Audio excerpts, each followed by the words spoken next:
IN KENT WITH CHARLES DICKENS by Thomas Frost. Chapter 1.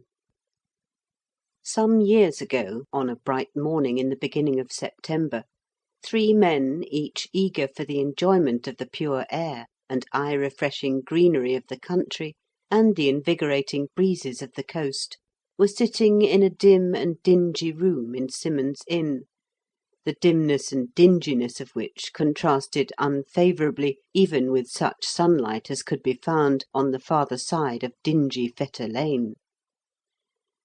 One of the 3 was a clergyman, but did not look like one, and another, who was not a clergyman, had much more of the conventional clerical aspect, though it was the opinion of the curate, imparted to the author in a confidential whisper, that, in his endeavour to look like a clergyman, he only succeeded in looking like a sheriff's officer in disguise. The 3rd man was the present writer, who looks like—it is hard to say what, for he was once erroneously supposed to be a retired acrobat, and on another occasion was mistaken for a Wesleyan minister.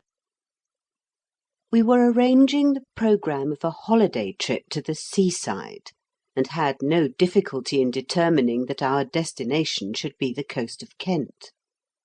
The gentleman who cultivated a clerical aspect, but had been deterred from taking orders by consideration of the difficulty of bringing up 6 daughters upon the stipend of a curate, had a married sister living at Dover, and wished to make that ancient town his goal. For me, the scenery of Kent had a peculiar charm, and the bracing air of the North Sea was as the elixir of life. But to run down by rail to the seaside, shot through long tunnels and deep cuttings almost as swiftly as one of Jules Verne's heroes was shot to the moon, and to sit upon the pier at Dover, or the sands at Ramsgate, or the cliff at Margate every morning until the time came for my return to London, was not my way of compressing the utmost amount of enjoyment into the week or 10 days to which my holiday extended.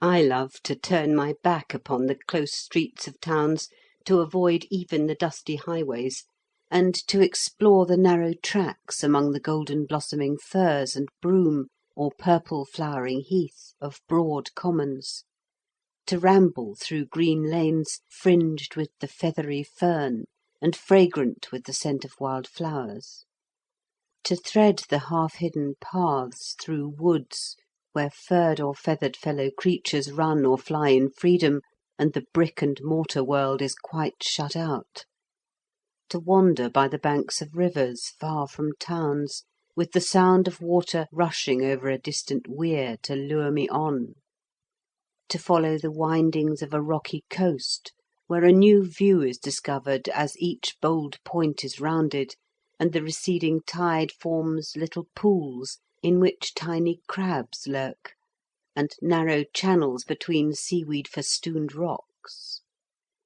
It was my desire, therefore, to make a pedestrian tour through portions of the beautiful county of Kent, and my admiration of the genius of one of the greatest novelists of any age led me to suggest a visit to the numerous localities associated with incidents in Dickens's inimitable and immortal works. The idea was well received. The curate would have gone anywhere with congenial companions, and our friend only stipulated that we should not spend more than 3 days between London and Dover. Away we went, therefore, and were on the deck of a Gravesend steamer before the sun had reached the zenith, making the voyage performed by Pip and his companions in an open boat, and which terminated so disastrously for the man whose safety they were endeavouring to secure. As on that occasion, it was a bright day, and the sunshine was very cheering. The Pool, more crowded with shipping than in Pip's day, and more turbid and offensive to the senses, was slowly threaded, and then our vessel made more rapid progress, and green hills began to be seen upon the right. By imperceptible degrees, as Pip records, as the tide ran out, we lost more of the distant woods and hills, and dropped lower and lower between the muddy banks, but the tide was yet with us when we were off Gravesend. Landing at the town pier, we ascended the narrow High Street, leaving behind us ancient and fish-like smells, and, skirting the eastern brow of Windmill Hill, descended the shady declivity of Sandy Lane to the southern foot of that eminence. Opposite the lower end of the lane is the commencement of a pleasant footpath, which we followed across green pastures to Singlewell Lane, and then, turning to the left, and passing some old cottages and a pleasantly situated little hostelry known as the Halfway House, found another footpath on the right, leading through hop gardens and arable fields to the village of Cobham, where Mr. Tupman retired to conceal his woe from the world, and Mr. Pickwick made that famous antiquarian discovery which rivals that of the inscription pronounced Roman by Scott's antiquary Jonathan Oldbuck, and so contrariwise interpreted by the roving mendicant Edie Ochiltree. We passed the picturesque old church, pausing only to step into the little burial ground and peer through the windows at the monuments of the Cobhams, and went through the village, passing the clean and comfortable little alehouse called the Leather Bottle, which the great novelist has made famous as the retreat of Tupman when crossed in love. Presently the extensive park spread out on our left, surrounded by wooded hills, which form a background of dark verdure to the noble hall. Deer grazed on the green slopes, or rested in the shade of the magnificent oaks and elms, of which, besides some fine clumps, there are avenues across the park in every direction. We sat down for a while on the greensward, just within the gates, and under the shade of a far-spreading elm, and drew upon our memory cells for the description of the walk of the Pickwickians across the park to recall to the world their lovelorn brother. A delightful walk it was, for it was a pleasant afternoon in June, and their way lay through a deep and shady wood, cooled by the light wind, which gently rustled the thick foliage, and enlivened by the songs of the birds that perched upon the boughs. The ivy and moss crept in thick clusters over the old trees, and the soft green turf overspread the ground like a silken mat. They emerged upon an open park, with an ancient hall displaying the quaint and picturesque architecture of Elizabeth's time. Long vistas of stately oaks and elms appeared on every side. Large herds of deer were cropping the fresh grass, and occasionally a startled hare scoured along the ground with the speed of the shadows thrown by the light clouds, which swept across the sunny landscape like the passing breath of summer. "If this," said Mr. Pickwick, looking about him, "if this were the place to which all who are troubled with our friend's complaint came, I fancy their old attachment to this world would very soon return." "I think so too," said Mr. Winkle. "And really," added Mr. Pickwick, after a half-hour's walking had brought them to the village, "really, for a misanthrope's choice, this is one of the prettiest and most desirable places of residence I ever met with." In this opinion also both Mr. Winkle and Mr. Snodgrass expressed their concurrence, and having been directed to the Leather Bottle, a clean and commodious village alehouse, the three travellers entered, and at once inquired for a gentleman of the name of Tupman. To that place of refreshment, where we had ordered dinner in passing, I and my companions returned, and passing through a door at the end of the passage, entered the room in which Tupman was found at dinner by his brother Pickwickians, a long, low-roofed room, furnished with a large number of high-backed, leather-cushioned chairs of fantastic shapes, and embellished with a great variety of old portraits, and roughly coloured prints of some antiquity. Under the roof of this old-fashioned house Dickens passed a night in the autumn of 1841, and the beautiful park of Cobham was at all times one of his favourite resorts. On the particular occasion just mentioned, he was returning from the annual sojourn which, at that period of his life, he was accustomed to make at Broadstairs, when, meeting his friend, Mr. John Forster, at Rochester, they passed a pleasant day at Cobham, sleeping at the Leather Bottle, and on the following night at Gravesend, after another day's rambling in this delightful neighbourhood.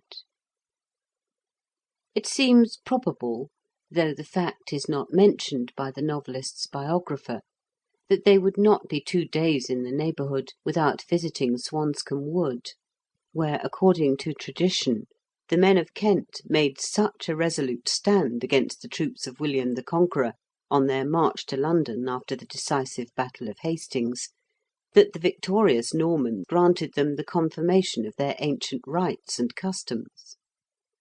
This, according to the tradition, was the origin of the distinction, the memory of which has been preserved to the present day, between men of Kent and Kentish men. But there is another explanation, namely, that the former term was applied to the original inhabitants, and the other to later settlers in the county. All that seems certain is, that the residents west of the Medway have always called themselves men of Kent, and their neighbours beyond the right bank of that river Kentish men. Swanscombe Wood, which I visited on another occasion, is of considerable extent, stretching northward to the village of that name, and eastward to the lane leading from Southfleet to Greenhithe. It consists chiefly of oaks, and just within its northern borders is a cave called Clapper Napper's Hole, associated with which are many legends and traditions. A green lane intersecting some small hop gardens leads from this part of the wood to the village, which is entered near the picturesque little church, said to be one of the oldest in Kent. This character applies, however, only to the lower part of the tower and portions of the walls, in which Roman bricks are mingled with masonry of Saxon origin.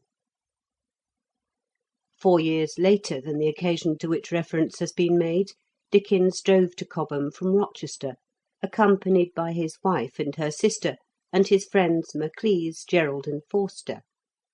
They visited the church, where there is an ancient wooden screen, an old round font, and several memorial brasses of the Cobhams, and afterwards strolled through the park. During his residence at Gad's Hill, this was one of Dickens's favourite walks, his fond recollection of which is evidenced in a passage of one of his letters from Lausanne, written in 1846. The green woods and green shades about here are more like Cobham in Kent than anything we dream of at the foot of Alpine passes. He would have come this way even more frequently than he did, could he have been allowed to take his dogs into the park. One of those faithful and intelligent companions of his rambles, Don, the Newfoundland dog, whose rescue of one of his pups from the Medway is recorded by Mr. Forster, is now in the possession of the Earl of Darnley, but his mate Linda lies under one of the magnificent cedars in the shrubbery at Gadshill Place. Having refreshed and rested themselves at the Leather Bottle, the 3 pilgrims again entered the park, which they crossed towards the close of the afternoon, when the giant oaks and elms were throwing long shadows athwart the velvety greensward, and gleams of golden light played among the foliage and shimmered upon the grass beneath the spreading branches. Time did not permit the discovery of all the sylvan beauties of the park, among which are an avenue of 4 rows of limes, more than half a mile long, and a magnificent chestnut with a girth of 32 feet, known as the 4 Sisters, from the 4 arms into which the enormous trunk divides before spreading out its branches. This fine tree stands about a mile from the Hall, near the path leading to Knight's Place Farm. Emerging from the park at the lane leading to Chalk, we passed through more beautiful woodland scenery, the leafy shades of Shorn Wood, where the wood-pigeons cooed among the topmost branches of the trees, and many small birds were twittering their last morsels of song until to-morrow's sun should again prompt them to melody. On the right, beyond the wood, is the village of Shorne, the quiet, picturesque churchyard of which was often the resting-place of the great novelist at the close of a walk from Gad's Hill, which the heat of the day or some other restraining circumstance prevented him from extending. We reached the high road at the little village of Chalk, where Dickens passed his honeymoon, paying for the holiday with the money which he received for the first and second numbers of the Pickwick papers. Returning to Gravesend through Milton, which has grown to be part of the town, we refreshed at the house at which we had arranged to pass the night, and then started again for a walk along the seaweed-strewn margin of the river, in the direction of those long reaches below Gravesend, between Kent and Essex, where the river is broad and solitary, where the waterside inhabitants are few, and where lone public houses are scattered here and there, in search of the scene of Magwitch's fatal encounter with the Thames police. Threading the lane in which the Custom House stands, we passed the fort, which at that point commands the river and the flat expanse of Gravesend Marsh, crossed the canal which connects, or used to connect, the Thames with the Medway, and continued our walk along the side of the river, which, as Pip observed, turned and turned while everything else seemed stranded and still. Pip's description of the scene came forcibly to my mind as we followed the winding shore by the fast-fading twilight, with the blue-grey river and the level marshes before us, stretching away to the Medway and the sea. For now the last of the fleet of ships was round the last low point we had headed, and the last green barge, straw-laden, with a brown sail, had followed, and some ballast lighters, shaped like a child's first rude imitation of a boat, lay low in mud, and a little squat shoal lighthouse on open piles stood crippled in the mud on stilts and crutches, and slimy stakes stuck out of the mud, and slimy stones stuck out of the mud, and red landmarks and tide marks stuck out of the mud, and an old landing stage and an old roofless building slipped into the mud, and all about us was stagnation and mud. We seemed to be traversing a region which had, long years before, been wrecked and submerged by an inundation, so slimy was every remnant of man's work, so ruinous and decayed every black structure, so melancholy the ripple of the tide upon strips of shingle, and the rustle of the half-dry seaweeds that clung to mouldering piles and slimy masses of chalk. Not a human being was in sight, not a sound of human life was heard, save our own voices and our own footfalls upon the uneven path. Presently a dark shapeless mass on the right, which we had sighted some time before, resolved itself into a black and ruinous mill. Many years must have passed since grist was taken to that tumble-down old building, which looked like a part of those seeming vestiges of a flood-wrecked world which we had passed before.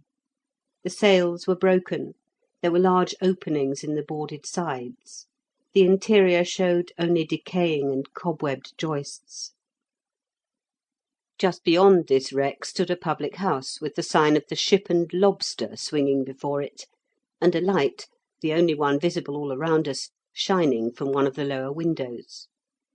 This, we decided, must be the house at which Pip and the escaped convict passed the night preceding the frustration by the Thames police of the latter's attempt to get away from the country in a passing steamer bound for Hamburg.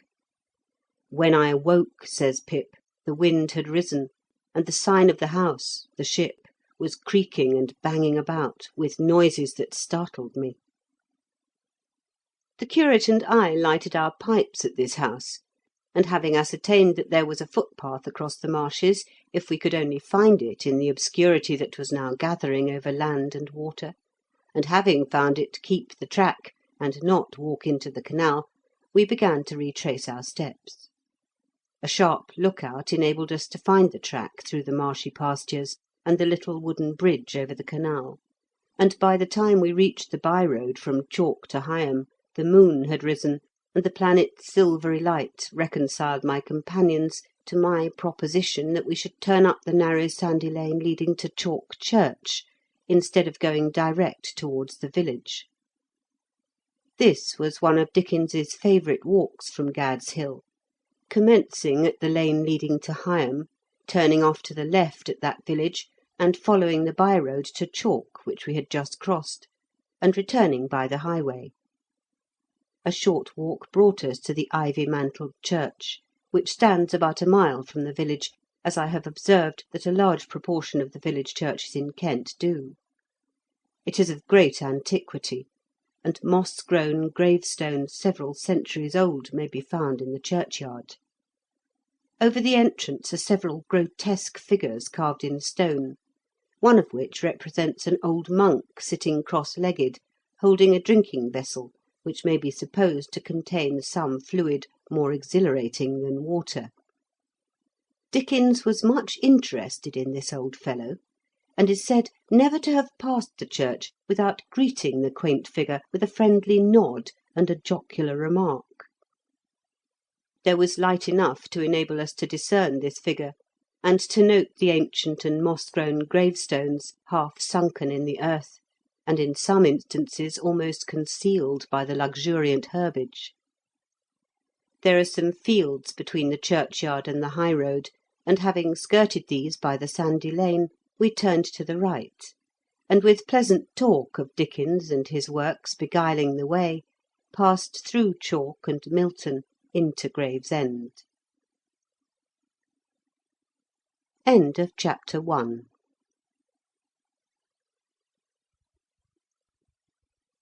Chapter 2.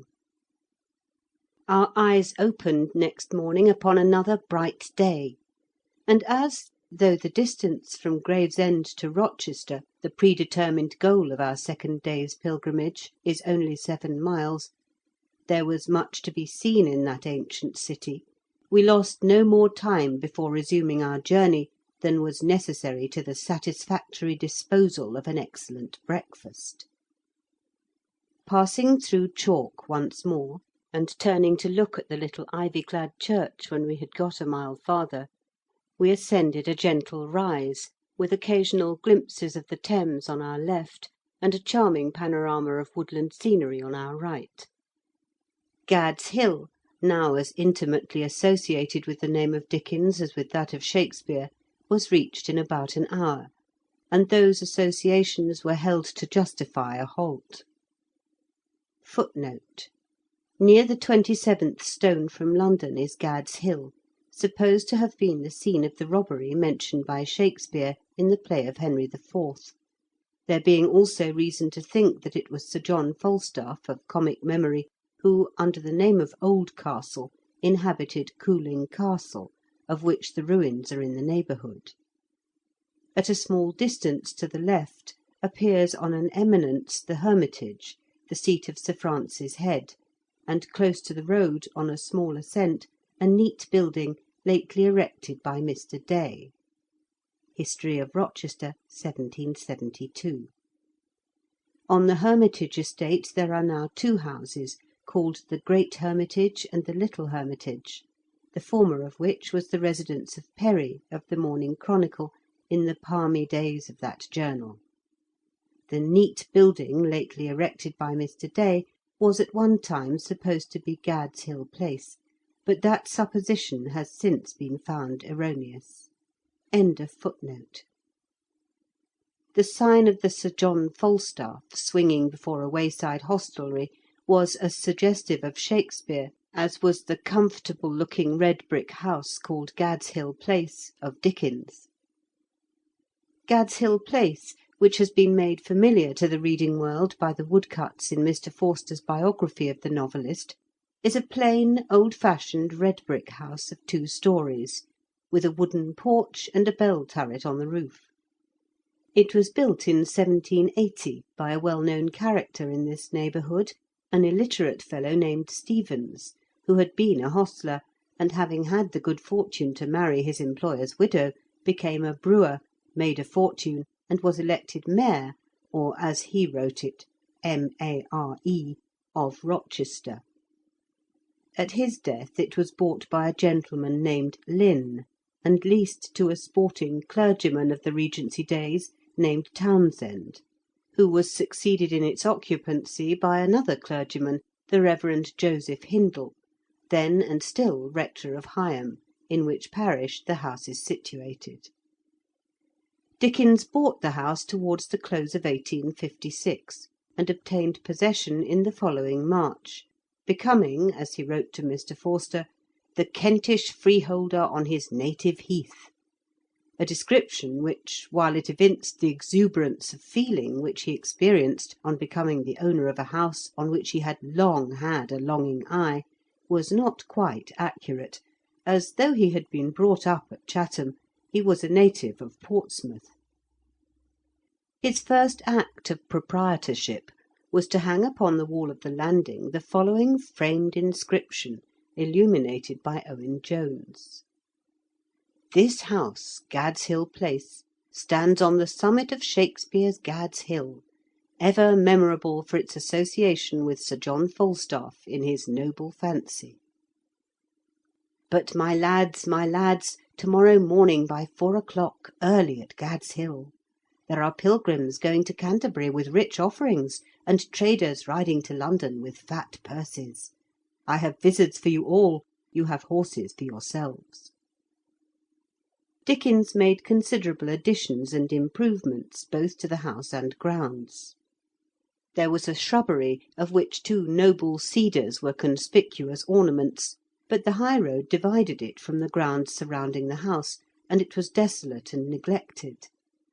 Dickens had a tunnel made to connect it with the front lawn, and erected in its leafy seclusion the Swiss chalet presented to him by Mr. Fechter. "I have put 5 mirrors in the chalet where I write," he wrote to an American friend, "and they reflect and refract in all kinds of ways the leaves that are quivering at the windows, and fields of waving corn, and the sail-dotted river. My room is up among the branches of the trees, and the birds and the butterflies fly in and out, and the green branches shoot in at the open windows, and lights and shadows of clouds come and go with the rest of the company.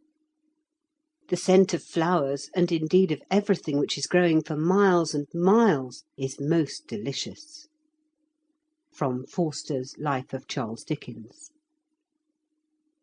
When the old bridge at Rochester was demolished, the contractors presented the novelist with one of the balusters, which he set up on the back lawn, and on the top of which he placed a sundial. Many interesting memorials were dispersed at his death, but the house remains, and after 9 years' occupation by his son, has lately passed into the possession of Captain Austin Budden, of the 12th Kent Artillery Volunteers. Dickens' love of long walks through the lanes, and the fields, and the woods, was a trait of his character with which his biographer has made all appreciative readers familiar. Note has been made in the preceding chapter of his rambles to Shorn and Cobham and Chalk, and these were among his most favourite walks. But many were also the lunches and dinners of which he partook when friends were staying at the place, in the cherry orchards and hop gardens of this beautiful county, and the excursions made to more distant spots, among which was Bluebell Hill near Aylesford, and in the immediate neighbourhood of the remarkable Druidical monument called Kit's Coty House. One of his longest pedestrian rambles, only made in the autumn, when the stubble could be crossed, commenced at the lane leading to Higham, in which stands the blacksmith's forge, from which the feu de joie was fired, equally to his surprise and gratification, on the occasion of his younger daughter's marriage with Mr. Charles Alston Collins, brother of Mr. Wilkie Collins. From Higham he would tramp across the fields to Cooling, a village in the marshes, which Mr. Forster has made the unaccountable mistake of supposing to be on the opposite side of the Medway. There are the ruins of an old castle there, and as the dreary churchyard and the adjacent marshes are the scenes of some of the most striking incidents in the story of Great Expectations, I was wishful to follow in the novelist's track, but time forbade, and the wish remained and remains ungratified. It is in the churchyard of Cooling that the story just mentioned opens, the first chapter introducing Pip to the reader as, when a boy, he sat there alone, a bleak place overgrown with nettles, contemplating by the fading twilight the graves of departed members of his family, and the dark flat wilderness beyond the churchyard, intersected with dykes and mounds and gates, with scattered cattle feeding on it, and the low leaden line beyond, which marked where the river ran.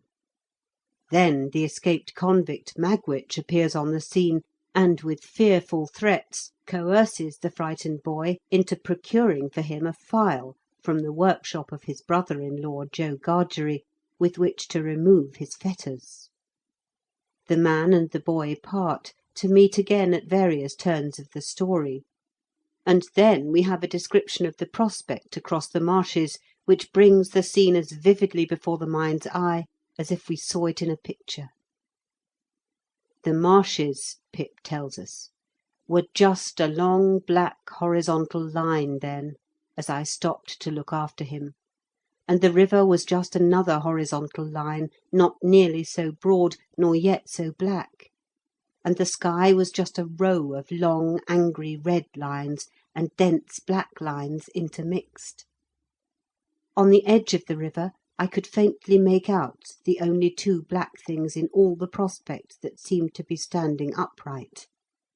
One of these was the beacon by which the sailors steered, like an unhooped cask upon a pole, an ugly thing when you were near it; the other a gibbet, with some chains hanging from it, which had once held a pirate.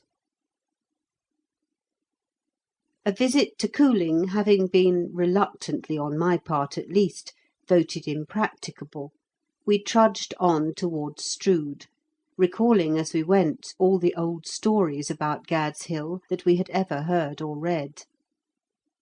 The road which we were travelling formerly ran between thick woods, the haunt of the robbers, whose frequent depredations procured it the ill repute which it probably had in Shakespeare's time, and which it is known to have had for a century afterwards.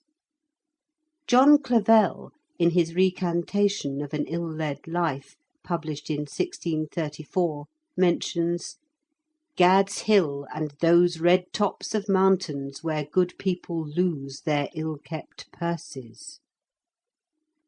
In 1656 the Danish ambassador was robbed on Gad's Hill, and on the following day received a letter from the marauders in which they informed him that the same necessity that enforced the Tartars to break the wall of China compelled us to wait on your Excellency at Gad's Hill. Later Falstaffs and Bardolphs these, for the letter indicates plainly that they had received an education which in those days only men of quality could attain. 20 years later, a highwayman named Nix or Nixon is said to have robbed a traveller on this part of the road at 4 o'clock in the morning, and ridden the same day to York, where at 7:45 in the evening he was playing bowls, as was afterwards deposed on his trial for the robbery. This story exceeds in its demands upon the elasticity of our power of belief the similar story which has been told of the highwayman Turpin, who is said to have performed the feat of riding from London to York between the close of the afternoon of a summer day and 8 o'clock on the following morning. Both performances must be regarded as apocryphal, however much the spirited narrative of Mr. Harrison Ainsworth, aided by the false glamour which he has thrown around his hero, may interest us. Such a task as covering nearly 200 miles in 16 hours, and in the case of the Kentish highwayman it would have been 226, is beyond the powers of any horse that ever was foaled.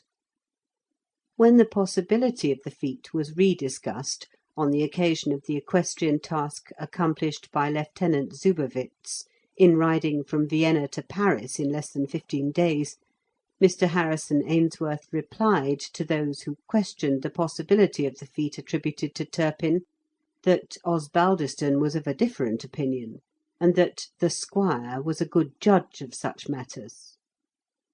But though that famous equestrian rode 200 miles at Newmarket in 10 hours and 3/4, he was not limited to any number of horses, and used no fewer than 28 in the accomplishment of his task.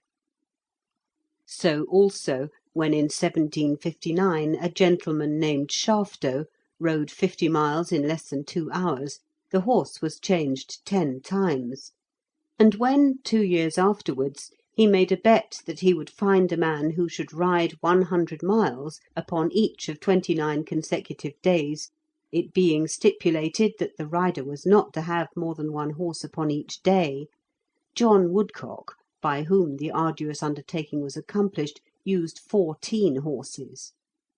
The course selected was from Hare Park to the ditch at Newmarket, and thence across the flat to the end of the Cambridgeshire course, and back to Hare Park, and it was marked out along its whole length with posts and lamps. Very different were the conditions under which Nixon and Turpin are said to have performed their equestrian exploits. The roads were not so good in the 17th century as they are now, and Turpin had not the advantage of lamps along the course of his nocturnal ride as John Woodcock had, and the moon would have been of little service to him where the road was overhung by trees. The strongest point of contrast is, however, that both the traditions concerning Nixon and the story of Turpin's ride represent the distance as being ridden upon one horse. It happens that a similar feat was attempted in 1773 by two gentlemen named Walker and Hay, who, having a dispute over their wine concerning the merits of their respective horses, agreed to decide it by riding from London to York. Walker's horse dropped, utterly exhausted, 6 miles from Tadcaster, but Captain Mulcaster, who rode Hay's mare, reached Ouse Bridge at York and won the wager.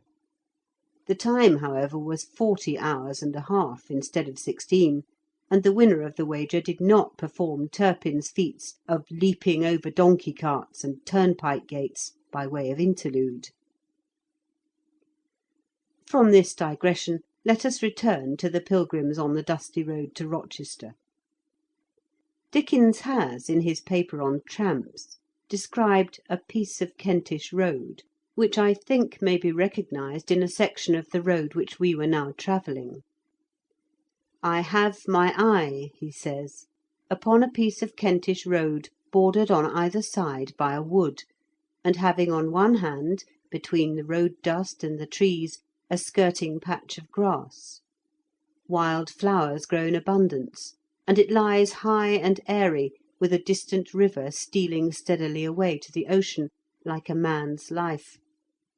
To gain the milestone here, which the moss, primroses, violets, bluebells, and wild roses would soon render illegible, but for peering travellers putting them aside with their sticks, you must come up a steep hill, come which way you may. So all the tramps with carts or caravans, the gipsy tramp, the show tramp, the cheap jack, find it impossible to resist the temptations of the place, and they all turn the horse loose when they come to it, and boil the pot. Bless the place!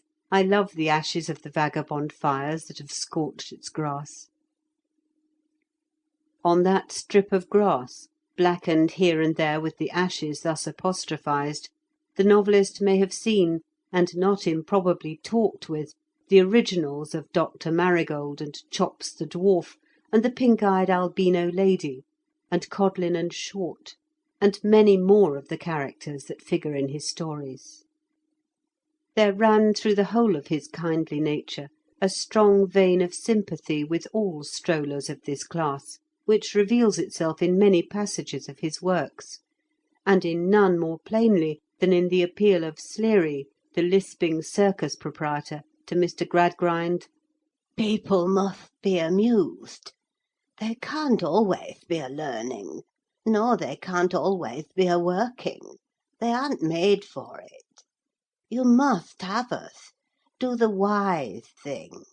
and the kind thing too, and make the best of us, not the worst. But for another class of tramps, which is numerously represented all through the summer upon this road, and upon all the main roads of the county, indeed, and of which there are many casual notices in David Copperfield and the Mystery of Edwin Drood, he had no sympathy whatever. Of such is the ruffianly tinker who beats his wife and robs David Copperfield of his handkerchief. It may be that some of these vagrants work occasionally, in a desultory manner, and by way of relieving the monotony of mendicancy, in the hayfields in June, in the cherry orchards in July, in the cornfields in August, in the hop gardens in September, but their favourite occupation is begging, for which purpose they assume the character of unfortunate artisans, or labourers in quest of employment, and in the greatest distress. They have invariably either eaten nothing since yesterday, or sold their waistcoat to buy a bit of bread for their breakfast.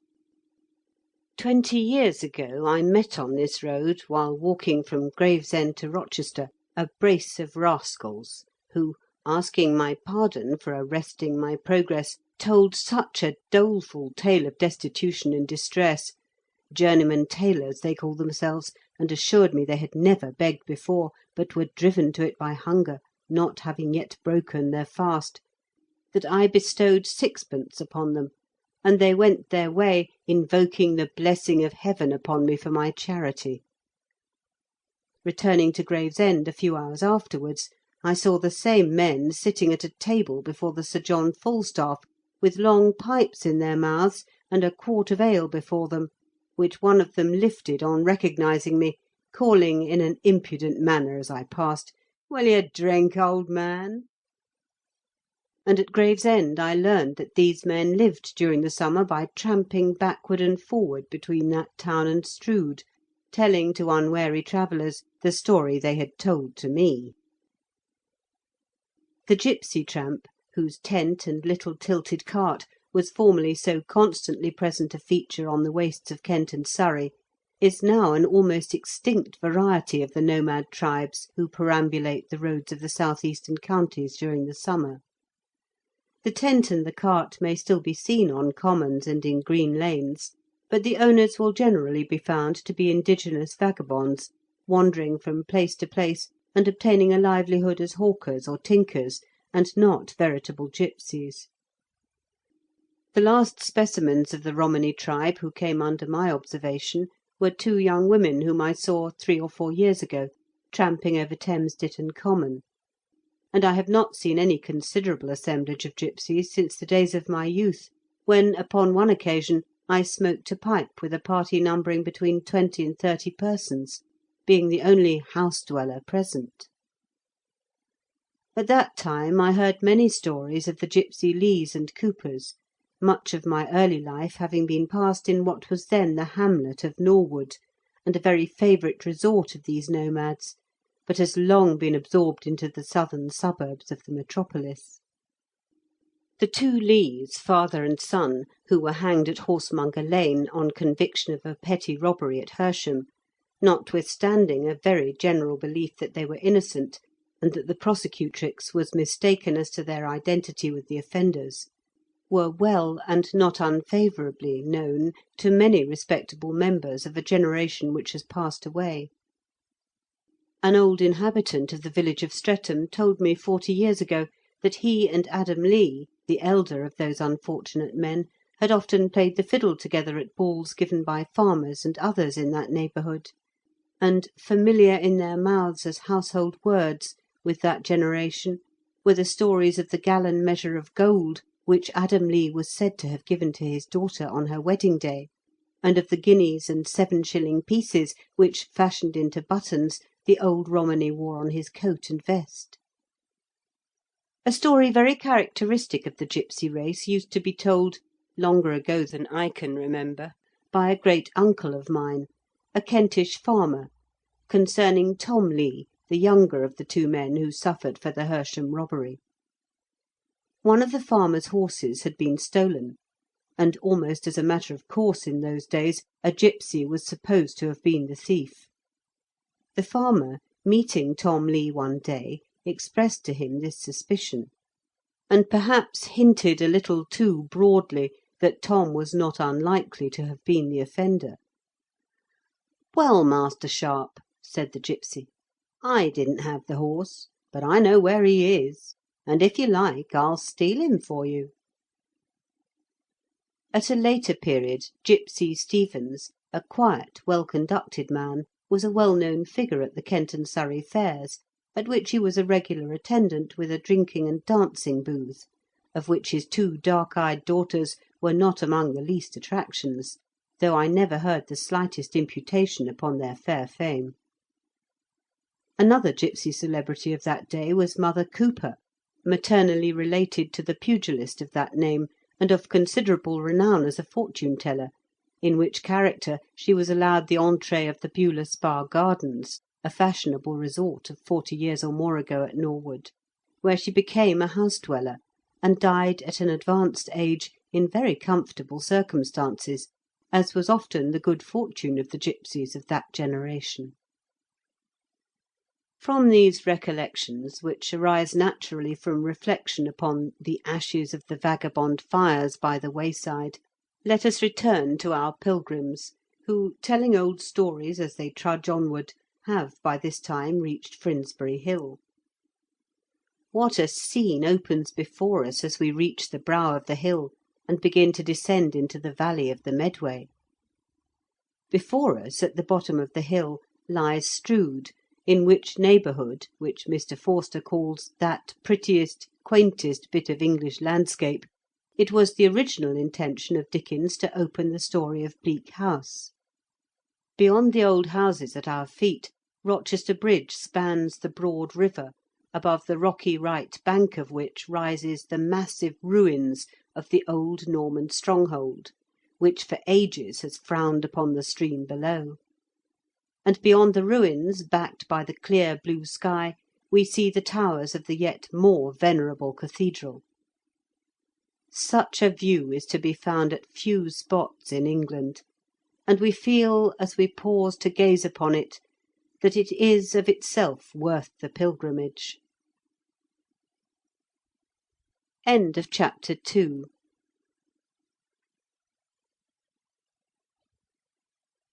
Chapter 3. We thought of David Copperfield coming over the bridge at Rochester, footsore and tired, on that journey to Dover which was destined to have so strong an influence upon his future life, as we trudged over the handsome iron bridge which had succeeded the old stone structure of former days. And as we paused upon it midway to look up the river, we thought of Mr. Pickwick too, and I conjured up before my mental vision the figure of that estimable gentleman, his beaming countenance, his spectacles, and his amplitude of vest, leaning over the balustrade of the bridge, contemplating nature, and waiting for his breakfast. On the left of the spectator lay the ruined wall, broken in many places, and in some overhanging the narrow beach in rude and heavy masses. Huge knots of seaweed hung upon jagged and pointed stones, trembling in every breath of wind, and the green ivy clung mournfully around the dark and ruined battlements. Behind it rose the ancient castle, its towers roofless, and its massive walls crumbling away, but telling as proudly of its own might and strength as when, 700 years ago, it rang with the clash of arms, or resounded with the noise of feasting and revelry. On either side the banks of the Medway, covered with cornfields and pastures, with here and there a windmill or a distant church, stretched away as far as the eye could see, presenting a rich and varied landscape, rendered more beautiful by the changing shadows which passed swiftly across it, as thin and half-formed clouds skimmed away in the light of the morning sun. The river, reflecting the clear blue of the sky, glistened and sparkled as it flowed noiselessly on, and the oars of the fishermen dipped into the water with a clear and liquid sound, as the heavy but picturesque boats glided slowly down the stream. Just as Mr. Pickwick saw it then, we saw it now, and the reflection occurred spontaneously that Dickens must often have leaned over the bridge as we were doing, and gazed upon the castle ruins and the sunlit stream which they were then overshadowing. Mr. Forster relates that he met him here on his return from Broadstairs at the end of September 1841, and that they passed the day and night here; and we find them here again with the novelist's wife and Miss Hogarth, and Maclise and Gerald, 4 years later, when they visited the castle and Watts's almshouse, and went over the fortifications of Chatham, having their quarters at the Bull Inn. At a later period of his life, during his residence at Gad's Hill, Dickens often walked into Rochester, turning out of the High Street through the Vines, one of the old houses in which locality, called Restoration House, served him as a model for his picture of the gloom and desolation of Satis House in Great Expectations. Thence to Chatham Lines, round to Fort Pitt, and across the bridge again. Our great novelist knew this city intimately, therefore, and the fruits of his knowledge of it are found, not only in the story just named, and in the work by which he first made his mark on the records of English literature, but riper and more abundant in the last production of his genius, which was unfinished when he was suddenly snatched from life, The Mystery of Edwin Drood, in which, though the many graphic sketches of local scenery are readily recognisable by any person who knows Rochester, its identity is thinly veiled under the name of Cloisterham. An ancient city, Cloisterham, and no meet dwelling place for anyone with hankerings after the noisy world. A monotonous, silent city, deriving an earthy flavour throughout from its cathedral crypt. A drowsy city, Cloisterham, whose inhabitants seem to suppose, with an inconsistency more strange than rare, that all its changes lie behind it, and that there are no more to come. A queer moral to derive from antiquity, yet older than any traceable antiquity. So silent are the streets of Cloisterham, though prone to echo on the smallest provocation, that of a summer day the sun-blinds of the shops scarce dare to flap in the south wind, while the sun-browned tramps who pass along and stare quicken their limp a little, that they may the sooner get beyond the confines of its oppressive respectability.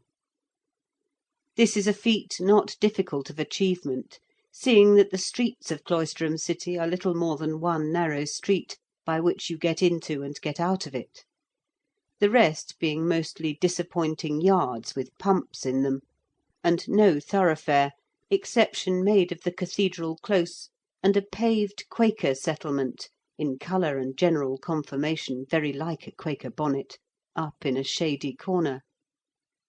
In a word, a city of another and a bygone time is Cloisterham, with its hoarse cathedral bell, its hoarse rooks hovering about the cathedral tower, its hoarser and less distinct rooks in the stalls far beneath. Fragments of old wall, saint's chapel, chapter house, convent, and monastery have got incongruously or obstructively built into many of its houses and gardens, much as kindred jumbled notions have become incorporated into many of its citizens' minds. All things in it are of the past. Turning to the right, we ascended the steep path leading to the ruins of the old castle, looking up at its massive walls and towers, and recalling to our minds the events of which it had been the scene. How it was 3 times taken and retaken in the troublous times of the tyrant John, and how it was unsuccessfully besieged by Simon de Montfort in the days when the barons were the champions of freedom, as yet undreamed of by the trader and the artisan, and by that famous Kentish man, the Dartford Tyler, in that later time when crude ideas of liberty were beginning to ferment in the minds of the serfs. From the castle we soon turned, however, to the venerable edifice on our right, which still connects the past with the present, and which Dickens has so intimately associated with the mystery which he wove around the fate of Edwin Drood, and which the non-completion of the story left unsolved. Standing under the Norman archway of the cathedral, the curate contemplating its characteristic zigzag mouldings, the dim light within reminded me of the simile of Mr. Grewgious, that it was like looking down the throat of old time. It was earlier in the day and earlier in the year than when Grewgious went to meet Jasper, the chief chorister, whom we cannot help suspecting of being the murderer of Edwin Drood. But there was no difficulty in realising the scene before us as it was beheld by him on that occasion, when old time heaved a mouldy sigh from tomb and arch and vault, and gloomy shadows began to deepen in the corners, and damps began to rise from green patches of stone, and jewels cast upon the pavement of the nave from the stained glass by the declining sun began to perish.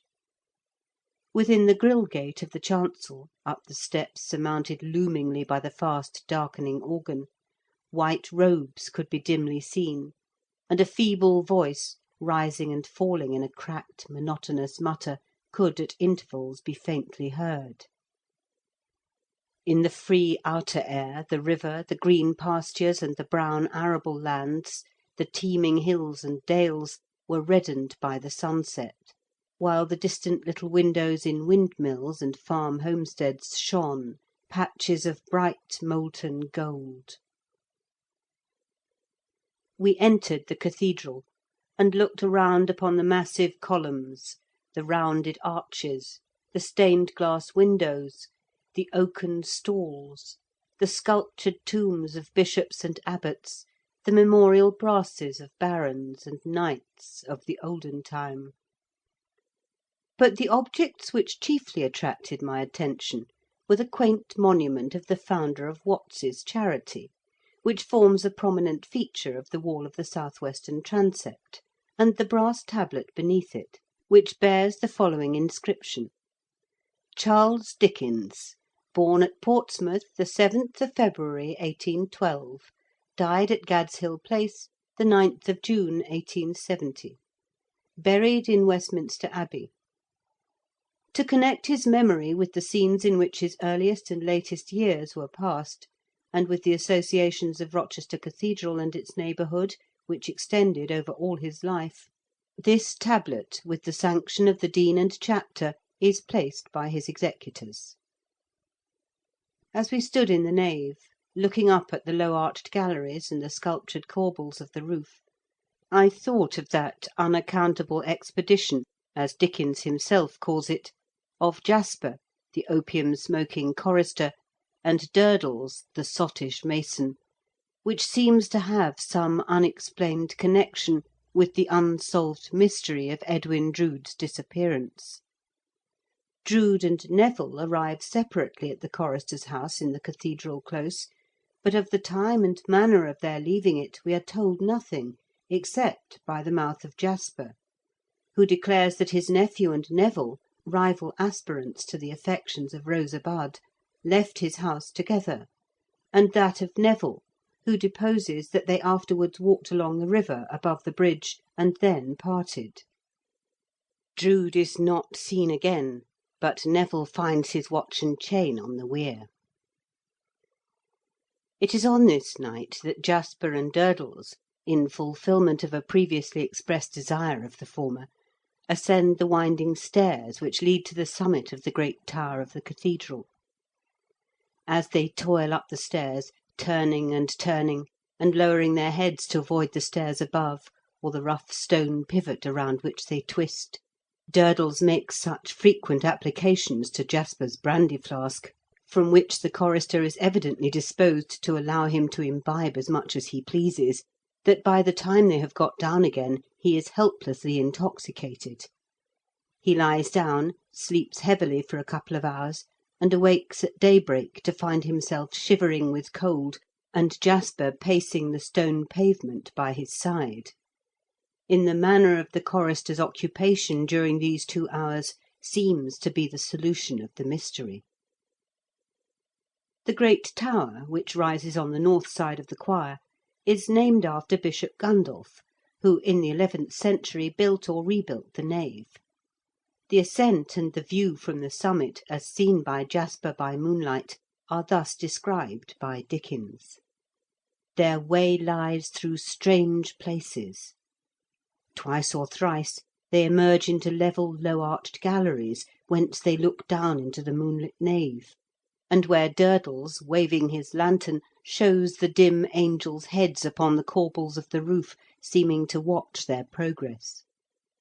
Anon they turn into narrower and steeper staircases, and the night air begins to blow upon them, and the chirp of a startled jackdaw or frightened rook precedes the heavy beating of wings in a confined space, and the beating down of dust and straws upon their heads.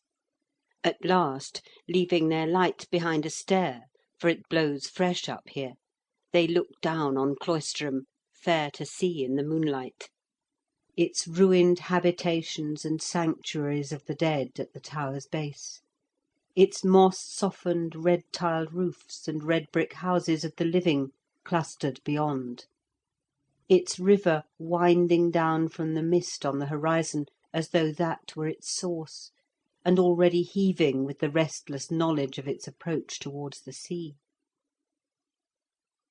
"Is there not some legend connected with this tower?" I inquired of a verger. The man looked at me steadfastly for a moment, then down at the pavement, and up at the roof, before he replied, as if he were questioning his memory as to whether he had ever heard of any such legend. "Well, yes, sir," he at length replied. "There is some mention in histories, I believe, of something that was supposed to be seen in the tower in the old times." "A ghost?" said the curate. "Not exactly," replied the verger, "unless there could be such a thing as the ghost of a hand. For I think the story this gentleman alludes to was about a hand that was supposed to guard a hidden treasure." "An illuminated hand, was it not?" said I. "Something of that sort, sir," replied the verger. "I don't suppose there ever was such a thing, or the treasure either; but the story was, now I think of it, that the hand used to be seen in the tower on St. Mark's Eve, and that many attempts were made to discover the treasure, which it was supposed the hand would point out to any person who could succeed in extinguishing the light." "Was it ever discovered?" inquired one of my companions. "No, sir," replied the verger, smiling languidly as he shook his head. "Nobody could ever blow out the light." Passing from the cathedral into the shady and sequestered close, where Rosa Bud walked with Edwin Drood, we were reminded of Dickensian pictures at every step, from every point of view.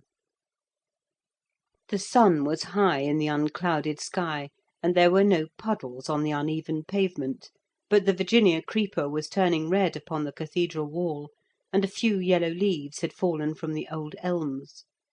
It was easy, therefore, to imagine the picture as described by Dickens at a later period of the year. The low sun is fiery and yet cold behind the monastery ruin, and the Virginia creeper on the cathedral wall has showered half its deep red leaves down on the pavement. There has been rain this afternoon, and a wintry shudder goes among the little pools on the cracked, uneven flagstones, and through the giant elms as they shed a gust of tears. Their fallen leaves lie strewn thickly about. There was Minor Canon Corner. Minor Canon Row is, I believe, the right name of the place, where the Reverend Septimus Crisparkle lived. A quiet place in the shadow of the cathedral, which the cawing of the rooks, the echoing footsteps of rare passers, the sound of the cathedral bell, or the roll of the cathedral organ, seemed to render more quiet than absolute silence. There, too, was the old ivy-covered stone gatehouse crossing the close, with an archway beneath it for the passage of the few persons who go that way, which the novelist made the abode of John Jasper, the opium smoker of Bluegate Fields, the sweet-voiced chorister of Cloisterham Cathedral, the uncle of Edwin Drood, and the passionate admirer of Rosa Budd.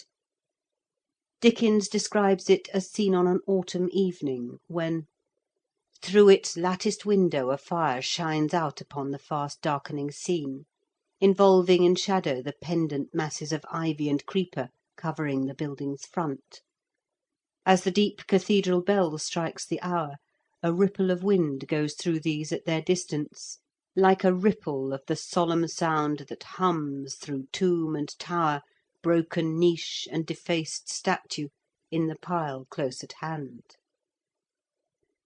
We failed to discover, or perhaps to identify, the Nuns' House, where John Jasper taught music, and Rosa Budd was a charming and particularly petted pupil, and which Dickens describes as a venerable brick edifice, whose present appellation is doubtless derived from the legend of its conventual uses, standing in the midst of Cloisterham. Passing the Bull Inn, the quarters of the Pickwickians, when they came down from London by the Rochester coach half a century ago to ruralise in pleasant Kent, as well as of Dickens, Gerald, Forster, Maclise, and others, when they came to see the old castle and the older cathedral some years later, we went on to the celebrated almshouse, of which the novelist has given such a graphic description in one of the Christmas numbers of his periodical, and which was founded in the 15th century by Richard Watts, whose quaint monument we had seen in the south-western transept of the cathedral. For 6 poor travellers, who, not being rogues or proctors, may receive gratis for one night, lodging and entertainment and 4d. each. Footnote: like those of many old charities, the revenues of the Poor Travellers' House have far outgrown the requirements of the founder's purpose, amounting at the present time to between £3,000 and £4,000 per annum.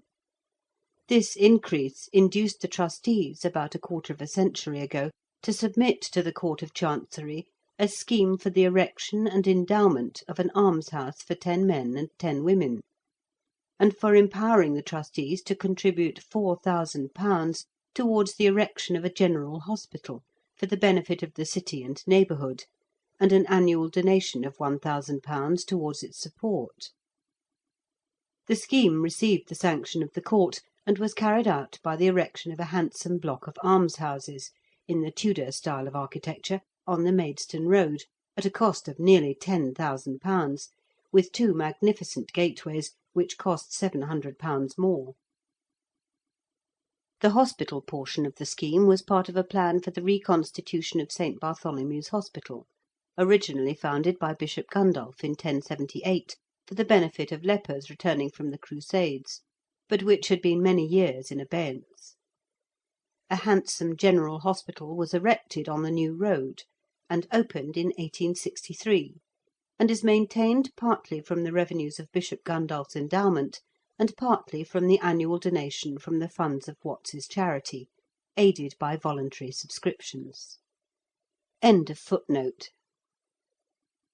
The question of our eligibility for the benefits of the charity was jocularly raised by the curate, and an application to the master might perhaps have been defensible on the plea urged by Breslaw the conjurer, who, having announced while performing at Canterbury that he would give the proceeds of the last night's performance to the poor, divided the money among his musicians and assistants, who, as he told the mayor, were as poor as any one in the city. The curate's proposition was not entertained, however, and we turned back into the High Street to dine, and take a parting look at the ancient city, which we then saw glowing in the sunlight, as Dickens has described it in those last pages of The Mystery of Edwin Drood, which he wrote in the Swiss chalet at Gad's Hill Place the day before he died. A brilliant sun shines on the old city. Its antiquities and ruins are surpassingly beautiful, with the lusty ivy gleaming in the sun, and the rich trees waving in the balmy air.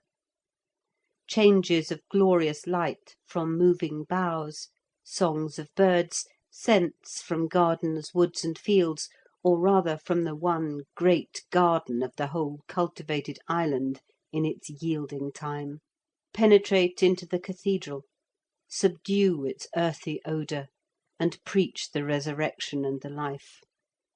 The cold stone tombs of centuries ago grow warm, and flecks of brightness dart into the sternest marble corners of the building, fluttering there like wings.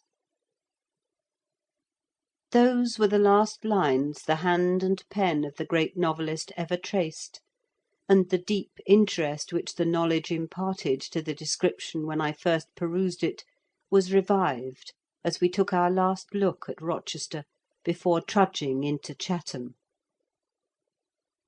End of chapter 3.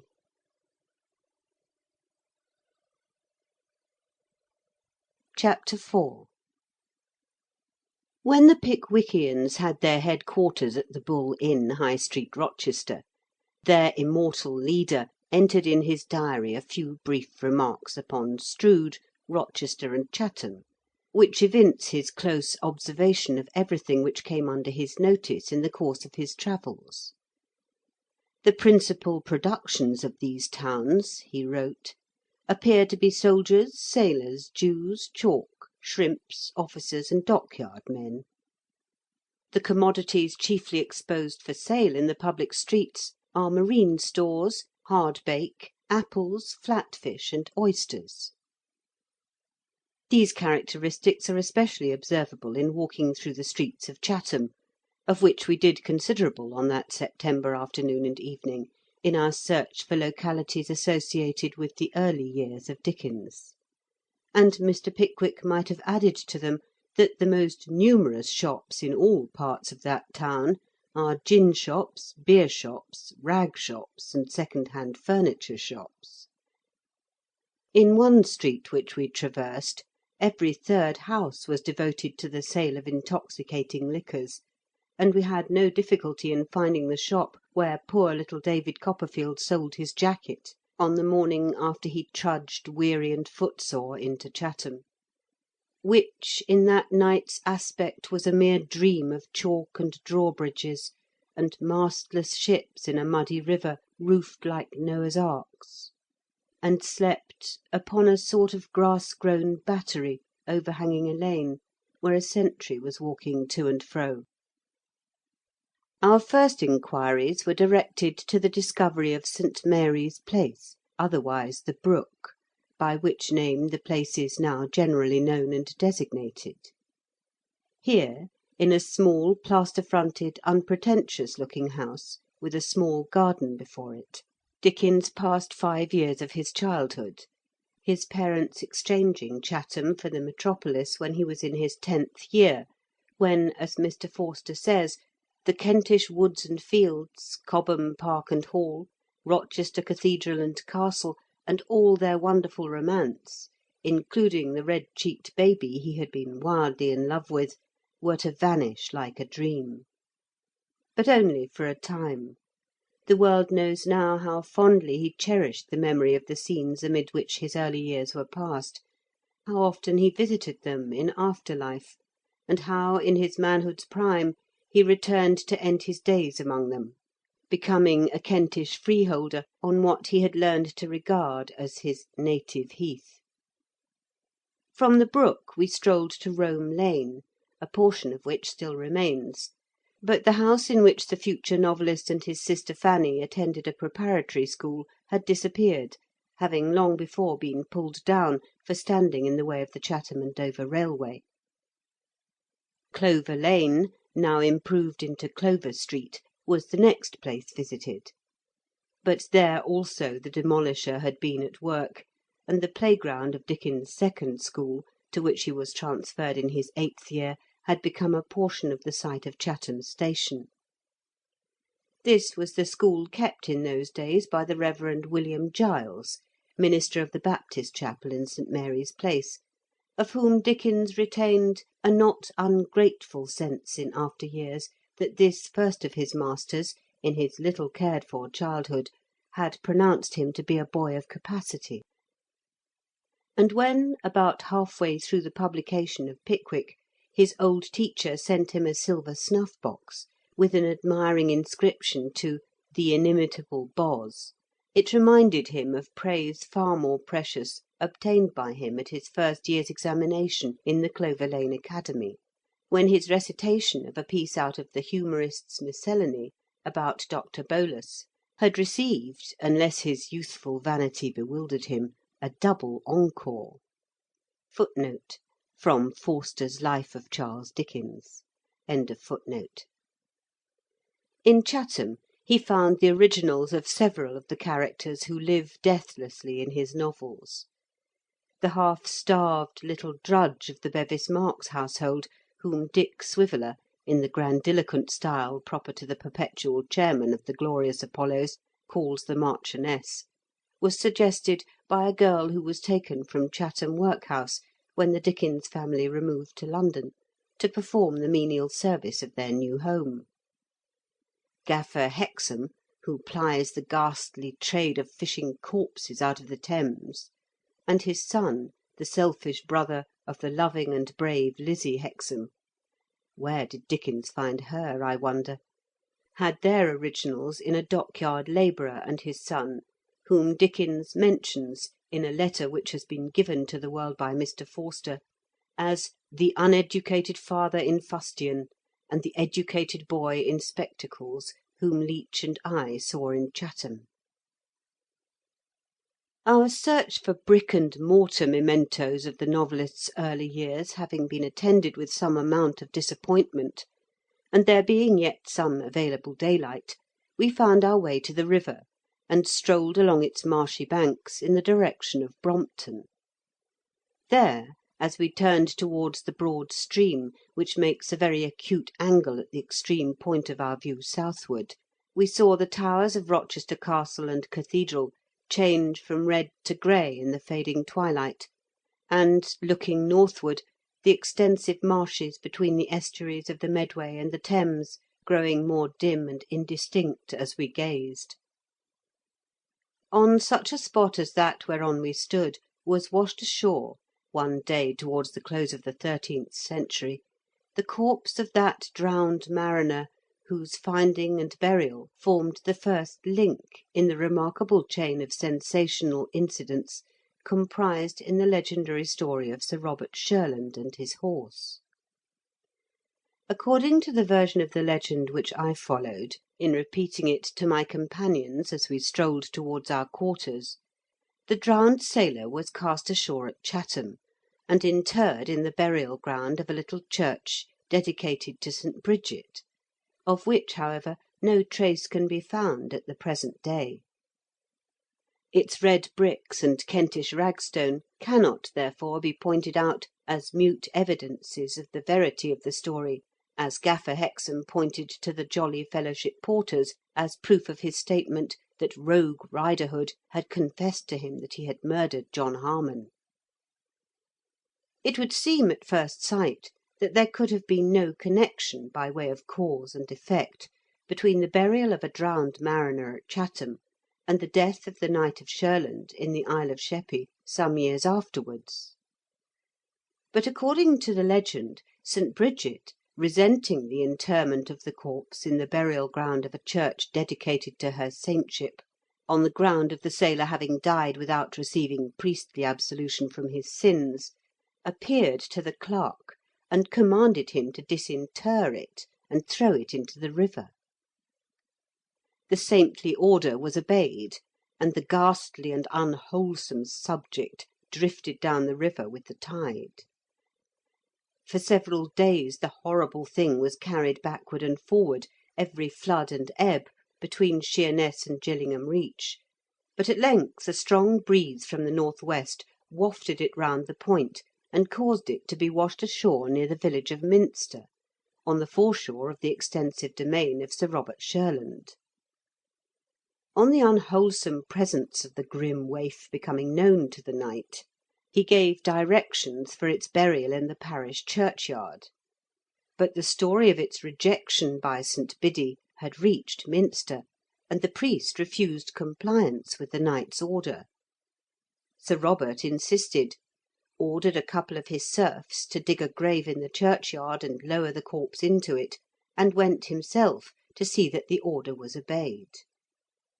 The grave and the corpse were there, but not the priest.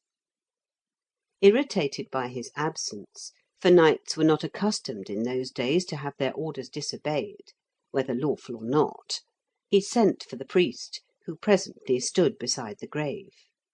"Now do thine office," said the knight, with an ominous frown, "or by the holy rood—" He said no more, but completed the sentence with a gesture which left no doubt as to what the priest might expect if he continued obdurate. He again refused to offer a single prayer, and the knight, becoming purple with passion, lifted his right foot and bestowed upon him a kick that precipitated him headlong into the grave. According to one version of the story, his neck was broken by the fall; another has it that he was buried alive. Be this as it may, the grave was hastily filled up, and Sir Robert Shurland returned to his castle. Why St. Bridget should have troubled her saintly head further about the matter is not very clear. Perhaps she felt that the interment of the corpse at Minster was a reflection upon herself, but feminine reasons lie too deep for discovery. The legend tells us only what her saintship did, namely that she complained to St. Augustine, who presented her grievance before the abbot of his monastery at Canterbury, the still existing magnificent gateway of which closes the vista of St. Paul's Street.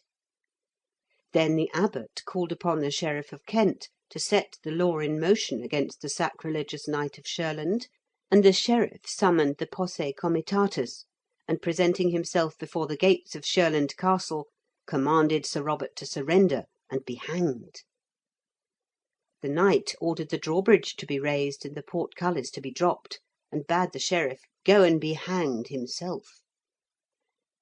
The representative of the law made a futile effort to vindicate its outraged majesty, but hammering at the gate had no other effect than to irritate the lord of the castle, who at length, finding that the noise disturbed his afternoon nap, sallied out at the head of a dozen of his retainers, and laid about him with such hearty goodwill with his two-handed sword, that the sheriff and his followers soon took to flight, and left him to the enjoyment of his siesta. Some time afterwards, having learned that the abbot of St. Augustine's had written to the Pope, Boniface VIII., and that the papal legate in London had demanded that justice should be done upon the sacrilegious Knight of Shurland, threatening excommunication in default, Sir Robert seems to have become uneasy in his mind as to the possible consequences. The appearance of the royal barge off the coast with the king on board brought the matter to a crisis. The knight mounted his horse and rode down to the beach, where, instead of dismounting and calling for a boat, he rode into the sea and forced his horse to swim to the royal barge, which is said to have been anchored 2 miles from the shore.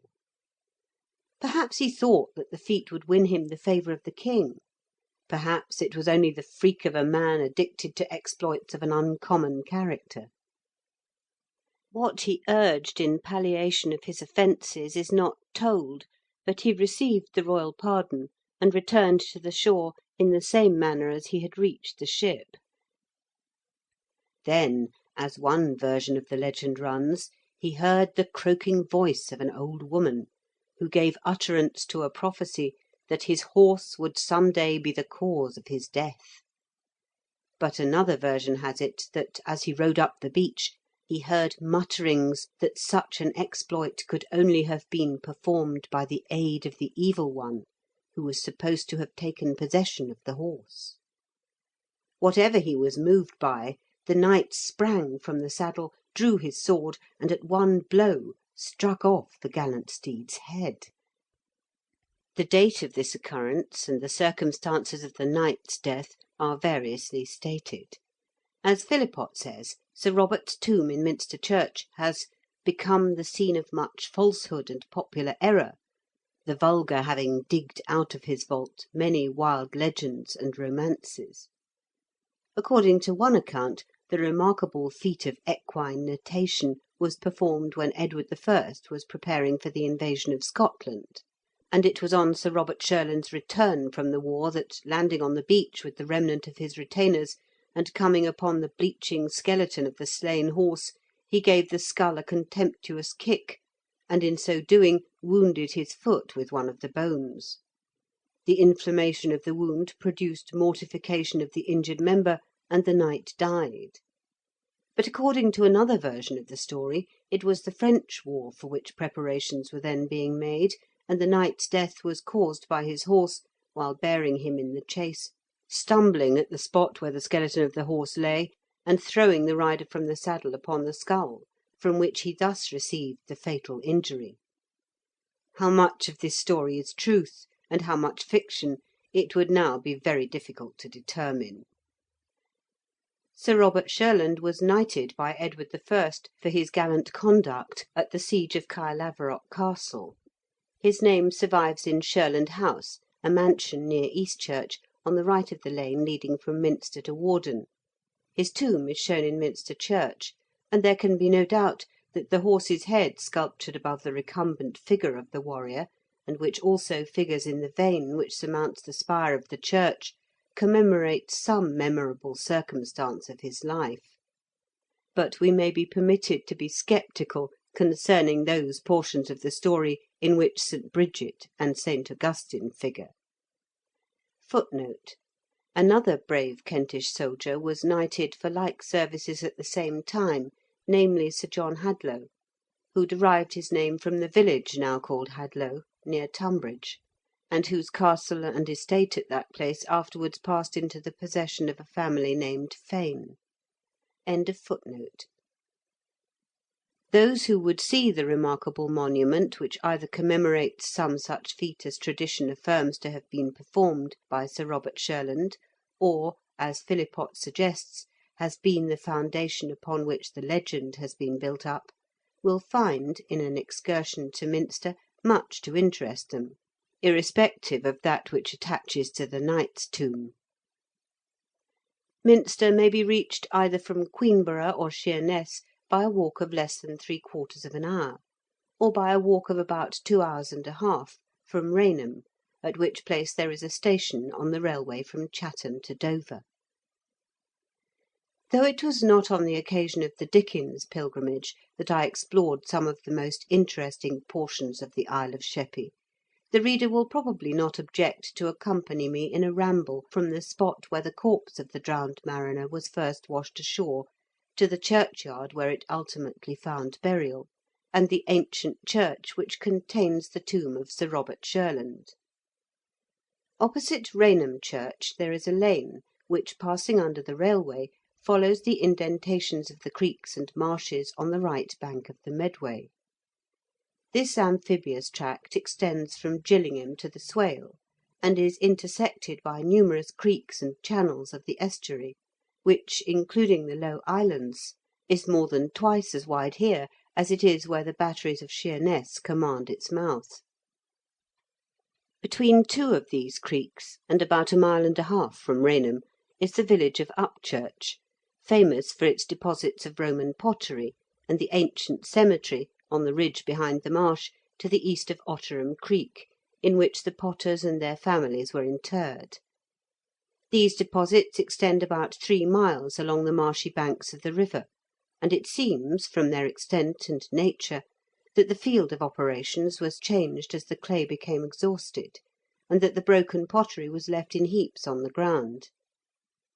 After the abandonment of the works, the fields gradually became covered with alluvial soil deposited by the tide, which afterwards scooped channels and creeks in it. The deposits of pottery consist chiefly of fragments, but now and then a tolerably perfect specimen rewards the search, which, however, had better be left to the natives, as there is little chance of a find without wading knee-deep in the mud, and exploring the banks below the water with a stick or a rake. The pottery is of firm and hard texture, and usually blue-black in colour, but articles of red ware, ornamented with lines and raised dots in a variety of patterns, have occasionally been found. Traces of the buildings occupied by the potters have been found in Halstow Marsh, especially near the church of Lower Halstow, which the rambler comes upon soon after leaving the little village of Upchurch. An embankment which has here been raised against the encroachments of the tide abounds in fragments of Roman tiles and pottery, and many of these tiles have been worked into the lower portion of the walls of the little church, which stands upon a mound on the borders of the marsh. Beyond this place the road skirts the marsh for a short distance, and then runs by the side of the narrow channel which divides it from Chitney Island until we approach the King's Ferry. Though the scenery of this part of Kent does not present much variety of surface, or abound with the objects which constitute the beauty of an English landscape at a greater distance from the sea, it has a charm, I will venture to say a picturesqueness, peculiar to itself. The vegetation of the marshes, the birds that wing their flight over them, are of species distinct from those of inland districts, and the alternations of land and water presented by the marshes, the low green islands, and the channels between them, make a picture as different from the wooded hills far away to the right, as the aquatic plants and the soberly plumaged birds of the shore and the sea are from the shrubs and plants and bright-winged warblers of the woods, or as the murmuring of the tide as it washes against the clayey banks and gurgles among the reeds and sedges, and the cries of the gulls and terns are from the song of birds and the hum of insects in the woods and the green lanes. But different as are the scenes and sounds of these marshes to those of an inland district, they have their peculiar charm for the rambler, if he be, as he ought to be, a lover of nature. The Swale was formerly the ordinary passage for vessels sailing between the Thames or Medway and ports to the southward, and as it is still deep enough for vessels of 200 tons, its disuse may be attributed to the increased size of the ships of the present day, rather than to any diminution of the depth of water. It is now used only by barges and small coasting vessels, and the ferry has been superseded by the railway viaduct, which has been so constructed as to serve also for an ordinary carriage road and footpath, while a drawbridge in the centre enables masted vessels to pass under it. The church of Iwade is seen on the right as we approach the Swale, and as we cross the viaduct the distant mound of Tong Castle may be discerned in the same direction. The low shore of Sheppey reached, the rambler proceeds in a north easterly direction, parallel to the railway for a short distance, but on the right of it, and gradually diverging from it. A lane leading to the village of Minster turns to the right, where the road to dull Queenborough and dirty Sheerness bears to the left; and as our sense of smell begins to take cognizance of the saline odour of the North Sea, we enter the village and look about us for the remains of the old monastery. Of Shurland Castle no trace can now be found, but of the abbey there remain the gatehouse and the church, under the south entrance of which the distinguishing characteristics of a Norman arch are discoverable. Entering the church, we find the tomb of Sir Robert Shurland beneath a pointed arch on the south side of the chancel, with the sculptured figure of a knight, represented in the chain mail of the 13th century, reclining upon it, with the hands clasped on the breast, the legs crossed, showing that he had fought against the Moslems, and his shield and banner beneath him.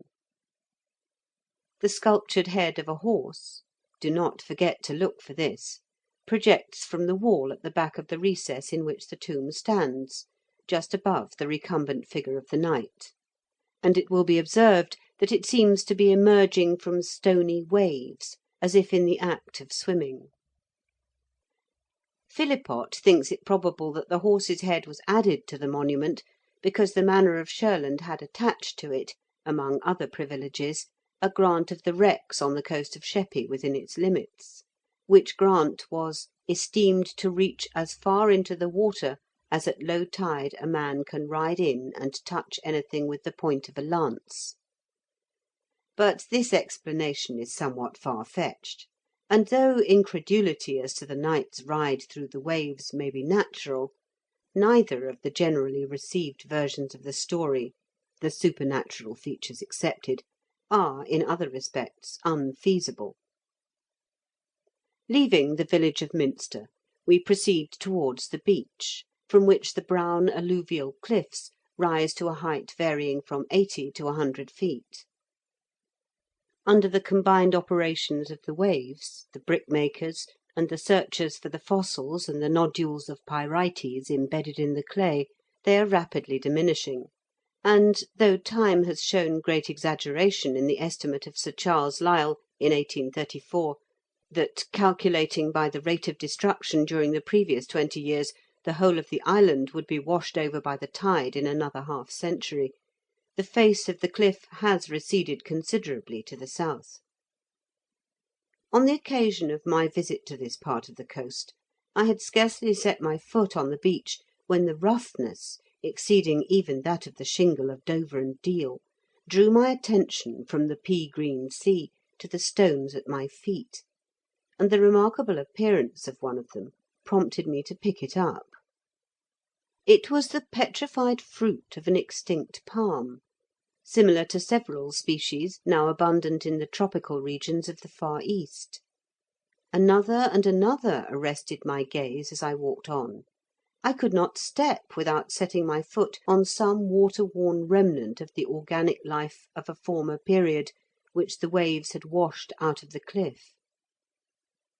As the beach of this portion of the island is a favourite hunting ground of geologists, and is, besides, under a constant process of exploration by a rather numerous tribe of local collectors, who gather fossils for sale to the curious in such things, it is only by exceptional good fortune that the rambler can pick up a prime specimen among the wave-worn pebbles.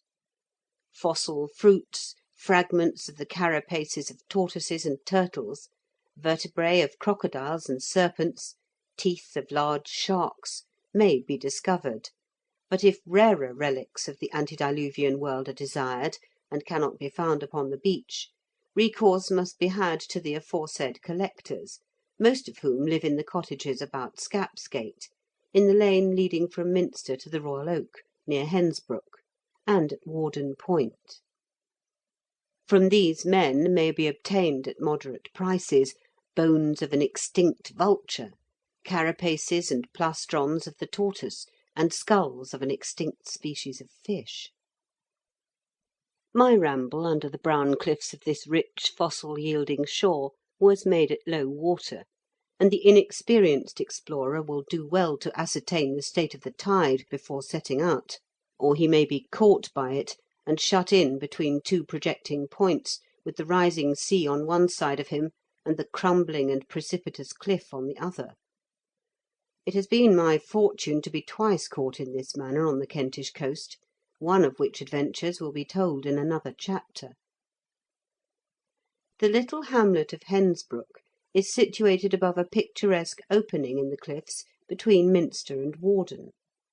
The ramble between these villages may be made either along the beach, the state of the tide permitting, or by the road, the distance being about the same. Warden is situated just above the little promontory named after it, and in the midst of evidences of the continual encroachment of the sea upon the land. 20 years ago an extensive landslip carried away a large portion of the churchyard, and the east end of the church is now on the verge of the cliff, and the entire edifice is threatened with destruction. Beyond Warden Point the coast trends to the south-east, and the cliffs gradually become lower, and at length sink to the low and marshy shore bordering the Mussel Bank. The rambler is advised, therefore, if he has reached the point by the beach, to return by the road, or, in the alternative case, and if he does not wish to return to Sheerness or Queenborough, to turn from the road at the lane which skirts the western side of Shurland Park, and return to the viaduct over the Swale by the by-road which crosses Bramble Down. End of chapter 4.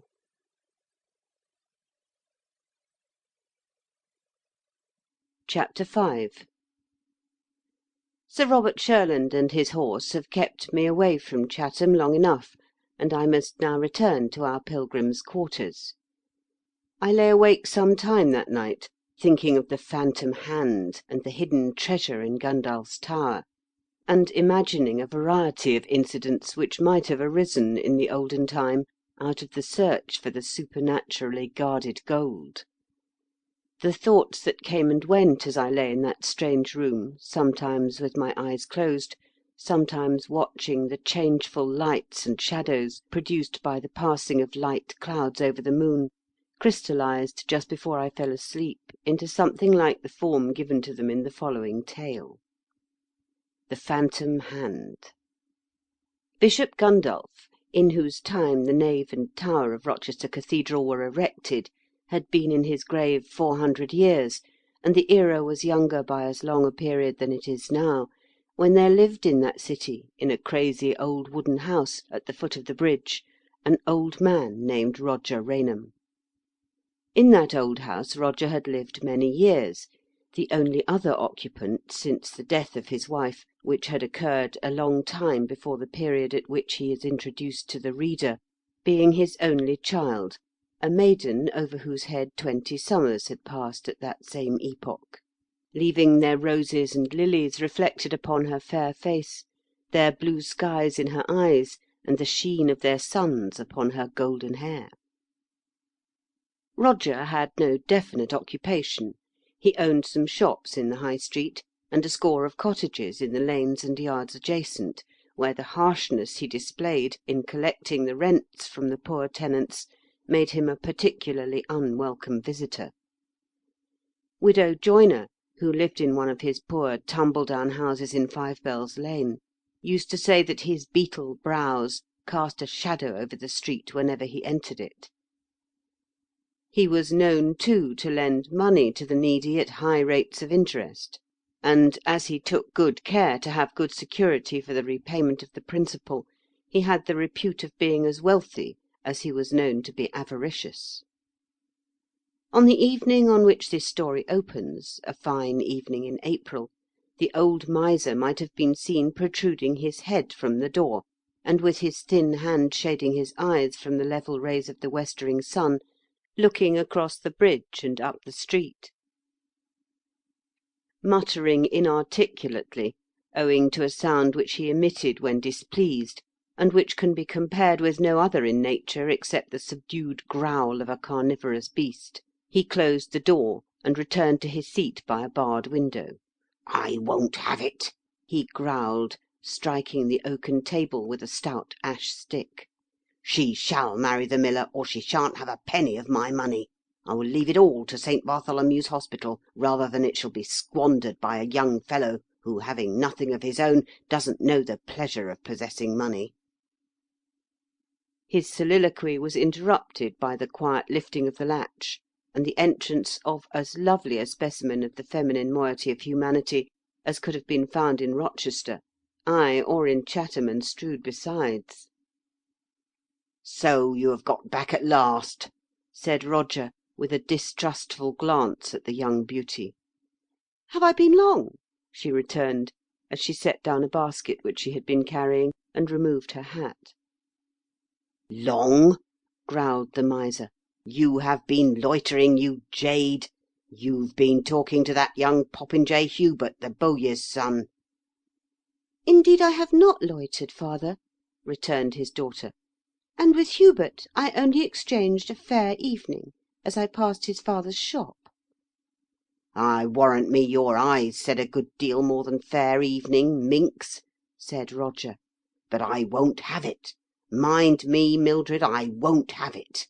Why, he has not a bit of bread of his own to give to a beggar." "Will riches without love bring happiness, father?"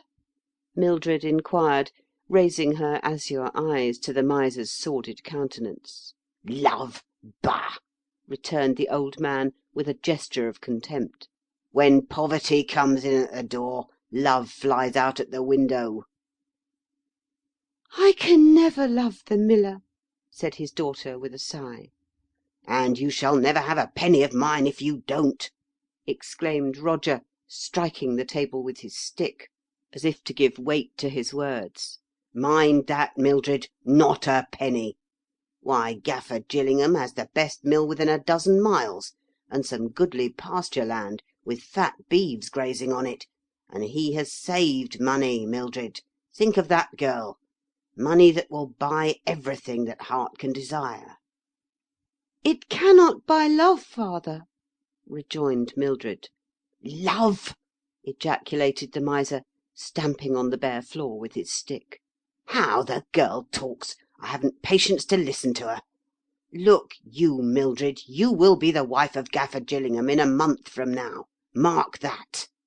Now go to your room, and don't let me see your face again until you can show a more dutiful and becoming spirit."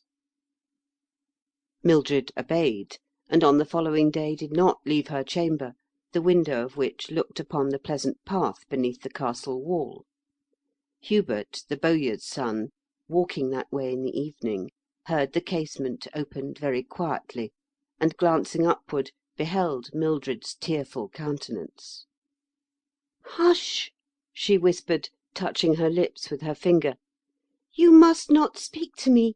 I am to be the wife of Gaffer Gillingham within a month. Oh, what is to be done?" "Gaffer Gillingham!" exclaimed Hubert, his handsome countenance reddening with indignation. "Why, he is almost as old as your father, and doesn't bear a much better—I mean, he doesn't bear a very good character." "But he is rich," said Mildred, with a touch of bitterness in her tone and manner; "and gold, in my father's estimation, makes amends for everything else that may be deficient." "Such a sacrifice must not, shall not be!" exclaimed Hubert, with clenched hands and flashing eyes. "And who will prevent it, young man?" demanded Roger Rainham, creeping round the corner, from the concealment of which he had been listening to the lovers' conversation. "Who will prevent it, I say?" he repeated, shaking his ash stick at the young bowyer. "I will," replied Hubert, confronting him with a stern and indignant glance. "You, you impudent varlet, you beggar!" exclaimed the enraged miser, menacing him with his stick. "Look you here, Master Rainham," said Hubert. "You are Mildred's father, and an old man, and I bear from you what I would not brook from any other man, my own father excepted.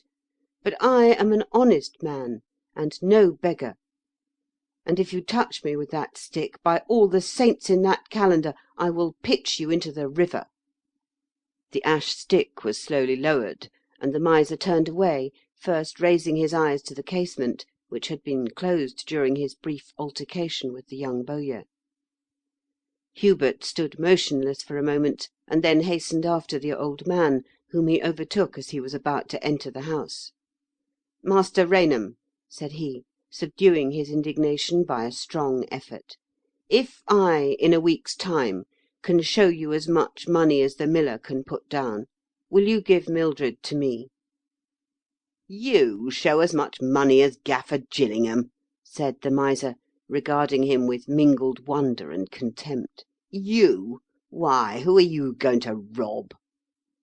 "No more of that!" exclaimed Hubert, cheek and brow reddening again.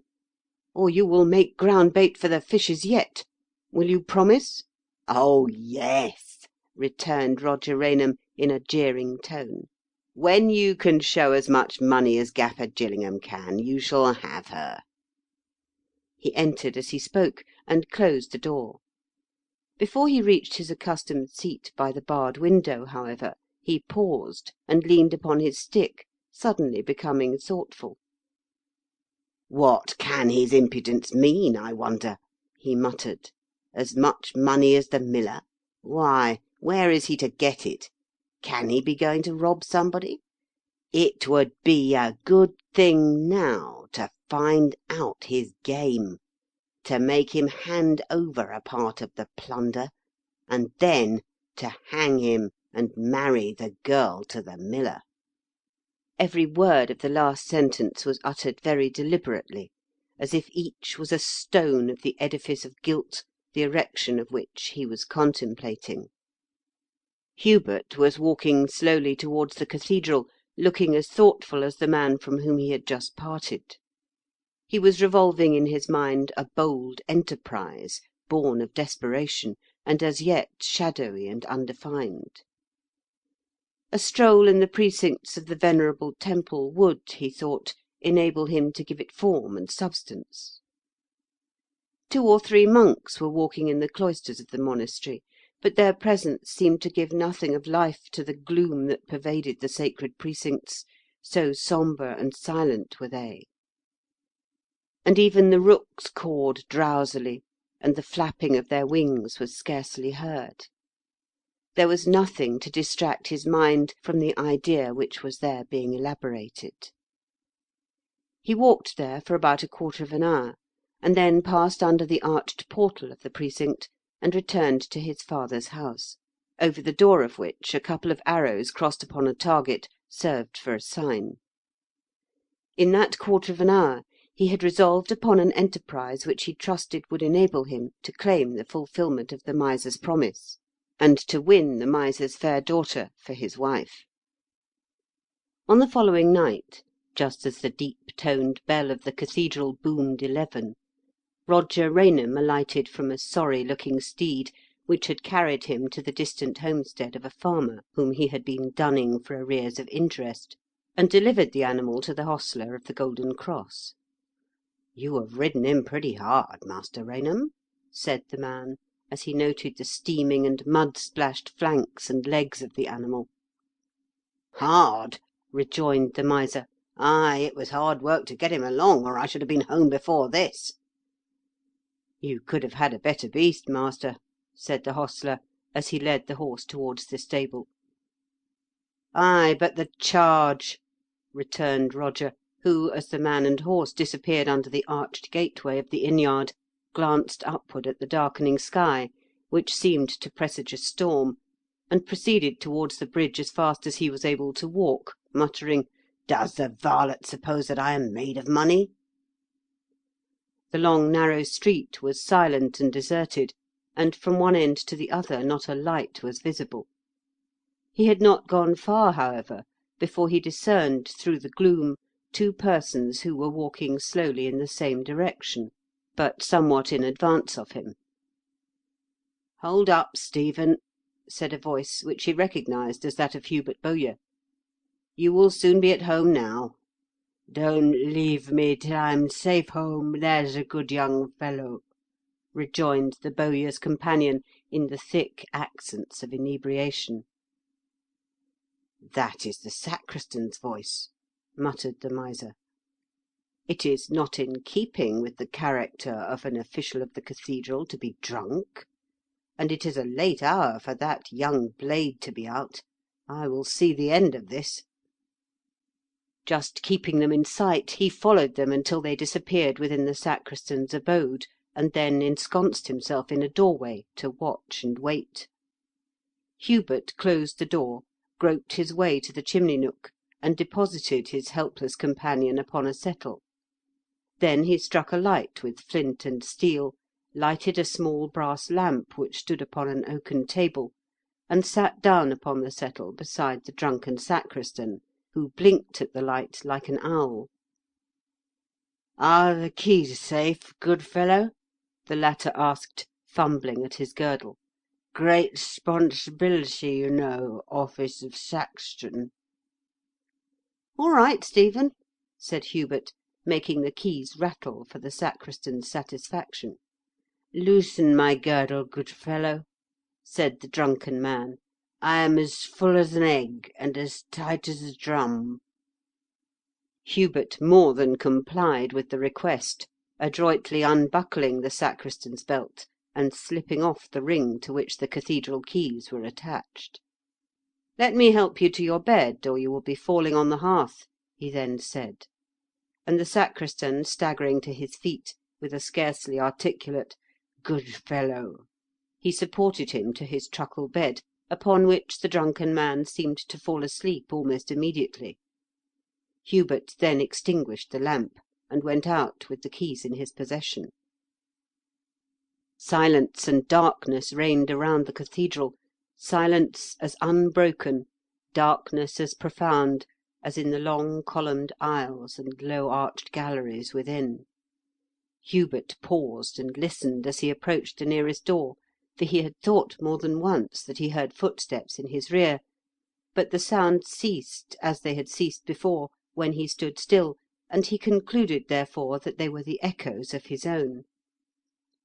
He paused and listened again as he stood within the deep-set doorway, and strained his eyes into the gloom, but all was still, and no living thing met his searching gaze. Then he inserted a key into the lock, and the heavy door swung open. He stepped into the darkness, which seemed to swallow him up, and closed the door. A feeling of awe crept over him as he groped his way into the nave, and saw the white figures of bishops and abbots, barons and knights, dimly and indistinctly revealed between the grey columns, looking like the ghosts of the men whose bones rested below. But he shook it off, and advanced towards the north side of the chancel, his eyes gradually becoming used to the obscurity. He had provided himself with a candle end and the means of procuring a light, but he feared to use them where the gleam of a light might be observed through the windows by a watchman or some belated traveller. After groping about for some time, he discovered a door, and by trying one key after another, he succeeded in opening it. A rush of cold air came forth, and the darkness beyond was so pitchy that for a moment he hesitated to proceed. It was the eve of St. Mark, and on that night, according to a tradition to which everybody in Rochester gave implicit credence, supernatural appearances might be seen in the great tower which Bishop Gundulph had erected in the 11th century. "It is for Mildred," he murmured, nerving himself for the enterprise with that name. "For her I would face all the host of hell." As he was about to step into the darkness, he heard, or thought he heard, a sound as of a heavy door swinging slowly on its hinges, and after pausing a moment to listen, he turned and retraced his steps to the door by which he had entered. It was closed as he had left it, and not a sound could be heard to indicate the presence of a lurker without or within. "It must have been fancy," he murmured, as he hurried back to the door in the north wall of the chancel, which he passed without a moment's hesitation, stretching out his hands to avoid stumbling over the stone stairs which lead to the galleries and the summit of the great tower. Almost at the same moment he became aware of a faint light from above him flickering upon the stairs and wall, and raising his eyes, not without experiencing a momentary thrill of awe, he observed a strange sight: a human hand suspended in the air, with the fingers extended upward, and emitting a faint luminosity resembling that of the glowworm.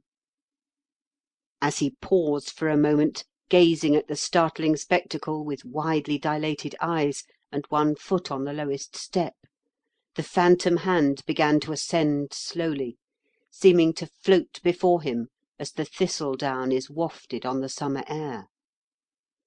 Ascending 2 or 3 steps so hastily that he struck his shin against one of them, he summoned to his aid the courage of which no small share had descended to him, through several generations, from an ancestor who had fought against the conquering host of Norman William at Swanscombe Wood, and blew at the luminous hand as he had blown not long before at the sacristan's lamp.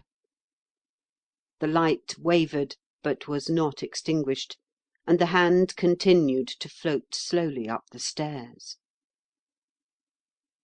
Let us now return to Roger Rainham, whom we left ensconced in a doorway, watching the sacristan's lodge. He had scarcely posted himself there when a light flickered for a moment within the lodge, and then shone steadily through the red curtains at the window, showing that a lamp had been lighted. Presently the shadow of a man was thrown upon the curtain, and in a few moments the young bowyer issued from the lodge and walked quickly towards the cathedral. The miser left his concealment a moment afterwards and followed him, keeping close to the ivied wall lest he should be observed if Hubert caught the sound of his stealthy footsteps and looked back. "So sacrilege is his game," the old man muttered, as he saw Hubert pause at a door of the cathedral. "He has filched the keys and is after the sacramental plate." This conclusion was so satisfactory to his debased and sordid mind that he did not immediately determine to ascertain whether the plunder of the sacristy was really the young bowyer's purpose in entering the cathedral. But when he had walked a few yards in the direction of his own house, he resolved to obtain proof of the crime which he supposed Hubert to meditate, and turned towards the cathedral again. Hubert had disappeared, but he had no doubt that he was in the cathedral, and on making a stealthy attempt to open the door, he found that it was unfastened, and that the way was open to him. Stealing into the dark interior, he closed the door, but not so silently that the sound did not reach the ears of the nocturnal trespasser who had preceded him. He heard the footsteps of Hubert returning, and concealed himself behind a column until he had retraced his steps towards the chancel. Then he followed in the young man's track with the stealthy tread of a night prowling animal of the feline kind. On reaching the door through which Hubert had disappeared, and finding it open, he paused in wonder, and his thoughts took a new direction. "This must be the door leading to Gundulph's Tower," he said to himself. "And this, now I think of it, is St. Mark's Eve, when the phantom hand is seen. They say there is a great treasure concealed somewhere in the tower. Can this fellow have discovered it, or has his love madness goaded him on to seek for it?" For some moments he hesitated to proceed farther, being held back by the fear of phantoms and goblins as strongly as he was urged forward by the hope of profiting by Hubert's discovery of the hidden treasure. Curiosity and avarice at length prevailed over fear, and he began to ascend the stairs. Groping his way upward as noiselessly as he could, he presently heard Hubert's echoing footsteps before him, and when he had ascended to a height which he guessed to be level with the galleries, he discerned a flickering light which a dark figure was eagerly pursuing. The apparition awed him for the moment, though he could not see distinctly what it was. But reflecting that there could be no danger which would not first be encountered by Hubert, he continued to ascend. Up the winding stairs, now narrower and more steep, the phantom hand floated like the goblin fire of swampy woods, or the corpse candle of Welsh churchyards, flickering in the draught which came down the stairs, and in the strong expirations from the lips of the young bowyer, but never becoming extinguished. So absorbed was Hubert in the pursuit, which became more exciting as the harsh cries and flapping wings of startled rooks and daws warned him that he was near the summit of the tower, that he did not hear the miser's footsteps following his own. His last effort to extinguish the phosphorescent light that encircled and wavered about the phantom hand was made when his right foot was on the topmost stair, and the mysterious appearance seemed to be about to mount into the air. A despairing cry burst from his lips as he witnessed its failure, and at the same instant lightning flashed from the black cloud that hung over the cathedral, and, as it momentarily illumined battlement and stair, he heard what seemed the echo of his cry from the stairs below, followed by the sound of a heavy body falling against the wall. The flash was succeeded by pitchy darkness, and the rumbling of the thunder along the black concave above. The phantom hand had disappeared.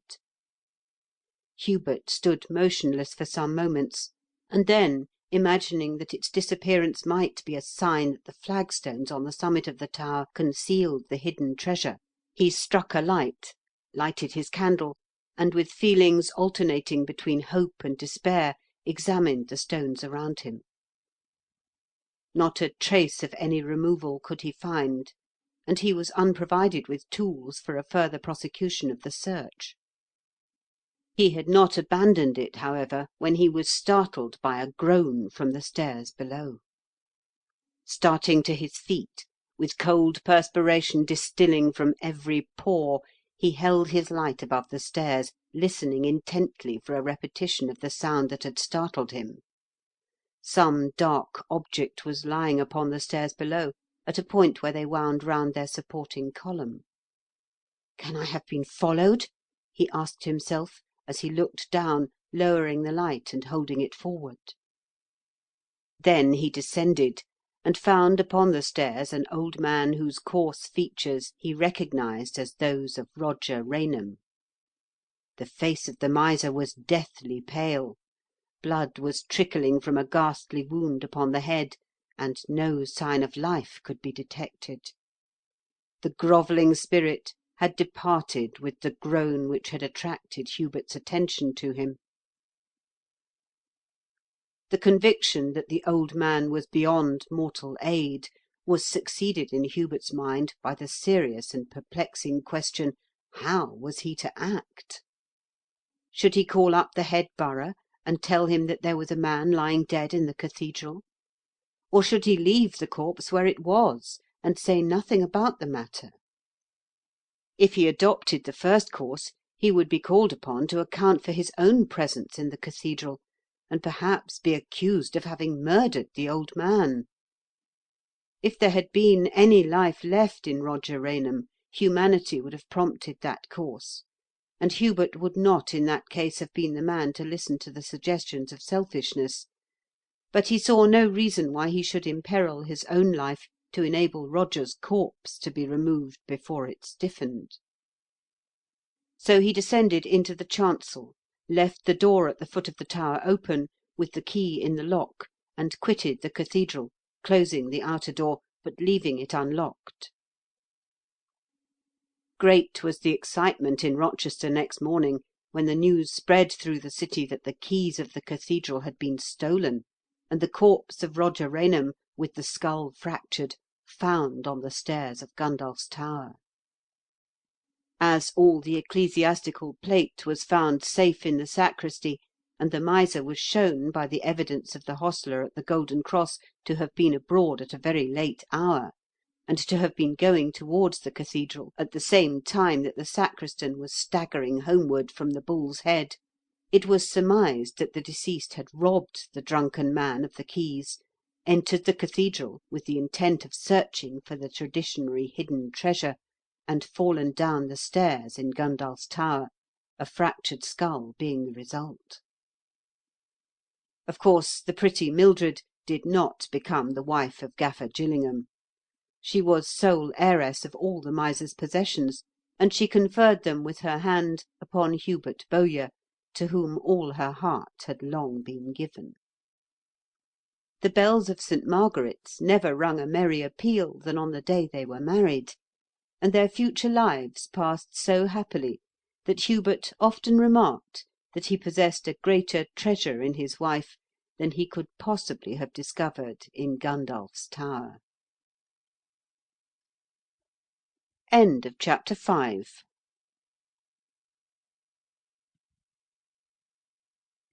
Chapter 6. Where is Dingley Dell? This question was asked by the curate as the pilgrims stepped into the street at 6 o'clock on the following morning and turned towards Chatham Hill. "Somewhere in this neighbourhood," said I, not having a very clear recollection of the data given by Dickens for the discovery of that interesting locality. "On, or probably off, one of the by-roads between this and the high road from Canterbury to Maidstone, I fancy." 2 miles from Muggleton," observed the curate with a smile. "Which is not to be found on the map or in any gazetteer," I rejoined. "It belongs to the same category of towns as Eatanswill." "Dickens may have had towns in his mind which he disguised under those names," observed our white-cravatted companion. "Possibly," said I. but he has not given us the means of identifying it, which he so amply provided in the case of Cloisterham. This curious topographical problem could not be solved then, however, as neither of us had preserved in the cells of memory the precise data of the Pickwickians' eventful journey to Dingley Dell, and their subsequent visit to Muggleton. So we reserved it for future study, when such light could be thrown upon it as might be afforded by the novelist's amusing record of the journey, aided by a good map of Kent. The result of the investigation may be given at once, however, while the pilgrims are tramping over Chatham Hill and along the highway beyond, with the green pastures bordering the estuary of the Medway on their left, and the distant woods of Boxley and Malling on their right. Dingley Dell, according to the information given to the Pickwickians by the waiter at the Bull Inn, must be looked for on the circumference of a circle drawn on a map of Kent, at the distance of 15 miles from Rochester. On the main road from that city to Canterbury, that distance is reached at Judd's Hill, about a mile west of the finger post at the road leading to Faversham. But Dingley Dell was on a cross road, and was reached from Muggleton, 2 miles distant, through shady lanes and sequestered footpaths. Faversham is the only town within 2 miles of the curve drawn from Judd's Hill to Otterden, Staplehurst, and Paddock Wood, and it must be obvious that the Pickwickians would not have travelled from Rochester to Dingley Dell by byways if the place had been only 2 miles from Faversham, which is only 1 mile from the high road. If we extend the radius to the country west of the Medway, it will pass through Tunbridge and Sevenoaks, but we are precluded from that extension of the area to be examined by the consideration that the Pickwickians did not cross the Medway. They appear to have turned off the high road as soon as they were out of Rochester, and the Medway can have been crossed only at Aylesford, a place which excursions to Bluebell Hill and Kit's Coty House had made Dickens acquainted with, but which he cannot have intended the reader to suppose was passed through by the Pickwickians on their way to Manor Farm. The distance from Rochester to Aylesford is 6 miles, and the bridge over the Medway is a stone structure, while the only bridge mentioned in the narrative of the journey is the wooden bridge near which the carriage broke down, and which must have been less than 4 miles from Rochester. It was an hour's walk from that spot to the little roadside public house with 2 elm trees, a horse trough, and a signpost in front, at which Mr. Pickwick was informed that the distance thence to Dingley Dell was more than 7 miles. Dingley Dell, if it is to be found at all, must be sought, therefore, east of the Medway, between the 2 lines of railway, and west of a curved line drawn from Judd's Hill to Paddock Wood, through Otterden and Staplehurst. And in that portion of Kent, though there may be many spots the seclusion and picturesqueness of which might suggest such a name as Dingley Dell, there is no town to correspond to Muggleton. All the localities mentioned by Dickens in his narrative of the Pickwickians' journey and their sojourns at Manor Farm must be regarded, therefore, as being equally with Mr. Wardle and the fat boy the creations of his fancy. The village of Rainham, which we reached about 8 o'clock, straggles along both sides of the high road, with the church on the right, the lofty tower of which makes it a conspicuous object in the rural scene. We had by this time acquired by exercise a formidable appetite, and a beefsteak, procured from a little butcher's shop on the right-hand side of the village street, and cooked very fairly at a decent little inn a few doors farther on, with a quart of our host's excellent ale, provided us with a substantial old-fashioned breakfast. Invigorated by our repast, we started again, without any more definite arrangement for the day's journey than the understanding that we should dine whenever and wherever our stomachs reminded us that nature required farther recruitment, and that we were to sleep that night in Dover. It was one of those fine days which make September so enjoyable a season for the lover of the country, and we strode gaily onward inhaling the pure air with as keen a zest as we had disposed of the beefsteak and our host's ale, snuffing the fragrance borne upon the light breeze from hop gardens and apple orchards, and discussing the merits of novels in general, and of the Dickensian contributions to that department of literature in particular, as we trudged steadily onward, looking over a green and sweet-smelling country on either hand. Through Newington and Bobbing, and on to Sittingbourne, through Bapchild and Green Street, over Judd's Hill, and through Ospringe and Preston, we tramped until the sun, which had been shining brilliantly all the morning, had passed the meridian, and we were beginning to think of dinner. Our way lay through a succession of scenes of rural beauty, unexcelled in any part of England. Again and again we passed through a village, with gardens before the cottages, and oast houses rising in the rear of the farmyards, for every Kentish farmer who has a field sloping to the south grows hops, and the grey tower of the parish church crowning a hill, which was often a mile off the road.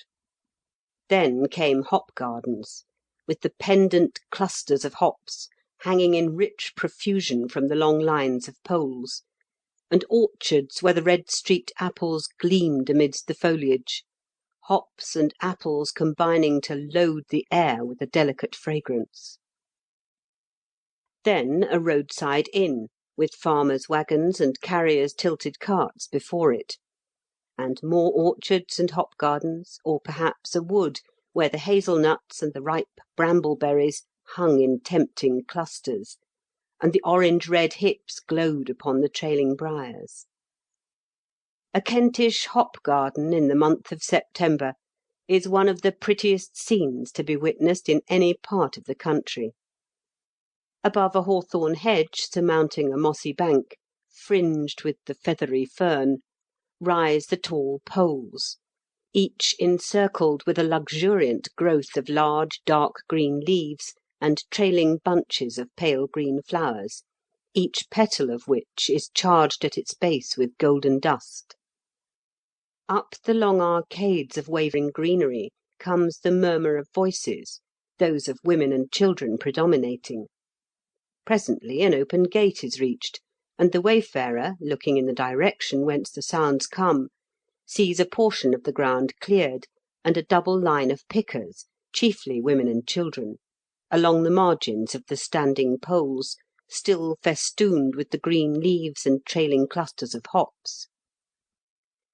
If the pickers are not working at too great a distance from the road, the wayfarer will observe that they stand in two lines facing each other, and having between them what are called, in the technology of the hop garden, bins, square receptacles for the picked hops, consisting of wooden uprights and crossbars, upon which coarse canvas, called bin cloth, is stretched to form the sides and bottom. Men are at work near them, cutting the hop bines close to the ground with a large curved knife, pulling up the poles and carrying them, with the bines clinging about them, to the bins, which they are laid across at a convenient angle. When the hops have all been picked off and dropped into the bin, the pole is thrown upon the cleared ground, where other poles lie by dozens amidst green heaps of broken trailers of the bine, and another is quickly brought by a pole puller. Presently a man comes along carrying a bushel basket, followed by another with a sack, and the farmer with a book in his hand. As they pause at each bin, the measurer lifts the hops and drops them lightly into the basket, which he barely fills before emptying the contents into the sack. As he calls out the number of bushels, the farmer enters them in the book, opposite the name of the family or companionship working at that bin, and then the three men pass on to the next. At 1 o'clock the measurer calls out, "Dinner time, 3/4 of an hour," and then the pickers who live in the village hurry to their homes, if the distance is not too great, and those who have come from London or Maidstone sit down in the shade of the growing hops, where there is often a shabby perambulator or two, and perhaps a cradle or a clothes basket with a baby in it, and open their provision baskets. Hop picking in the south eastern counties of England has one point of resemblance to cotton picking in the southern states of the American Union, namely, that it requires to be begun and completed within a very limited period of time, or the crop will be spoiled. For this reason, the local supply of labour in the hop-growing districts is never equal to the demand, and has to be largely supplemented by the employment of poor families whom the prospect of an unwonted rate of earnings tempts from their homes in the towns, and the vagrants who find the occupation a pleasant variation from mendicancy, and a tent or a barn a lodging more to their taste than the casual ward of a workhouse, or even a tramp's lodging-house. Hence it was that we passed so many groups whose appearance indicated that they were bound to the hop gardens, in their own phraseology, "going a hopping," as plainly as that of the typical grazier did to the sharp cabman, vide Punch, that he was going to the cattle show. Now it was a middle-aged man and woman, the former carrying a bundle at his back, and the latter a child in her arms, while each held an older child by the hand, the whole only a day or two out from Westminster or Whitechapel. Then a young man, with close-cropped hair, the peak of a greasy cap over his right ear, a very foul and very short pipe between his lips, and a shawl twisted loosely about his throat. A young woman, bold-looking and blousy, tramping by his side and carrying a bundle. Here we passed a pale, forlorn-looking woman, trailing 2 young children after her. There, a group of 3 sunburnt vagabonds, ragged and dirty, stretched upon the grass by the roadside, smoking their dirty pipes. We had descended the farther slope of Judd's Hill, and were resting upon a felled tree which conveniently lay upon the shady side of the road, when there turned the corner of a lane, and came towards us, an athletic, sun-browned man, wearing a hard-worn velveteen jacket and fustian trousers, and seeming to have the scent of the hops in his nose, and yet showing neither the foot-sore limp of the town labourer or costermonger, nor the slouch of the habitual tramp. He had about him more of the free, bold air of the gipsy, a suspicion of relationship to which race might have been suggested by his dark complexion. "Have either of you gentlemen got a match about you?" he asked as he came up, and produced a short, smoke-blackened pipe from his pocket. Neither of us was smoking, but I had about me a box of lights, which I placed at his service. He thanked me, lighted his pipe, returned the box with another "thanks," and stood a few moments to assure himself that his pipe was well lighted. "You gentlemen seem to have been doing a good tramp," he then remarked, glancing as he spoke at our dusty boots. "Did you see much hop-picking going on as you come along?" "Picking had begun in some places," I rejoined.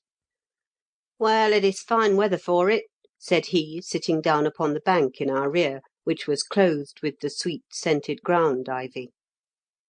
"Warm for September," said the most clerical-looking of our party, the one who was not a clergyman, removing his hat and wiping the profuse perspiration from his broad, glowing forehead. "I've been where it is much warmer in September than it is here," observed the stranger. "Australia?" suggested our friend. "Bermuda," said the stranger. "That is about the latitude of Madeira and Algeria," observed our friend; "and as the sugar cane flourishes in the one and the date palm in the other, they must be tolerably hot." "Intolerably sometimes, Bermuda is," said the man in the hedge. "I had 5 years of it, and I know what it is. But except for the heat, which aren't so bad when you get used to it, I was better off there than I ever was before, or have ever been since. I didn't work as hard as I have often had to do in this country, and I lived better, and never had to look for my living." "Happy state of existence," murmured the curate, with a smile. "But what took you to Bermuda?" "Well, I got a free passage out, and had everything provided for me by Government," replied the stranger. "To tell you the truth, I got into trouble. The first time in my life, gentlemen, and the last. Leastways, as I looks at it, for one thing rose out of another, and the beginning of it was a hare. A very common beginning of trouble in these parts, I am afraid," said the clerical-looking gentleman, who was not a clergyman. "Wait a bit," said the gipsy-looking wayfarer. "As I'm going to rest a bit here, and I like to be sociable, I will tell you the story. It was like this, gentlemen." He took the pipe from his mouth, and we shifted our seats upon the tree so as to face him and listen to The Convict's Story. It is a good many years ago now, as you may suppose, for transportation beyond the seas has long been done away with. In them days, if a man got a sentence that wasn't long enough to make it worth sending him to the penal settlements in Australia, he was sent to Bermuda, where he had to work upon the roads and the harbour, and any kind of work the government had for him to do. Well, I was standing one day at the gate of my father's cottage, when I heard the yelping of hounds in full cry, and before I could move to see where they were, a hare came through the hedge and made for the other side of the road. I happened to have a stick in my hand, and as soon as I see the hare, without a moment's thought about it, I sent the stick flying through the air, just above the ground, and knocked him right over. Hadn't I as much right to a wild animal on the highway as any other man? I thought so anyhow, and I picked up the dead hare and carried it indoors. Presently I heard the hounds coming nearer, and in another minute they come bustling into the road, some over the hedge, some through it, and running about in all directions, yelping and snuffing the ground. "Oh, George," says my mother, beginning to be frightened, "throw the hare out and let them think it has been killed by the hounds." "Why, it'll make us a dinner," says I, "a couple of dinners. And who has a better right to the game than the man who kills it?" I'd shut the door to keep the dogs out, but presently I heard other voices than theirs, and the door was opened hastily by a young swell in a scarlet coat and white cords. I knew him, and had cause for remembering him, for he gave me a cut with his whip once, when I was a youngster, for not opening a gate quick enough to please him. "Where's the hare?" says he, for he saw plainly that the hounds were at fault, and some of 'em was yelping at the door and scratching at it. "What hare?" says I, standing so as to prevent his seeing it. "You know what hare well enough," he shouted in a furious rage, and raising his whip as if he was going to lay it about me. He thought better of that when he saw how I was looking at him, but he pushed past me and got into the room before I could prevent him. "You get out," says I, and in another minute he was on his back in the road. "You shall smart for this," he cried, shaking his fist at me as he gathered himself up from the dust. "Wasn't you a trespassing?" says I. "Don't you shove yourself into other people's houses without being invited?" Then I banged the door in his face, and I heard some loud talk and a good deal of swearing going on in the road. And then they all went off, hounds and all. Presently comes a policeman with a summons. "What is this for?" says I. "Game case," says he. "Illegal possession of game." So I had to go before the magistrates to answer the charge, and the young fellow in the scarlet coat swore that he saw the hare in the cottage. "Will you swear that the hare belonged to you?" I asked him. He didn't answer, but looked at the chairman, and the chairman asked me where I got the hare. I told him I knocked it over on the road with a stick. 6 months, says he, and then I was walked off to a cell and sent away to Maidstone gaol. I didn't tell you that my mother was a widow at that time, did I? She had bad health too, and couldn't do much, and when I came out I found somebody else living in the cottage, and was told she was in the Union House. "That's the work of that fellow who got me the 6 months," says I, clenching my hands, and feeling I should like to have him before me. Then I went to the farmer I used to work for, and found him at his gate. He received me kindly enough, but it was a slack time for farm work, and he had as many hands as he could find employment for. "I'm sorry for you, George," says he, but I shouldn't be advising of you for the best if I said anything to encourage you to stay here, where every farmer is afraid of offending the gentry in the matter of the game. Take my advice, lad, and get right away from here." I thought his advice was good, and lest I should come across the young squire and be tempted to give him a thrashing, I made my mind up to start at once. But there was one that I wanted to see first, and I turned down the lane where she lived. But I hadn't gone far when I met an old man who was a neighbour of her mother's. "Don't go any further, lad," says he, with a very sorrowful look upon him. "I know where you be a-going, and it's no good, George." "What do you mean?" says I. "George," he answered, "I be sorry for you, lad, but you had better hear of it here than go down yonder and see it. It is plain enough to be seen, and all the village be a-talking about it." And then he told me how the girl had been seen about the lanes and fields with the young squire soon after I was sent away, and how shame and disgrace had been brought upon her, and when I left him all my blood seemed boiling up into my head. I walked away from the village very fast, determined never to return to it. But unfortunately, as I was making a short cut through a wood, I saw, coming towards me, the man upon whose head I was invoking curses, as with clenched hands and set teeth I tramped along the narrow path. For a moment I felt a savage joy at the opportunity for revenge that seemed to be thrown in my way, and I stood still, knowing that he could not pass me on the path unless I chose to let him.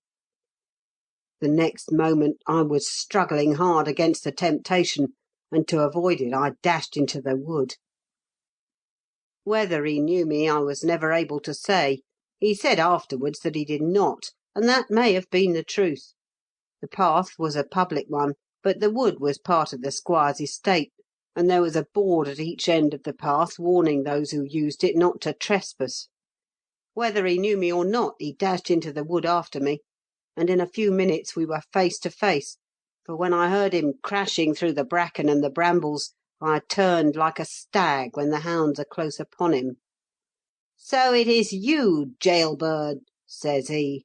So he knew me then, if he didn't before. "What are you doing in my preserves? You were after no good, I'll be bound." "What have you been after, scoundrel?" I shouted at him, and then I sprang at him, clutched him by the throat, and pitched him into the bushes. As he scrambled to his feet, with his face paler than before and scarified and bleeding, I dealt him a blow with my clenched fist which knocked him down as if he had been shot. I thought I had killed him, so still he laid amidst the bracken, and so heavily he groaned. I stood there gazing down upon him for a few moments, and then I returned to the path, leaving him where he fell, and walked all night, determined to get out of the county and as far away as I could. But I didn't get far. Next day, as I was eating some bread and cheese in a little public house, a constable stepped in, clapped the handcuffs on me, and marched me off to the station house. I thought I saw the black scaffold and old Calcraft waiting, but by the mercy of God it was not to be so bad for me as that. The man I thought I had killed had only been knocked senseless. But that was thought enough to send me for trial at the assizes, and the judge thought it enough to make it his duty to sentence me to 7 years' transportation. That's how I come to know Bermuda. And it was a better thing for me, mind you, than if I had had a year in Maidstone gaol, for I worked in the open air in a beautiful climate, and was never so well off in my life as I was while I was there. He rose when he had finished his story, drew a long whiff from his pipe, which he had kept alight by a drawer at intervals, and wishing us good day, strode away in the direction of Sittingbourne. End of chapter 6.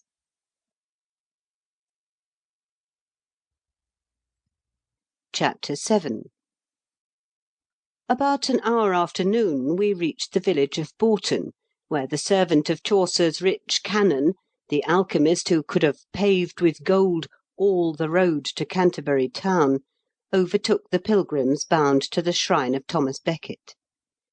We, too, had our faces Canterbury-ward, and a remark upon the association of the locality with the pilgrimage described by the mediaeval poet with so much quaintness and humour led to many comparisons and contrasts, more or less felicitous, as we strolled through the village, looking for what might seem to be the most eligible hostelry.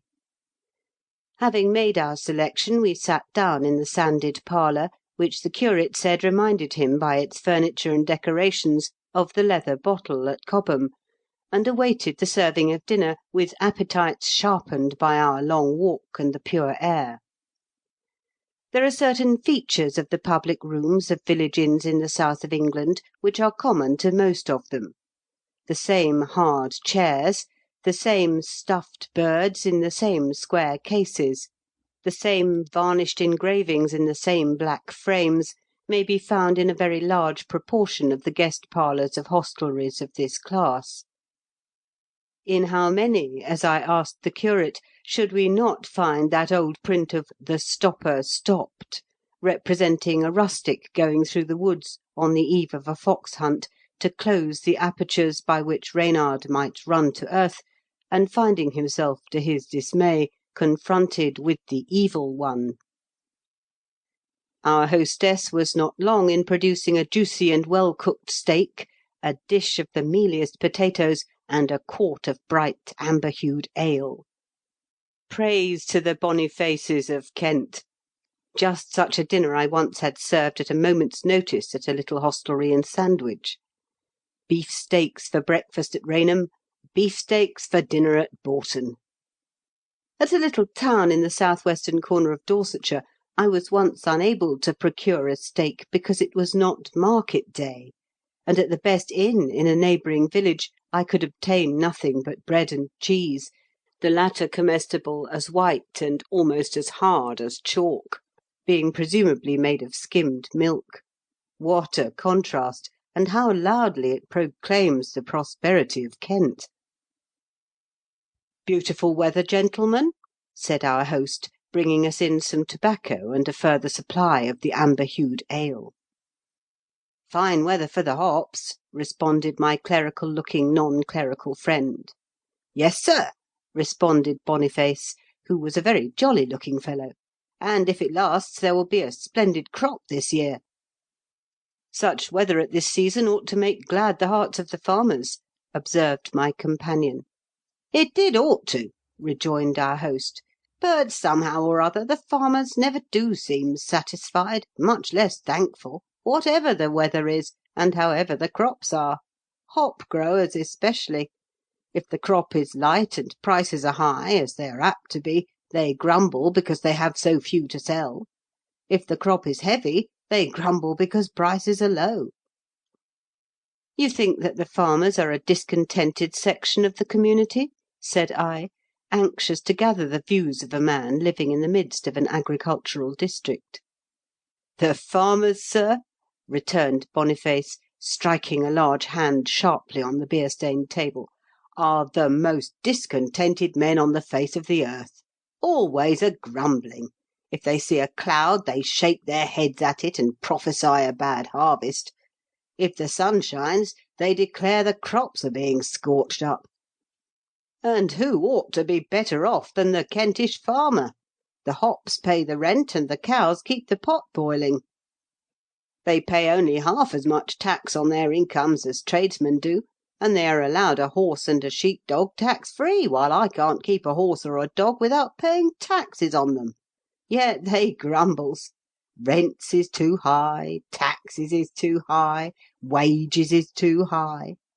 Yet they pay only the market value of land and labour, the same as tradesmen, who never get any abatement of rent, however bad trade is. And they are more lightly taxed than any other class in the state." "Rents and wages are higher in Kent than in many parts of England," I observed, "but I suppose they would not be so if the average value of the produce was not much higher." "They ought to be higher, sir," responded our host. "Then they would have to farm better, and the country would gain by it. And if they weren't able to go galloping about the country in the hunting season in scarlet coats and white cords, why should they expect to do it? If farming is such a bad game as they try to make us believe, why do they do it? And how can they do it?" A very pertinent question, I observed. Our host was now called away, and we, having lighted our pipes, that is, the curate and myself did, our friend not favouring the consumption of the Nicotian weed, stepped upon the dusty road once more, and faced the pleasant rise of Boughton Hill. Before us stretched the extensive woods formerly forming Blean Forest, with the white road winding between them, Herne Hill rising on our left, and the grey tower of a village church peeping out of them on the right. "In those woods," said I, as we walked gently up the hill, "on the left of the road, was quenched in blood one of the most remarkable impostures of modern times. For it was there that a volley from the muskets of a military detachment from Canterbury terminated the career of John Nichol Thom." "That was before my time," observed the curate. "Pretended to be an incarnation of the Saviour, didn't he?" "That was towards the close of his career," I replied. "The affray created a great sensation at the time, when gross ignorance prevailed among the labouring classes in the rural districts, and the changes then lately made in the laws for the relief of the poor had created profound discontent among them." "An ignorant mob led by a madman," said my other companion, with a sigh. "Let us hear what this old fellow has to say about it," said the curate, lowering his voice, as we overtook a bent, grey‐headed, sun‐browned man, who was walking slowly in the same direction as ourselves. "I will be bound he had a finger in the pie." "Was it not here that the riots were some years ago?" I inquired of the old man.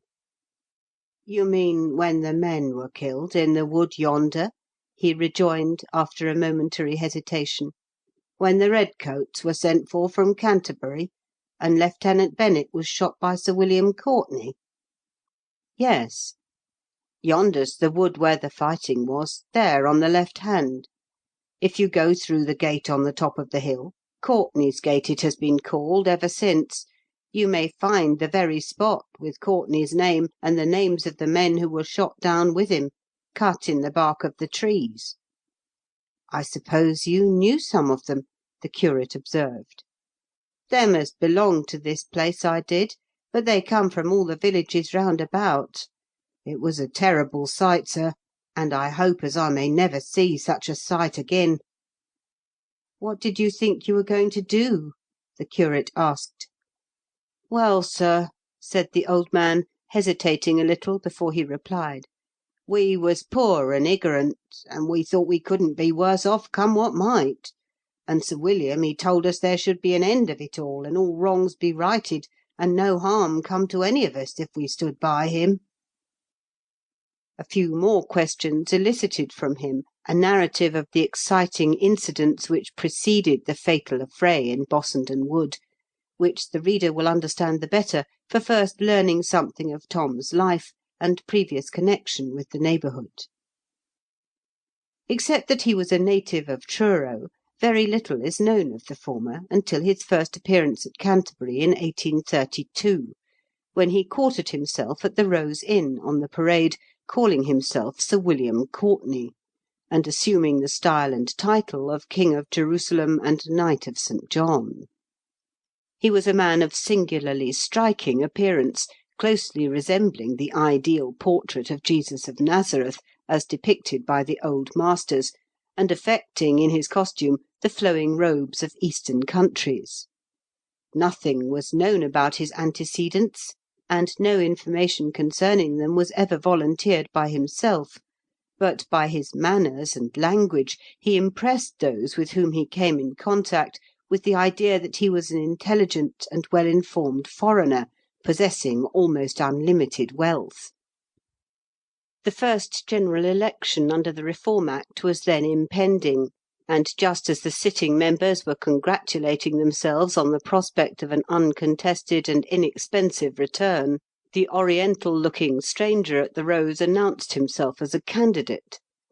In his printed addresses to the constituency, he declared himself an advocate of the abolition of tithes, the repeal of the excise duty on malt, and other changes likely to find favour with a rural community; and in one of them he indicated a claim to the noble mansion and estate of Hales Place, belonging to a family of that name, and since made famous by its introduction into the evidence in the extraordinary Tichborne trial.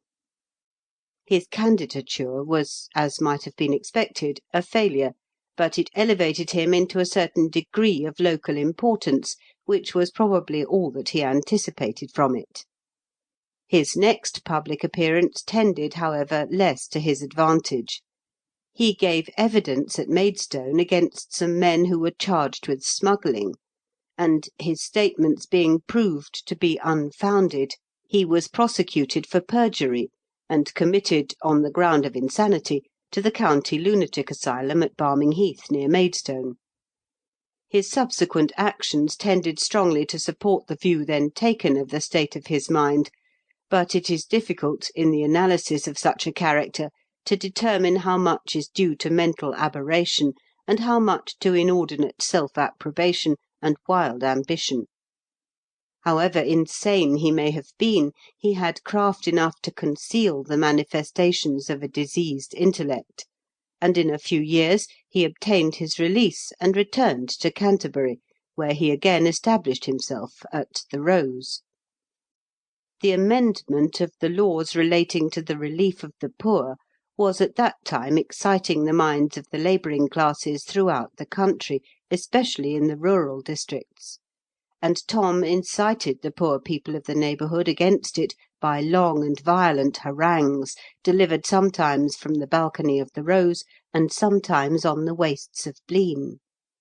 His seditious and inflammatory discourses gradually assumed a religious tinge, which became more blasphemous in proportion to the credulity of the persons whom he addressed, thus affording a further proof of the craftiness of his character. The climax came in a declaration that he was the Saviour, in corroboration of which he displayed cicatrices on his hands, which he alleged were those of the wounds inflicted by the nails which had secured them to the cross. He should be with them for a time, he told his ignorant and credulous listeners, and then should be taken up to heaven in a cloud of glory. "You surely did not believe those wild ravings?" I said to the old man who trudged up the hill with us, and who prefaced his narrative with a brief account of what he had seen and heard at the first gathering of Tom's deluded followers which he attended. "Well, sir, you see, we was all poor ignorant folk, and didn't know what to believe and what not to believe. There was many that doubted and scoffed at first, that come to be the strongest believers in him. And the women went quite wild about him, and they egged on the men, and then he talked us all into such a state of mind that we went as wild as the women, and would have gone through fire and water if he went before us. Every time I went to them meetings I found more men met together, till at last I believe every farming man in the village, and a good many more of all sorts, went to hear him. Well, the end of it was, he rode into Bourton one morning, mounted on as fine a horse as ever I see, and dressed like you see Jesus Christ in the pictures, but carrying a sword and pistols. Men and women, boys and girls, all ran out to welcome him. The men he told to arm themselves and follow him, the rest were to stay at home. Then he rode down the lane that we have just passed, about 100 of us following him, some with guns and some with hayforks, sickles, or anything that would serve for a deadly weapon, and he led us through the lanes to a farmhouse at Fairbrook, a little place yonder below Herne Hill.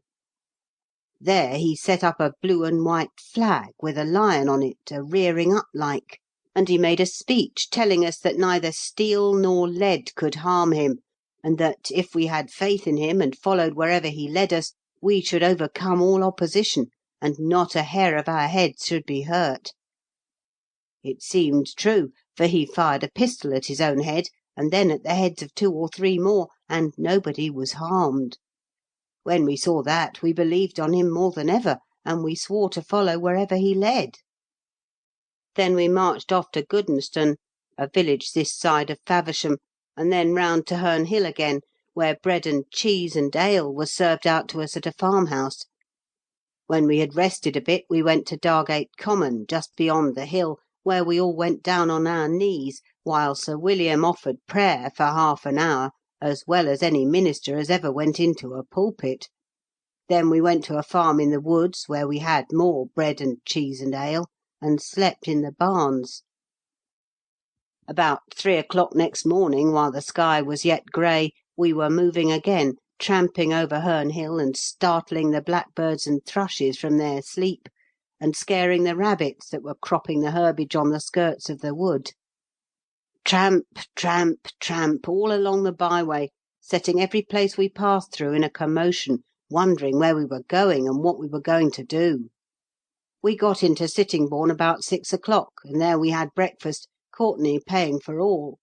And then, when we had rested, we started again, turning off the high road and marching through Newnham, Eastling, Throwley, Seldwich and Selling, spreading the excitement and commotion wherever we went, and halting in every village for Sir William to make a speech and draw the men on to follow him. At last we got back to Bourton, wondering what it was all to end in, but resolute to do whatever we was set on to. There was some talk of marching through the woods to Hales Place and taking possession of it, but nothing was done next day, which was Sunday. And on Monday morning the first blood was shed, and that was the beginning of the end. We were all in a field, wondering what the next move was to be, when one of the farmers came with 3 constables, after a man who, as most of us had done, had left his work and broken his contract of service. As soon as Courtenay saw these men coming towards us, he whipped out one of his pistols and fired. One of the constables fell dead, and the others and the farmer ran for their lives, spreading terror and excitement all through the village. Courtenay drew his sword and hacked the body of the dead constable, which 2 of the men then lifted, gashed and bleeding, and threw into a ditch. Waving his bloody sword, he told us to follow him, and we all marched off into the heart of the wood, where he made a speech that worked us all up into a fever of excitement. Then we all went down on our knees, and Courtenay offered a prayer, and a hymn was sung, all of us believing that there would soon be some fighting, and we should carry all before us, and do I don't know what. By and by we heard the tramping of feet along the lane by Berkeley Lodge yonder, and we drew into the thickest part of the wood, those who had guns being posted in front. The constabulary sergeant had ridden into Canterbury after the man had been shot, and the magistrates had called upon the military for help, and were coming against us with every soldier in the city. Presently we heard them pushing through the bushes and the tall bracken, and then we saw their bayonets glittering in the sunshine, where it gleamed here and there through the branches of the oaks. Courtenay made a sudden movement forward, and we saw a flash, and then the report of his pistol rang through the wood, and the startled birds flew in all directions, twittering and screaming. The next moment there was another flash, and a sharp rattling in our front, and I saw Courtenay fall, and several poor fellows sinking on their knees amongst the bracken, or staggering against the trees. A wild cry was raised by the men, and those who had guns fired at the soldiers, and then there was a rush, and we saw the gleam of steel, and in a moment we were flying in all directions through the wood. 3 soldiers had been shot, 2 of them mortally wounded, besides Lieutenant Bennett, killed by Courtenay. And Courtenay and 16 of his men were left upon the ground, 9 of them dead or mortally wounded, besides Courtenay himself. Here the old man's story ended. The coroner's jury returned a verdict of justifiable homicide in the case of Tom and the 9 labourers whose blood had stained the spring flowers and bright green moss of Bossenden Wood, and one of wilful murder against the madman and 18 of his deluded followers in the case of Lieutenant Bennett and the 2 soldiers. The captured rioters were subsequently tried at Maidstone, when 3 of them were sentenced to be transported, 2 for life, and the third for 14 years, and most of the others to various terms of imprisonment. Tom was buried at Herne Hill a few days after the affray, and so great were the alarm and excitement that still prevailed throughout the district, that the burial service was hurriedly performed, and every allusion to the doctrine of the resurrection was omitted from it. Was this omission sanctioned by the Archbishop of Canterbury, I wonder, lest it should seem to countenance the belief of the Thomites in the expected resurrection of their leader? But though one woman expressed a firm belief that he was not dead, even when she was shown his corpse in a coffin, and another acknowledged that she had carried a vessel of water half a mile in order to pour some of the fluid between his lips, in the event of his being slain, because he had told her that he would be resuscitated by that means, the delusion seems to have quietly died out soon after the fatal termination of his career. Many mementoes of this melancholy affair may, however, still be found in the villages and hamlets in which the delusion existed. Tom's long black hair and beard, which were cut off by the surgeons, fell into the hands of one of his disciples, by whom they were treasured with the deepest reverence. It is said that fancy prices were given for locks of his hair, not only by his followers, but even by respectable inhabitants of Canterbury and its vicinity, who were actuated by a morbid desire for the acquisition of such relics. Even the corpse of the blasphemous impostor would have been disinterred if a strict watch had not been kept on the grave for months after the interment. The names and initials of Tom and several of the deluded men who fell with him may still be seen, rudely cut with clasp knives, on the trees in Bossenden Wood. The tree against which Tom fell was stripped of all its bark by the crowds whom the tragedy attracted to the spot, and his autograph was eagerly sought after and bought with gold. Nor was this morbid curiosity confined to believers in the impostor, or to the poor and ignorant, for many ladies and gentlemen of good social position visited Boughton, some travelling long distances, for the purpose of seeing the spot where he fell, obtaining some memento of him, and stroking his horse. We had reached the summit of Boughton Hill while the old man was telling his story, and now paused to look over the surrounding country. Large tracts of woodland stretched away on either hand, the bright greenery fading into blue in the distance, with a light streak on the northern horizon which we knew to be the sea, and a depression in the opposite direction marking the valley of the Stour. From a point a little beyond the gate leading into Bossenden Wood, and which is called Courtenay's Gate, we had a very distinct view of Canterbury Cathedral, and the towers of 3 or 4 village churches rose above the woods on the right and the left. Bossenden Wood, which abounds in picturesque glades and hollows, with many chestnut trees mingling with the oaks of which it chiefly consists, is a portion of the wild tract called Blean Forest, or the Blean, which formerly stretched from Faversham to Canterbury, and thence to Herne Bay, and of which many extensive woods still exist.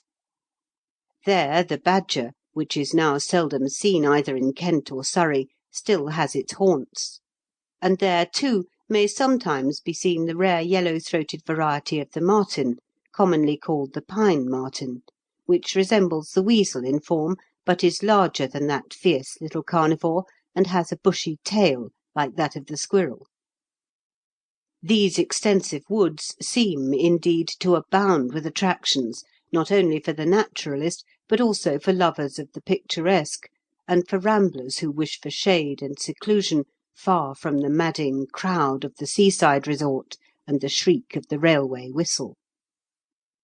The northerly footpath from Boughton Hill is continued by a green lane to Lambers Wood, and thence to Whitstable, and is crossed on the south side of the latter wood by another lane leading from Graveney to Blean, and passing over Honey Hill and Blean Common.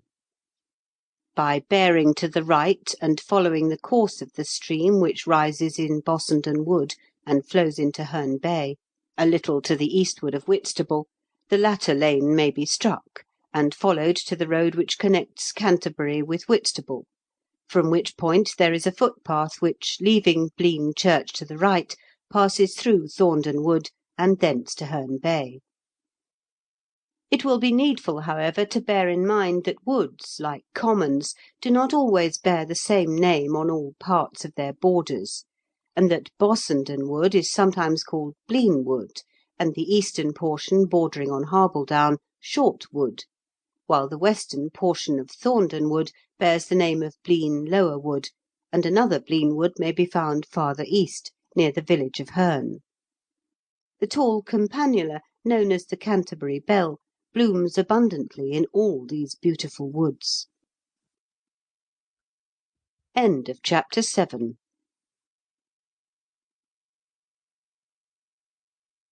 Chapter 8. Descending Harbledown into the valley of the Stour, we had a fine view over the ancient city of Canterbury, with the cathedral in its midst, the grey towers of its many churches rising here and there above the surrounding roofs, and the green pastures around, with the river winding through them like a silver thread upon green velvet, and the cattle that Sidney Cooper has so often painted reclining on the verdant banks. Rooks were sailing about the cathedral towers, as in Dickens's description of the scene, and the towers themselves, overlooking many a long unaltered mile of a rich country and its pleasant streams, were cutting the bright air. Entering the sunny street of Canterbury, dozing, as it were, in the hot light, we began at once to look about the dear old tranquil streets, which David Copperfield held in such affectionate remembrance, the shadows of the venerable gateways and churches, the old houses and the stately grey cathedral, with the rooks sailing about the towers. Entering a stationer's shop on the right-hand side of the High Street, and wondering whether it was the shop at which Dickens bought a copy of Cruikshank's Bottle in 1847, when on his way to Broadstairs for his annual allowance of sea air, we each purchased a sheet of letter paper, embellished with an engraving of the cathedral, whereon to write to our wives, notifying them of our safe arrival in the capital of East Kent, and then strolled towards the cathedral, looking as we went for old houses which might have stood for the likenesses of those in which Dickens established Mr. Wickfield and his amiable daughter, and the learned Dr. Strong. We were not long in coming upon a house which we at once assigned to the weak-minded lawyer. "A very old house bulging out over the road, a house with long low lattice windows bulging out still further, and beams with carved heads on the ends bulging out too." Dr. Strong's house we found, or thought we found, which was perhaps more gratifying than the result would have been if we had known exactly where to look for it, nearer the cathedral, "a grave building in a courtyard, with a learned air about it that seemed very well suited to the stray rooks and jackdaws who came down from the cathedral towers to walk with clerkly bearing on the grass plot." Then we strolled into the precincts of the cathedral, where there are some remains of the ancient priory, thinking of the description given by Dickens, writing in the person of David Copperfield, of "the venerable cathedral towers, and the old jackdaws and rooks whose airy voices made them more retired than perfect silence would have done. The battered gateways, once stuck full with statues, long thrown down and crumbled away, like the reverential pilgrims who had gazed upon them. The still nooks where the ivied growth of centuries crept over gabled ends and ruined walls." Time did not permit us to survey the interior of the cathedral, nor did my desire to view everything associated with Dickens and his imperishable creations require me to do so. For, though it is in the shadow of the venerable pile that Peggotty, returning from his weary pilgrimage in quest of Emily, meets the fallen Martha in the dramatic version of the story, the incident is described by Dickens as occurring in some dark nook of the metropolis. We pardon the transfer, however, for the sake of that triumph of the scene painter's art, the moonlit exterior of the cathedral, with the snow lying deep upon the ground, the white-robed choristers filing past the lighted windows, and the organ pealing forth that grand anthem. Some of the still nooks, where the ivied growth of centuries creeps over gabled ends and ruined walls, are very curious, and suggested to me the idea of portions of Austin Friars and Great St. Helens in the City of London mixed with the cloisters of Westminster Abbey. From the Green Court, in which the deanery is situated, on the site of an ancient monastery, a long narrow covered passage, paved with flagstones, and known as the Dark Entry, crosses the brick walk, forming a communication at its eastern extremity with the cloisters, the crypt, and by a private staircase with the interior of the cathedral, and at its western end, through the Green Court, with a portion of the precincts called the Oaks. It is a gloomy passage even by day, and the ill repute which has clung to it for more than 300 years causes it to be avoided after dark by all but the strongest-minded persons even now. The story of priestly profligacy, illicit love, jealousy, revenge, and crime associated with this gloomy passage and the old house at the corner dates from the reign of Henry VIII. The house mentioned was, at the time indicated, the abode of a portly canon, who had in his service as housekeeper a young woman, comely of countenance, neat in her attire, modest in her demeanour, whose name was Ellen Bean, but whom the canon was wont to speak of as Nell the cook. One evening a young lady arrived at the canon's house, and took up her abode with him, much to the dissatisfaction of the comely housekeeper. To all his friends the canon spoke of her as his niece, and represented that her father had gone abroad, confiding her to his guardianship. But doubts of the veraciousness of this statement soon entered the mind of Ellen Bean, who probably knew that the canon's virtue was not equal to his learning, and she resolved to ascertain whether they were well founded.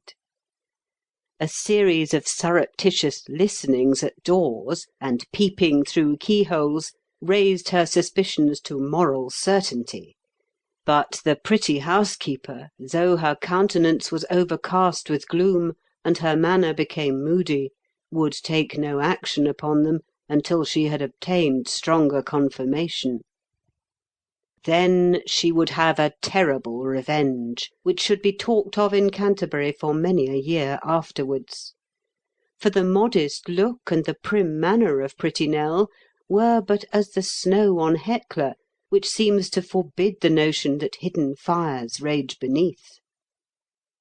Assured at length of the young lady's frailty and the canon's infidelity to herself, she sprinkled poison in a game pie, of which both partook, and within a few hours afterwards both were dead.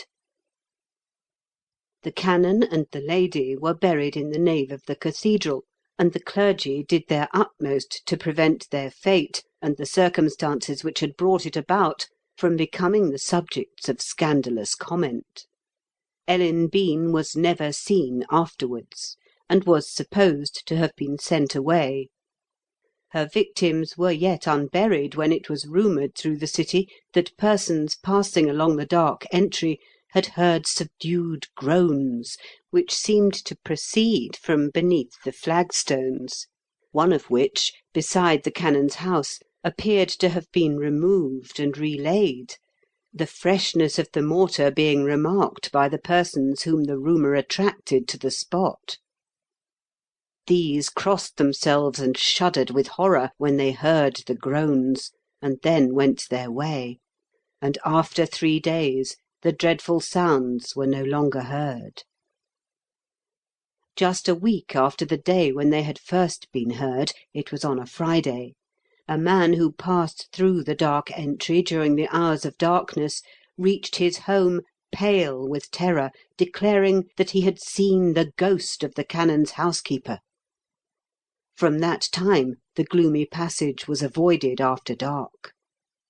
But from time to time strangers who knew not the ill repute of the place, or Canterburyans who disregarded it, saw, if they passed through it on a Friday night, the spectral presentment of Nell the cook, standing by the door of the house in which the crime had been committed. Footnote: this tradition is not yet worn out. A small maimed figure of a female in a sitting position, and holding something like a frying pan in her hand, may still be seen on the covered passage which crosses the brick walk, and adjoins the house belonging to the 6th prebendal stall. There are those who would even yet hesitate to thread the dark entry on a Friday. Barham. End of footnote. About 100 years afterwards, the flagstone nearest to that house became loose, and on its being taken up, with a view to its relaying, a vault 12 feet deep was discovered, at the bottom of which was a female skeleton in a sitting position, with a pitcher and a piece of pie crust beside it. It was surmised that the friends of the canon, having traced the crime to Ellen Bean and determined that she should die, yet wishing to avoid the scandal of a public investigation, had buried the wretched woman alive, and placed a portion of the poisoned pie in the vault, in order that, if the slow torture of starvation tempted her to eat it, she might suffer before death the agonies to which she had condemned her victims. I am not aware that her unquiet ghost has been seen of late years, but the belief that it haunts the dark entry still lingers in the city, and it would not surprise me to learn that there are persons living in Canterbury who would be found ready to depose that on some Friday night, at some remote period of their lives, they had encountered Nell Cook's ghost in the dark entry. It used to be said that whoever saw the apparition died within a year, but the evidence upon this point would not satisfy a committee of inquiry. Tradition declares that 2 of the 3 masons who discovered the skeleton were hanged at Tyburn for murdering the 3rd in the time of Dean Bargrave, who died in 1642. But it is not alleged that they had ever seen the ghost, and if their fate was held to have been brought about by the discovery of the decaying remains of Ellen Bean's mortal part, the belief shows a strange jumble of ideas. I do not know how many persons are supposed to have seen the ghost in the course of more than 3 centuries, but the only person who, having seen it, or being said to have seen it, is recorded to have died within the year, was Charles Story, who in 1780 was hanged at Ocean Hill, and afterwards gibbeted on Chatham Downs for the murder of a journeyman paper-maker. "It was Dr. Johnson, wasn't it?" said the curate, as we came out of the precincts, "who said he liked to hear ghost stories because he regarded them as so many additional evidences of the immortality of the soul." "Yes, apropos of the story that was then circulating concerning the second Lord Lyttelton," I replied. "I think the old doctor's faith must have been of the kind that requires stimulants to keep it alive." "The anecdote shows that a belief in ghosts is not incompatible with a high order of intellect," observed our friend. "How any man of even ordinary intelligence can believe ghost stories, I can't imagine," said the curate. "Do you distinguish between ghost stories and ghosts?" I asked. "I don't see where the line can be drawn," he rejoined, after a little reflection. "You don't?" said I. "Suppose you heard an improbable story about a tiger, Would you say you couldn't distinguish between tiger stories and tigers?" "Oh!" he ejaculated, "now I see your meaning. But I should know there are tigers, though I might not believe every traveller's story about them, while I should not believe a ghost story for the sufficient reason that I don't believe in ghosts." "Why not?" I asked. His only reply was a significant shrug. "Do you?" he asked with a smile. "I neither believe nor disbelieve," I replied. "I am disposed to be sceptical as to the ghost stories I hear. But my scepticism does not extend to a denial of the possibility of ghostly appearances, and thorough unbelief on the subject seems to me to be inconsistent with belief in the existence of an immortal spirit, the union of which with the body is dissolved by death." "Did you ever see a ghost?" the curate inquired, after a brief pause, during which the scoffing smile had faded from his countenance.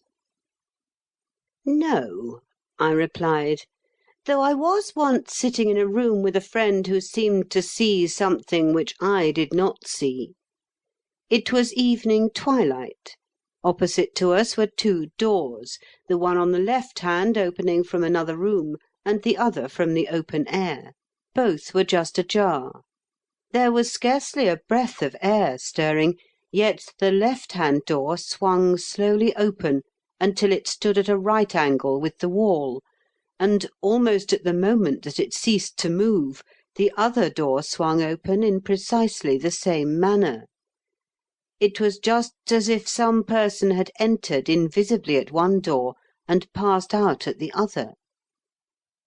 "Did you see that?" my companion asked.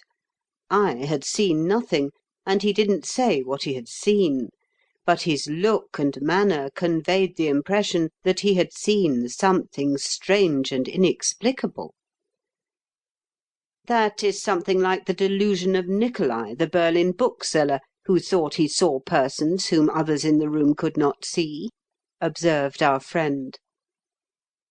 "But have you ever heard a real and well authenticated ghost story?" said the curate.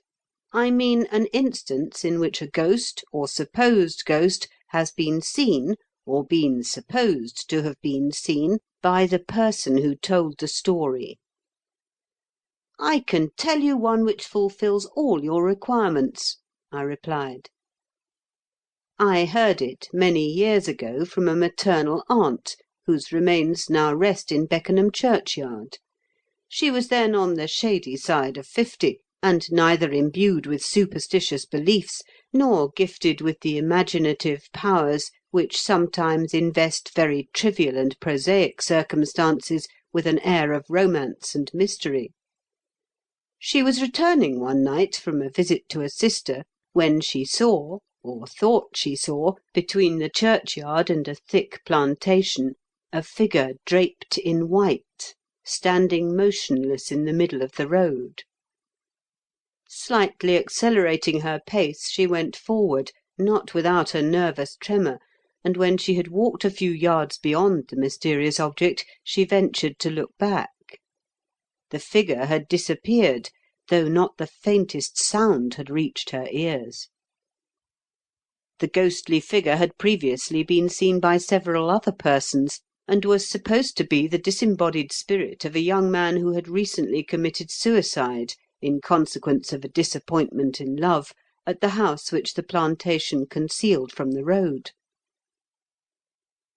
The faculty of ghost-seeing has been observed to be frequently developed in several members of the same family, and I may add to the preceding story, which gave the curate something to think about as we walked towards the railway station, that my mother, then in her 87th year, related to me, a few months before her death, a strange incident, which I regarded as a delusion.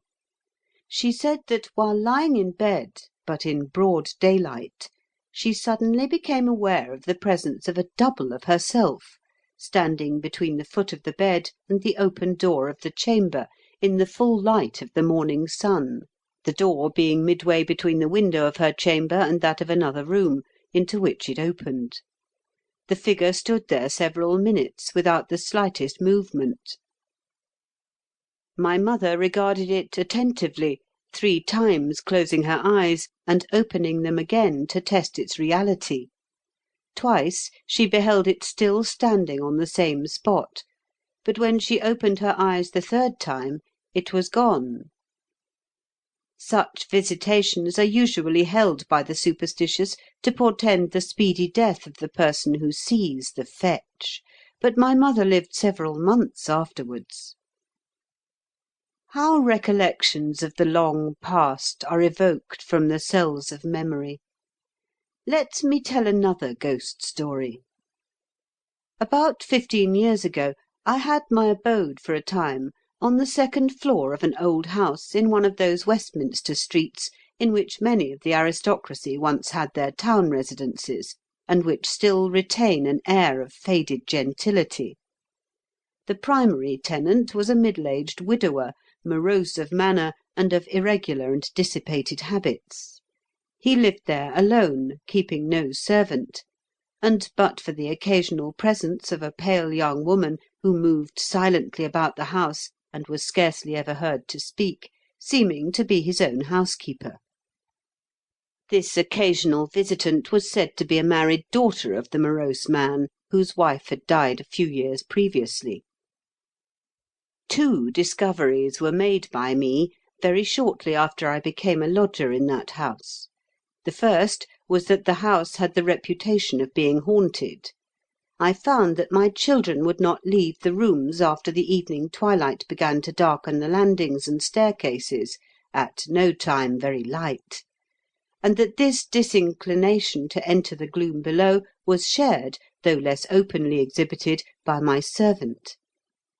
On inquiring the cause, the young woman told me that the house was haunted, that "they say that he killed his wife with ill usage, and that her ghost walks about the house at night, and has been seen by several persons." I gave no encouragement to this belief, and thought no more about the matter until something occurred which recalled it in a very forcible manner. The second discovery that I made was, that the morose parent of the pale and silent young woman was in the habit of going out about 8 o'clock in the evening, and returning in an inebriated condition in the small hours of the morning. On several successive nights or mornings I heard this objectionable householder signalise his return by banging the street door and tramping heavily up the uncarpeted stairs. On the occasion to which I have alluded, I heard him talking as if to himself. I listened, but the footsteps were evidently those of only one person. He entered one of the rooms on the 1st floor, which he reserved for his own occupation, and for some time afterwards I heard his voice at intervals, now in the low tone of self-communion, now raised to the pitch of drunken or delirious raving. All at once I heard him stumbling up the stairs, ascending them as rapidly as his inebriated condition permitted him to do, but with unsteady steps and staggering gait. He reached the 2nd floor landing, reeled heavily against the door of my sitting room, and then began to ascend higher. "I've got you now," he shouted in a tone of savage exultation. "You can't get away from me now." What, I asked myself as I listened, could be the meaning of this? The rooms on the 3rd floor were unoccupied, and no footsteps had preceded those of the drunken man up those unused stairs. I heard him enter one room after another, slamming the doors, and then he stood still. "Where are you?" I heard him say. "Where have you got to?" There was no reply, and in a few minutes he began to descend the stairs, which he did more quietly than he had gone up, muttering to himself in a tone so low that only the sound reached me, without the sense. I heard him no more that night, and for several days afterwards he was neither heard nor seen. The pale young woman glided noiselessly about the house, and, in reply to my questions concerning him, informed me that he was very ill.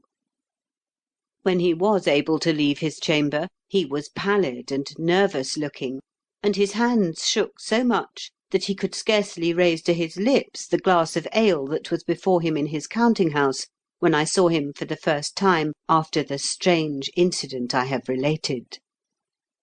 Delirium tremens, I said to myself. He must have seen his wife's ghost, was the comment of persons to whom I told the story of that night. That he saw, or thought he saw, somebody or something that eluded him, and had disappeared when he reached the unoccupied rooms on the third floor, there can be no doubt. What or who it was remained unknown to every one but himself, unless he shared the secret with that reticent pallidity who seemed to be the only relative or friend who ever entered the house. End of chapter 8.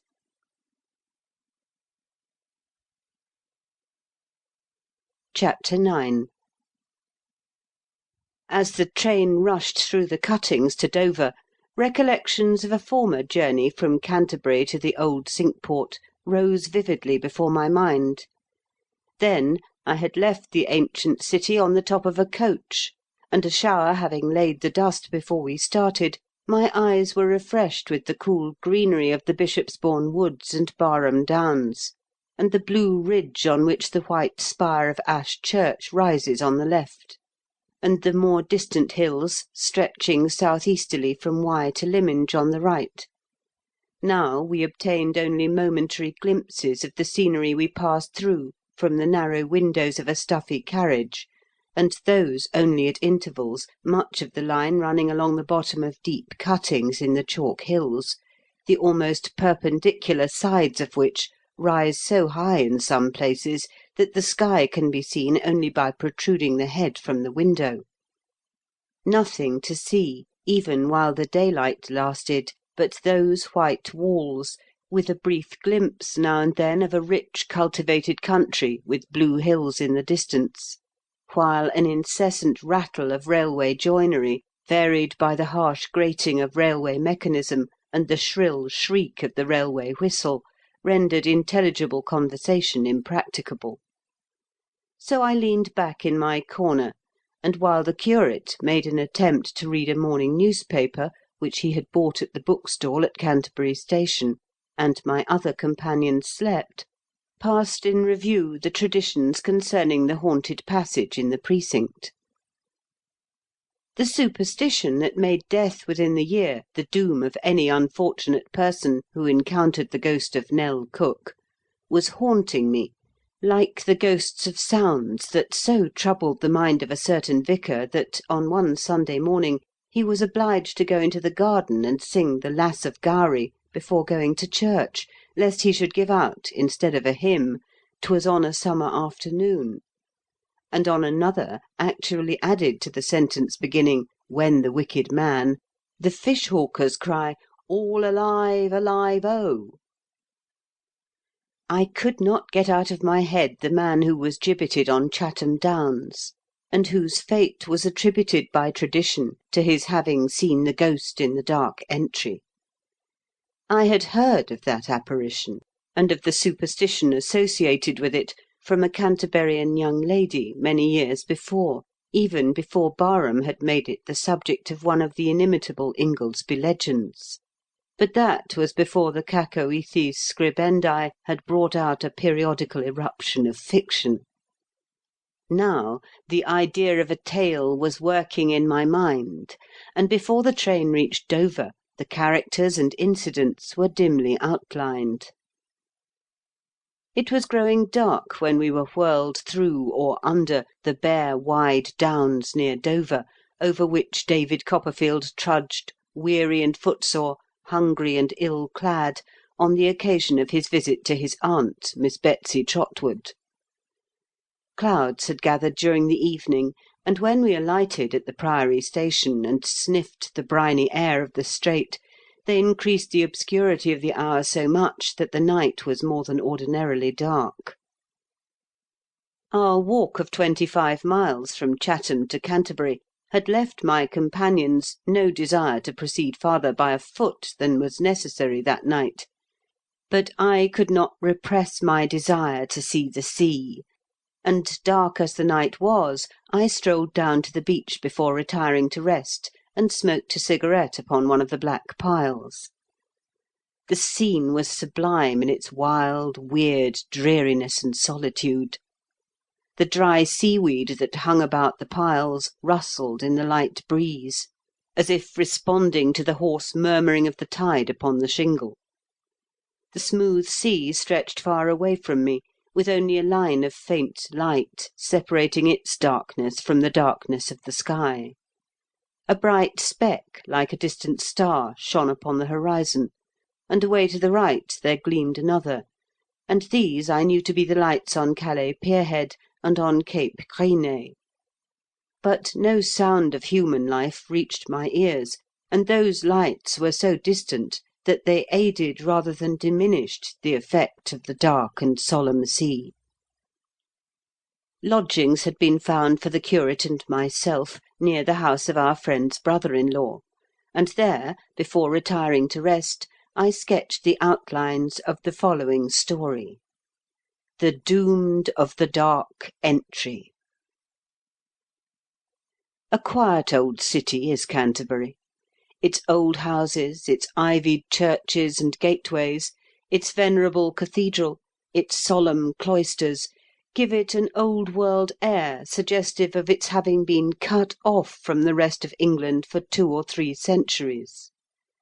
The railway seems an incongruity, a discord, an anachronism.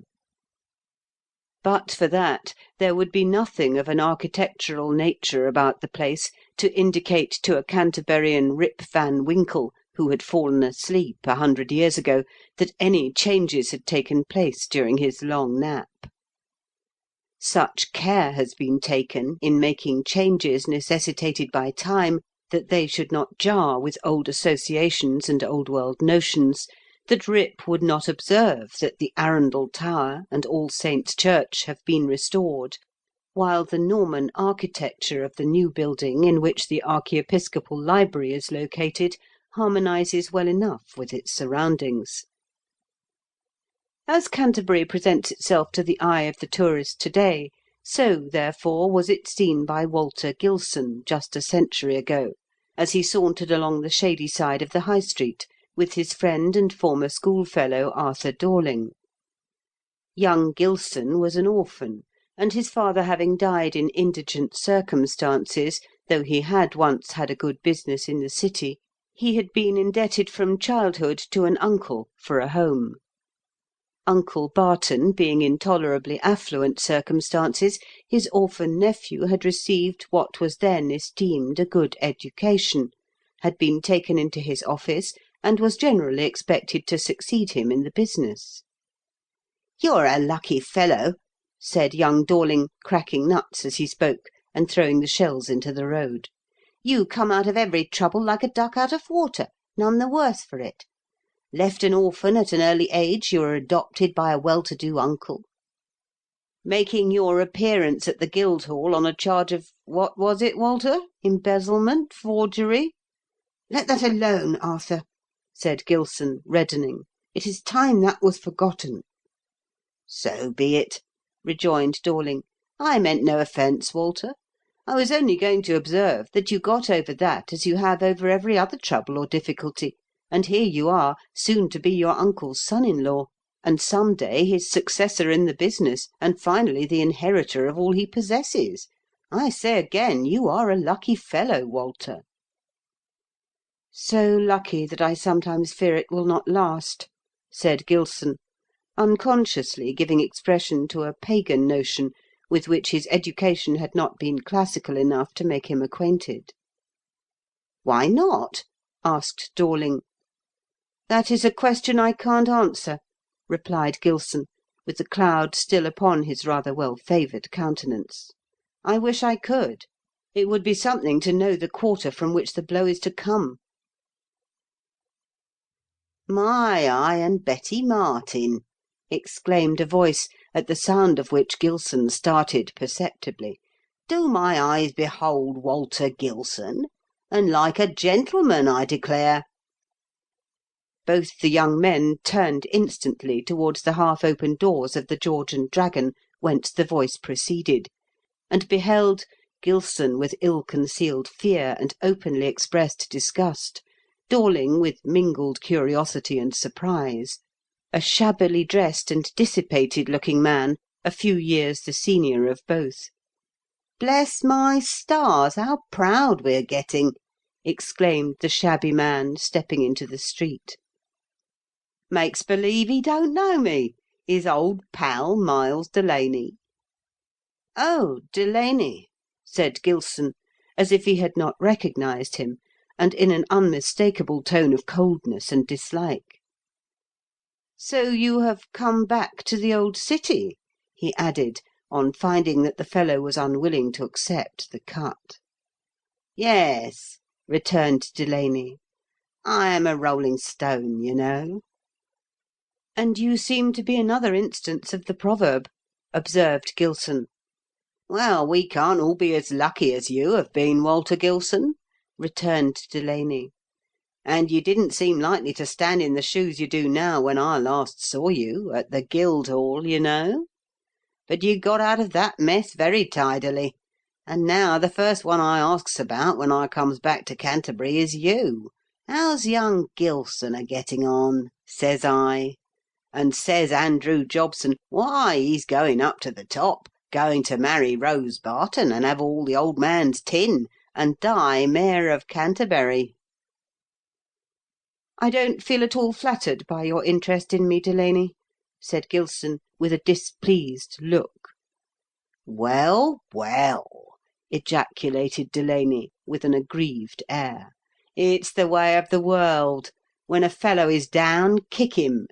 But you'll stand a quart of ale and give me a halfpenny to fill my pipe, won't you, Walter?" Gilson, wishing to be rid of the fellow, put a shilling in his hand and passed on.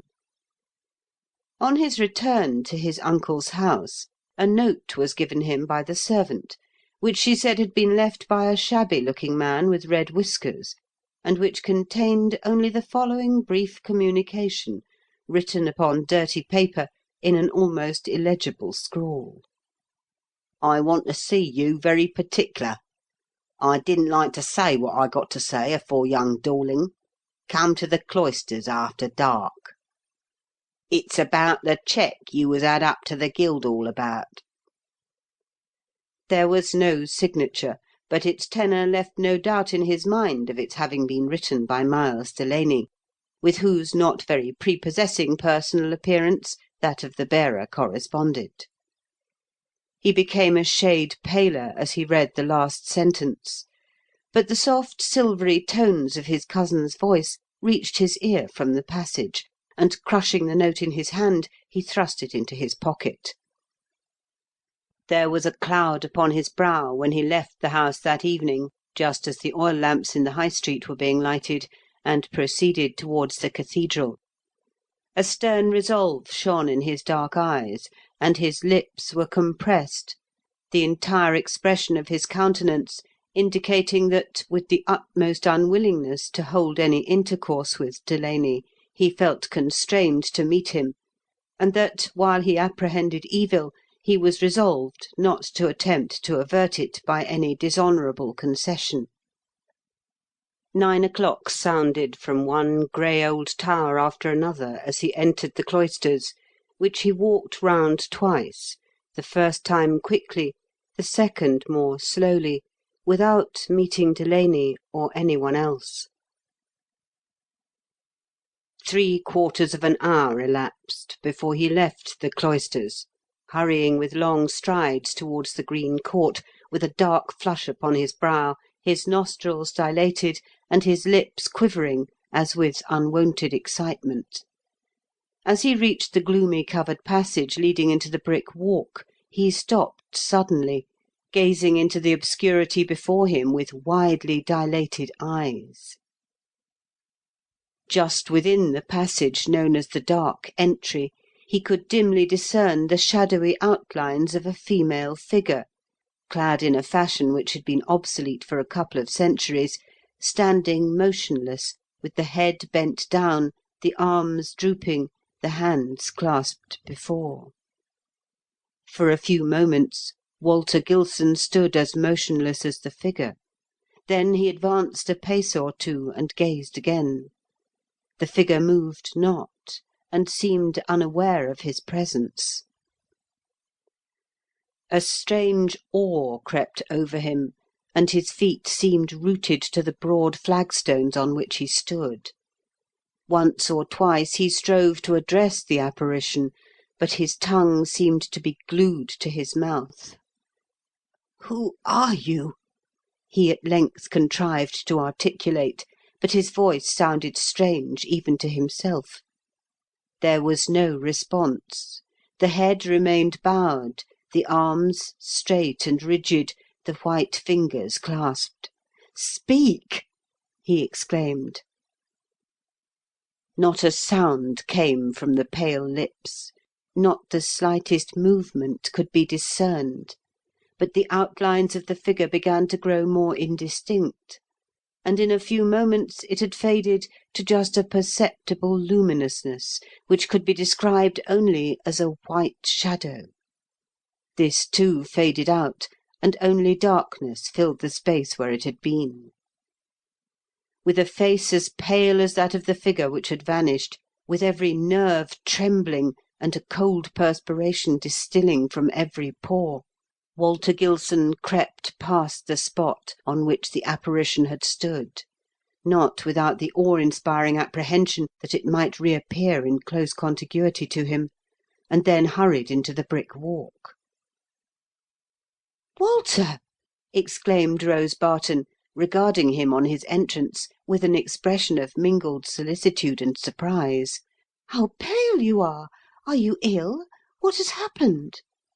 "Nothing, dear," he replied, impressing a kiss upon her fair cheek.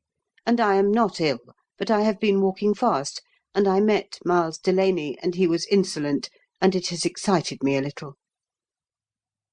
He said nothing about the apparition, because there was a superstition connected with it which made him unwilling to alarm her by associating it with himself. There was a tradition more than 200 years old that the ghost said to haunt the dark entry had been the cook of a priest who lived in the house close to which it always appeared, and that she had poisoned her master and a lady, and been buried alive beneath a flagstone of the pavement. Her ghost, it was said, had haunted the spot ever since, and whoever saw it was doomed to die within the year. The story obtained almost universal credence in the city, and though Walter Gilson had been bold enough to thread the dark entry that night, he had been oblivious, until he was close to it, that it was the night, Friday, on which alone the ghost had ever been seen. When he retired to his chamber that night, he shuddered at the recollection of what he had seen, and tried to remember all the persons whom he had ever heard of as having encountered the ghost, and what had become of them. There was old Tom Pentecost, the smith, but he was drunk when he saw it, and he had lived years afterwards. And young Joe Horsnail, who saw a ghost in every shifting light, and Patty Fairbrass, who had probably invented the story as an excuse for loitering in the precinct with her sweetheart, and these were both living still, and it was certainly more than a year since they met Nell Cook. So Walter gradually reasoned himself into a state of mental composure, and fell asleep. On the following morning, all Canterbury was thrown into an unwonted state of excitement by the discovery of a man lying dead in the brick walk, in a puddle of blood, which had flowed from a wound in the left side, evidently inflicted by the blood-stained clasp-knife which was lying open about a yard from the corpse. The ghastly object was carried to the dead-house, and the head constable took possession of the knife and gave notice to the coroner. The murdered man, for that murdered he had been there was no doubt, was identified as Miles Delaney, an idle, dissolute young man who had lost character, employment, and friends years before, and had then left the city and gone no one knew whither. Several persons had seen him in Canterbury during the 12 hours preceding midnight of the day before the corpse was found in the Brick Walk, and the constables became quietly busy in endeavouring to ascertain who was the last person in whose company he had been seen. Jenny, the girl who had delivered Delaney's scrawl to Walter Gilson, heard the description of the murdered man, and all the neighbours knew soon afterwards that such a man had brought to the house a letter for Mr. Barton's nephew. This was not long in reaching the ears of the head constable, and Walter received notice to attend the inquest.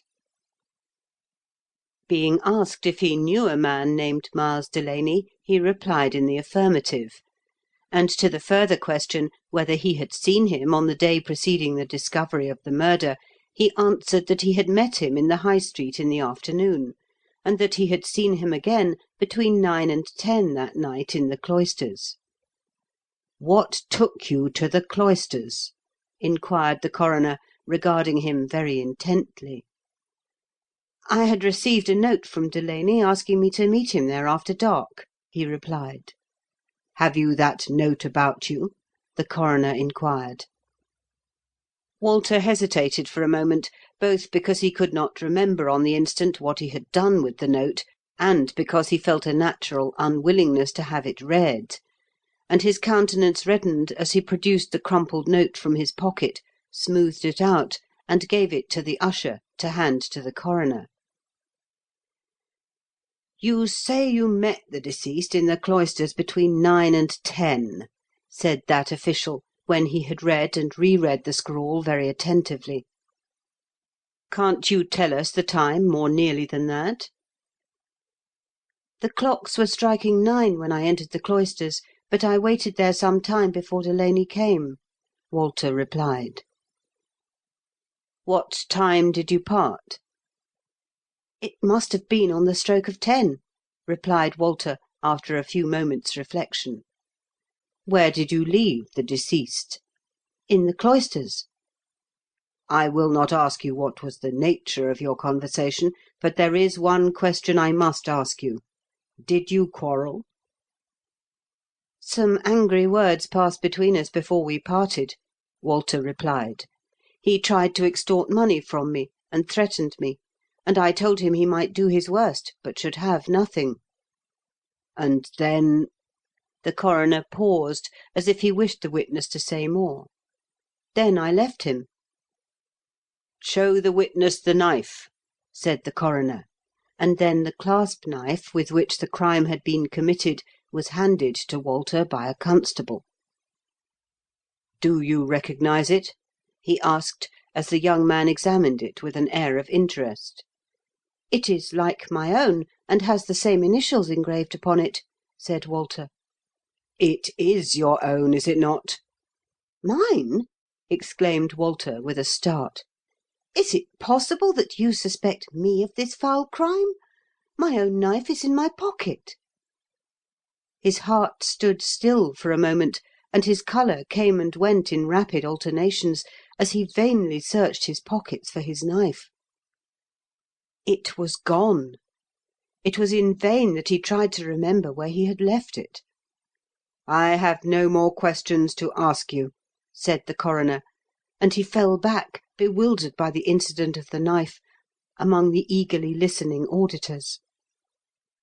No one else had seen Delaney, or been in or near the Cloisters after 9 o'clock, and the investigation soon came to an end.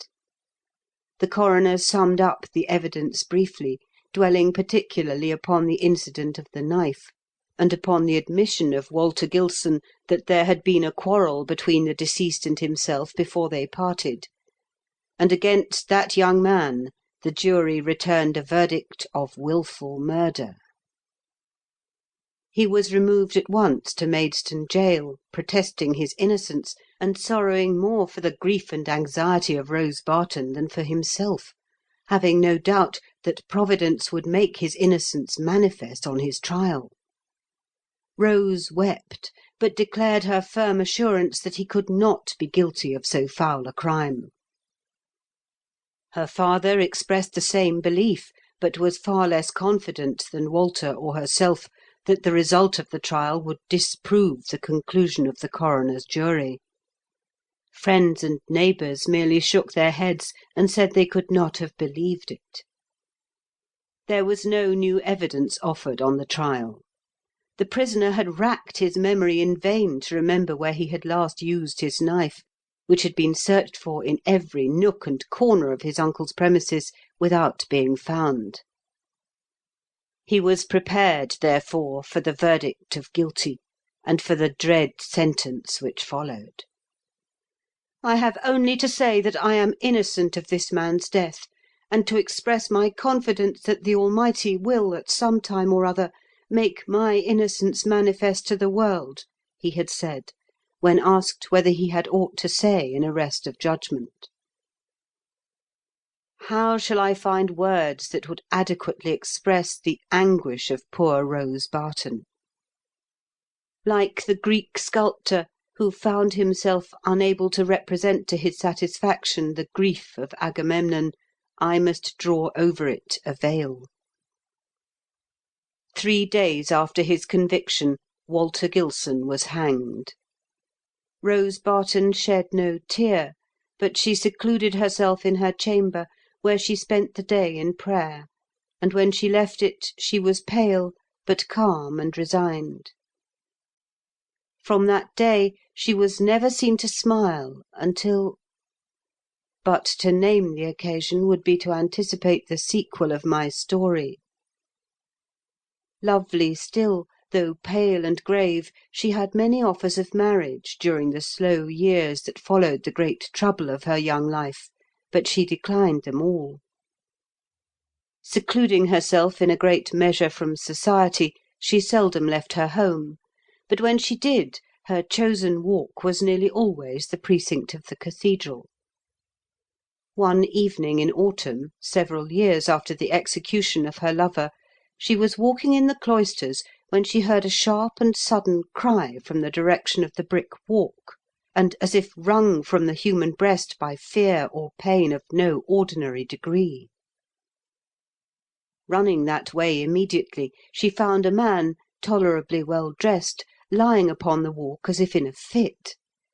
His cry had brought to the door of the house beside the dark entry a matronly-looking woman, who, on discovering the cause of the alarm, procured a jug of water and dashed some of the cold fluid upon the man's face.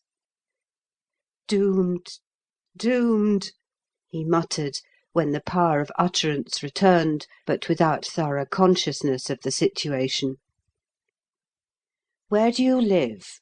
asked the canon's housekeeper in a kindly tone, while Rose Barton silently watched his countenance and waited for his answer. "Is it gone?" he asked, opening his eyes and looking around him with a scared expression upon his pallid countenance. "The ghost? It couldn't be his, for it was a woman." "Lord save us, he has seen Nell Cook!" exclaimed the elder woman. "His?" said Rose. "Ay, Miles Delaney's," returned the stranger, shuddering as he raised himself to a sitting posture and again gazed around him. "What do you know of Miles Delaney?" inquired Rose, with difficulty repressing a burst of emotion. He glanced at her for a moment without speaking, and then rose to his feet. His mind was gradually recovering its balance. "I thought I saw a ghost," said he. "It was a foolish idea, but I have been ill, and am not quite myself. Thank you, I am all right now." "You shall not go until you have said what you know about Delaney," exclaimed Rose, endeavouring to detain him. The man immediately took to his heels, followed by Rose, crying, "Stop him!" But he had not run far when, not having quite recovered from the recent shock to his nerves, he staggered and fell. A clergyman came from one house, and a footboy from another. A constable was sent for, and the stranger, finding that he could not escape, became sullenly passive. "I charge him with the murder of Miles Delaney, ay, and with the murder of Walter Gilson too," said Rose, on the appearance of the constable. "Upon what evidence?" the constable asked. "God, who has given him up to justice, will give the evidence for his conviction," rejoined Rose impressively. "Take him," said the clergyman solemnly. "I believe the young lady is right." The stranger passively accompanied the constable to the gaol, where he was placed in a cell, seeming to be dazed by the suddenness and strangeness of the situation. He had not been there more than an hour when he expressed a wish to see the governor. "I wish to make a statement," said he, with the air of a man oppressed by the consciousness of heavy guilt. "It was I who murdered Miles Delaney, for which crime a young man of this city was hanged some years ago. I had an old grudge against him, and watched him into the cloisters. As I found afterwards, he had just been quarrelling with Gilson, and he was very savage. I did not mean to kill him. My idea was to get on the track of something that would enable me to hand him over to the law, but he taunted me so that I was provoked into striking him.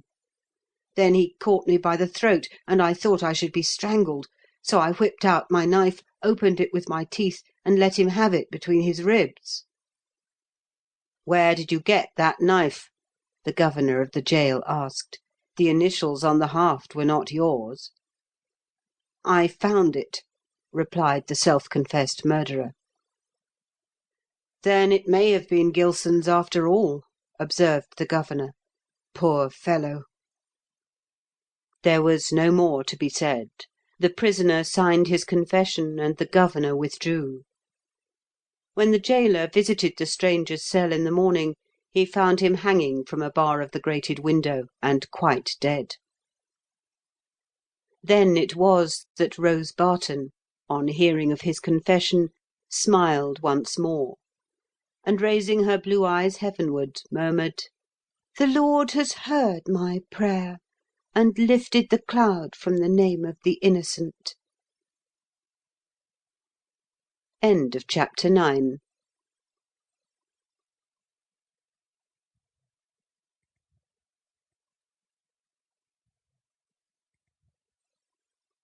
Chapter 10.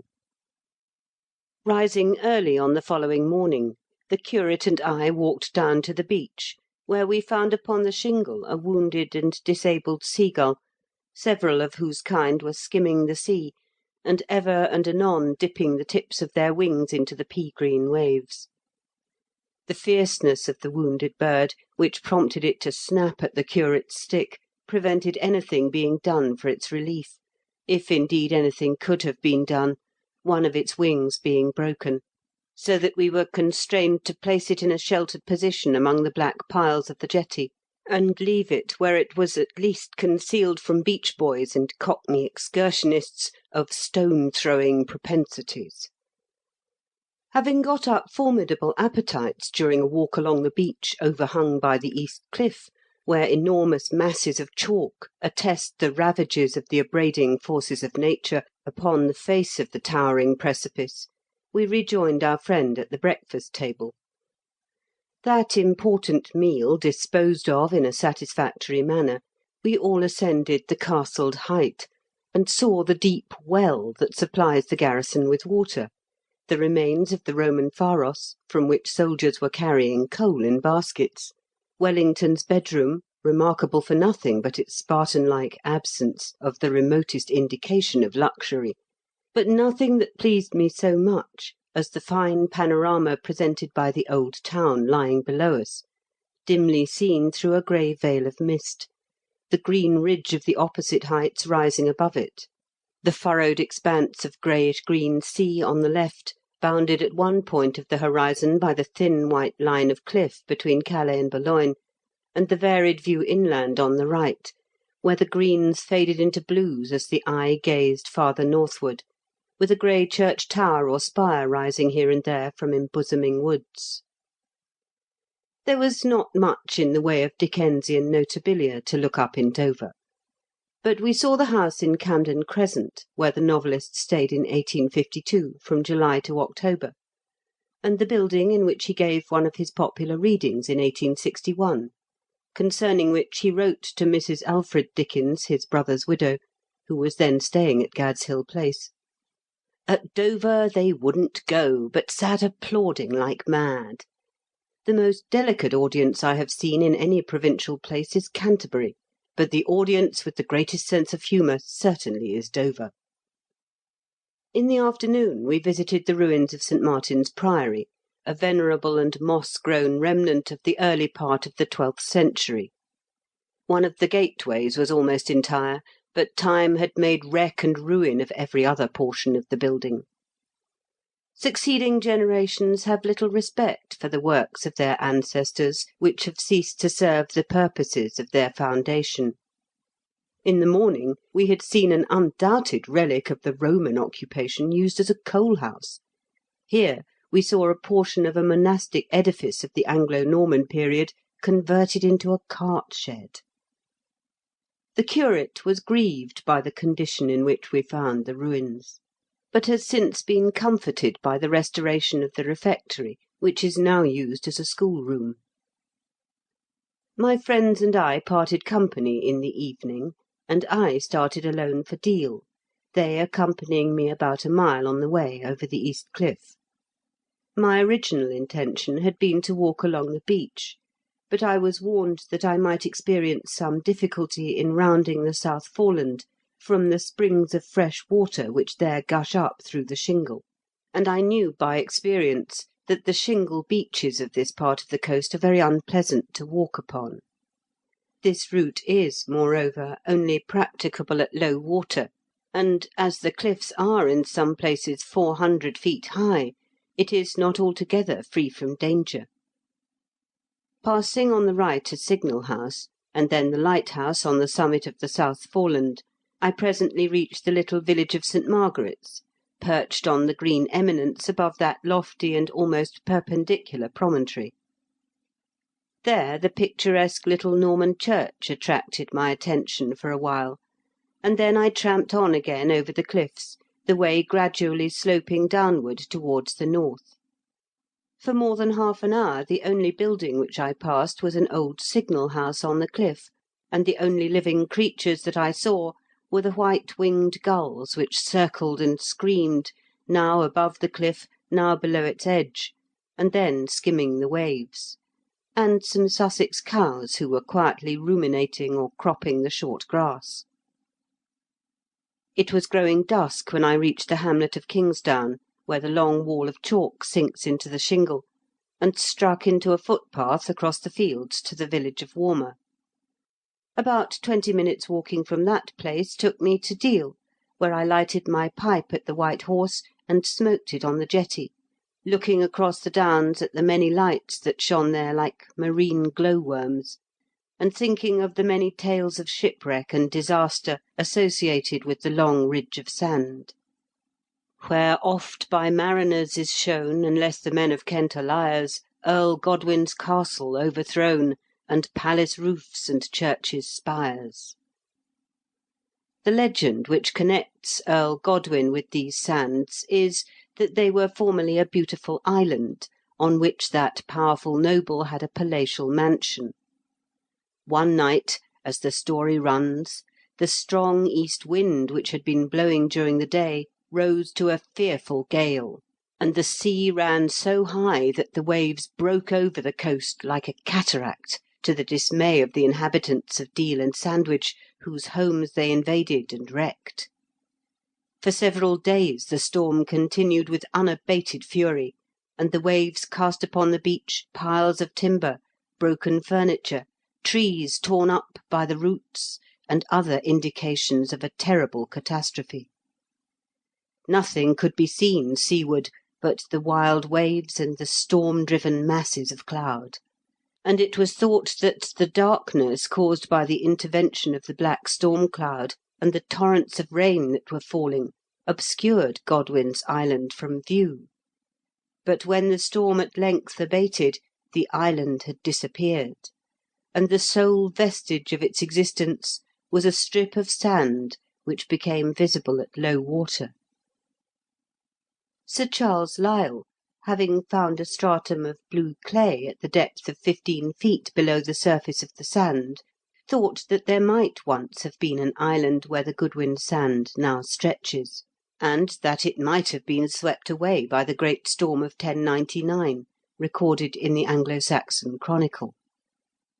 The sands do not appear to have attracted much attention, however, until the reign of Henry VIII., when the silting up of Sandwich Harbour by the accumulation of sand caused Sir Thomas More to be appointed a special commissioner for the investigation of the cause.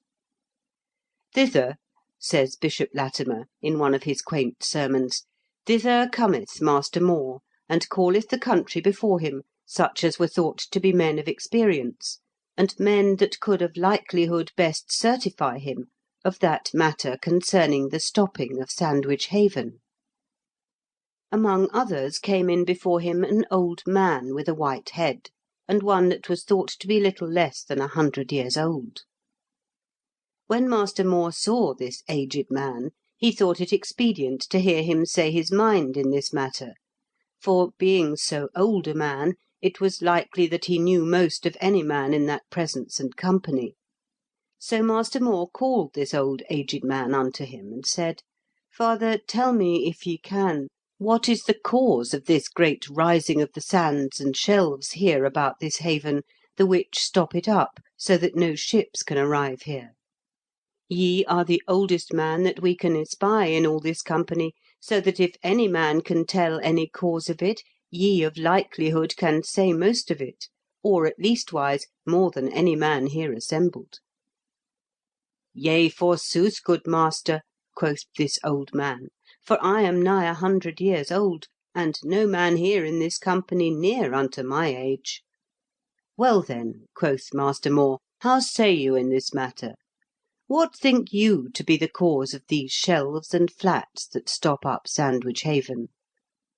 "Forsooth, sir," quoth he, "I am an old man, and I may remember the building of Tenderden steeple, and I may remember when there was no steeple at all there.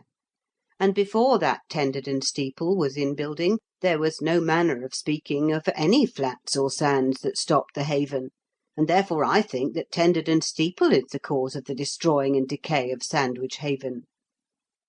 And so to my purpose, preaching of God's word is the cause of rebellion, as Tenderden steeple was the cause that Sandwich Haven is decayed." The old man's theory that Tenterden steeple was the cause of the accumulation of sand along this part of the coast has been thought by some to have been not altogether groundless, though the manner in which he set it forth made it seem so extravagant and far-fetched that it has become a proverbial illustration of the ascription of effects to the wrong causes. The tower of Tenterden church was built in the reign of Henry VI., the funds for the purpose being obtained, it is said, by diverting from their proper purposes certain revenues which had been appropriated to the maintenance of a sea wall, the decay of which in consequence caused the sand to accumulate until it prevented vessels from reaching Sandwich. In the saying which thence arose, that Tenterden steeple was the cause of the Goodwin Sand, there seems, however, to be a confounding of that shoal with the Sandwich flats, through which runs the channel of the river Stour, by which Sandwich is approached from the sea. Deal, though it has something of the aspect of an old town, has grown up in comparatively modern times, from the contiguity of the Downs and the concourse of vessels there. The original village of Deal is that now called Upper Deal, about a mile inland, where is the parish church, containing some fragments of Norman architecture. Brayley says that a house on the west side of Lower Street, then the farthest from the sea, was described in a deed dated 1624 as "abutting on the sea bank," and in a chancery suit tried 40 years later, a witness 72 years of age stated that he knew the site of Lower Deal before a single house was built there. Deal is the scene, in part, of the strange narrative of Ambrose Gwinett, who is said to have been hanged and gibbeted, and to have been removed alive from the gibbet, and afterwards to have lived many years, and encountered adventures and vicissitudes which might convince us that truth is stranger than fiction, if we could be sure that the story is not itself a fiction. I read the narrative when a very small boy, and have since seen a copy of the first edition, which, in the catalogue of the British Museum Library, bears the conjectural date of 1731. There is no date on the title page of the book, which is in pamphlet form, and has an engraved frontispiece representing two of the most striking scenes of the hero's strange story. It is written in the first person, and purports to be the life and strange adventures and voyages of Ambrose Gwinett, well known in London as the lame beggar who swept the crossing at the Mews Gate at Charing Cross. The narrator tells us that he was born in Canterbury, and articled to an attorney there, and in 1709, being then in his 22nd year, he left home to visit a married sister who lived 3 miles beyond Deal. On reaching that place, however, he was so much fatigued that he lodged for the night at a public house near the beach, intending to reach his brother-in-law's house in time for breakfast. In the same room slept a man named Collins. During the night, Gwinett had occasion to go downstairs, and having some difficulty in opening a door, forced up the latch with the blade of a clasp-knife, which he afterwards dropped, and was unable in the darkness to find. In the morning Collins was missing, the sheets of his bed were stained with blood, and similar suggestions of violence were traced from the chamber to the yard, where Gwinett's knife was found. The latter was thereupon accused of having murdered his fellow lodger, whose corpse he was supposed to have thrown into the sea. He was taken before a magistrate, committed to the county gaol, tried and convicted at the next assizes, and sentenced to be hanged, which in those days involved the subsequent exposure of the corpse upon a gibbet. The first part of the sentence was executed at Deal, before the public house in which the murder was alleged to have been committed. But owing to a violent storm, with torrents of rain, he was removed prematurely from the gallows, placed in a cart, and driven rapidly to the village in which his sister lived, probably Ringwold, if there is any truth in the story, and there suspended in irons from a gibbet which had been erected on a piece of waste land on which his brother-in-law's cows were grazing. He had been insensible from the moment when the noose tightened about his throat, but after the hangman and his assistant had driven away from the gibbet, he revived, his neck having escaped dislocation, and suffocation having been prevented by the hasty manner in which, owing to the storm, the sentence of the law had been imperfectly executed. In the evening, a boy who came to the spot to drive home the cows discovered that he was alive, and no time was lost by his relatives and their friends in removing him from the gibbet and taking measures for his complete resuscitation. Fearing to remain in England, he volunteered aboard a privateer, which was captured by a Spanish cruiser and taken to Havana. There he remained in prison 3 years, and by a strange coincidence met the man whom he was supposed to have murdered. Collins had been bled the day before his supposed murder, and at night, during the absence of Gwinett from the chamber, he found that the bandage had slipped from his arm, from which the blood was again flowing. He rose immediately, and was crossing the street to the house of the barber by whom the operation had been performed, when he was seized by a press-gang, and taken aboard a vessel lying in the Downs. He and Gwinett left Havana in company, but parted on the voyage, and the latter, after many adventures and vicissitudes, including captivity in Algeria, returned to England in 1730. The story, though told very circumstantially and with an air of truth, is so improbable in its chief incidents that it may fairly be doubted whether it is anything more than a successful example of the art in which Defoe excelled, of forging the handwriting of nature. It is inconceivable that in the last century a jury could convict an accused person of murder when there was no proof that the crime had been committed. That we should look in vain for evidence of the story in the newspapers of the period is less surprising than evidence of such a conviction would be, for little provincial intelligence appeared in the columns of London newspapers a century and a half ago, and Kentish journals were not yet in existence.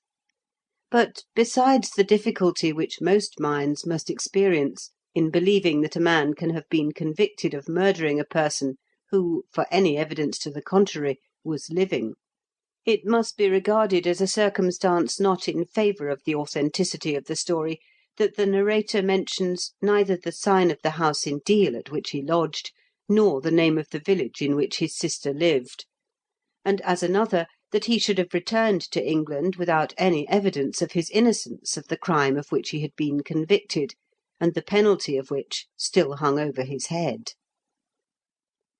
To me, it seems far less probable that the story should be true than that it should have been concocted as a literary speculation by a writer tolerably skilled in the art of making fiction seem like truth. Though written in the form of an autobiography, it is attributed by the compilers of the British Museum Catalogue to Isaac Bickerstaffe, upon what authority is known only to the gentlemen who perform that very useful work. What Isaac Bickerstaffe is this?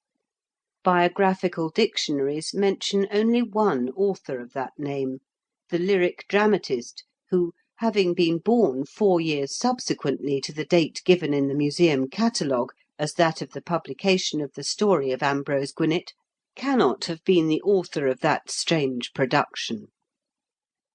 The only other Isaac Bickerstaffe mentioned in the records of literary enterprise is usually regarded as an unreal person invented by Swift, whose creation is said to have afterwards been availed of by Steele for a like purpose. Mr. Robert Chambers, writing about the Tatler, says that, "At first the author endeavoured to conceal himself under the fictitious name of Isaac Bickerstaffe, which he borrowed from a pamphlet by Swift." The brochure referred to is "Predictions for the year 1708, by Isaac Bickerstaffe, Esquire." But how did it happen that both Swift and Steele, writing within a year, used the same nom de plume?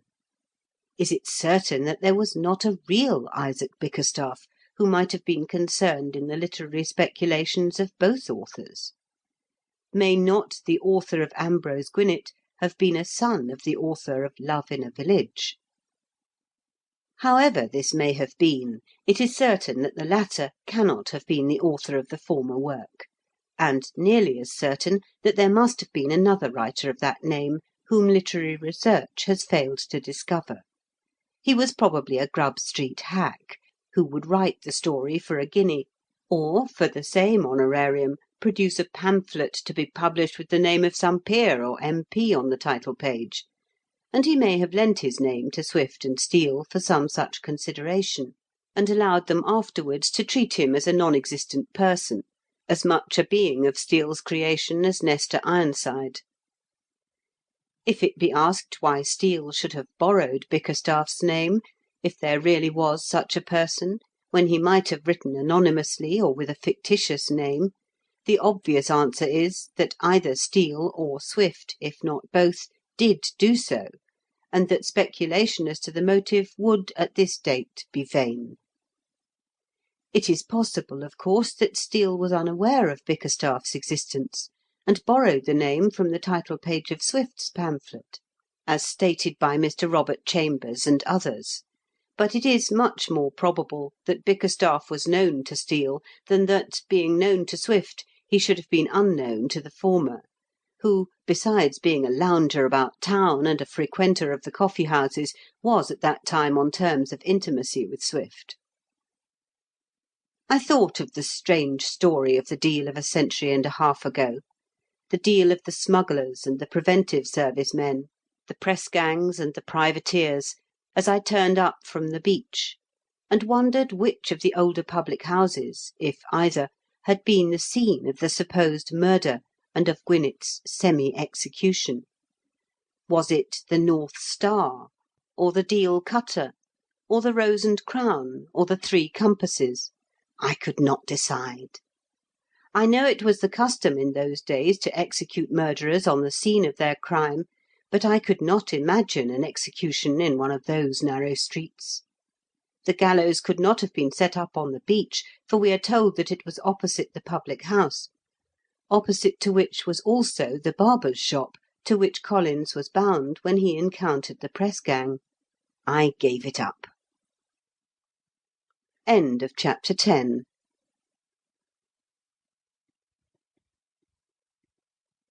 Chapter 11.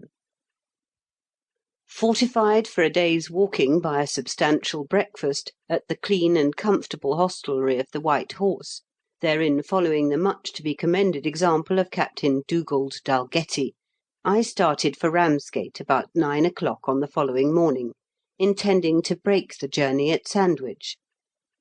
Leaving the clean and quiet little town at the northern extremity of the esplanade, and passing wave-washed Sandown Castle on the right, I struck into an ill-defined track across the dunes or sand-hills which I had followed to Sandwich on a former visit to Deal several years previously.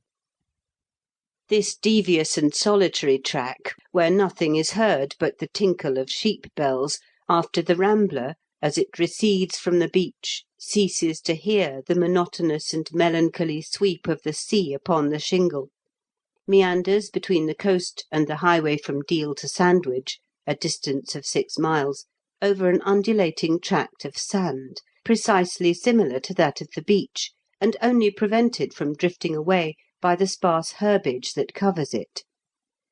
I could not avoid the reflection, as I followed the track across this sandy waste, that the Goodwin Sands only require to become elevated a few feet higher to present a perfectly similar appearance. There seems no reason why those famous sands, which have been upheaved within the last 4 centuries, should not some day become a sheep pasture and a rabbit warren like these neighbouring sandhills.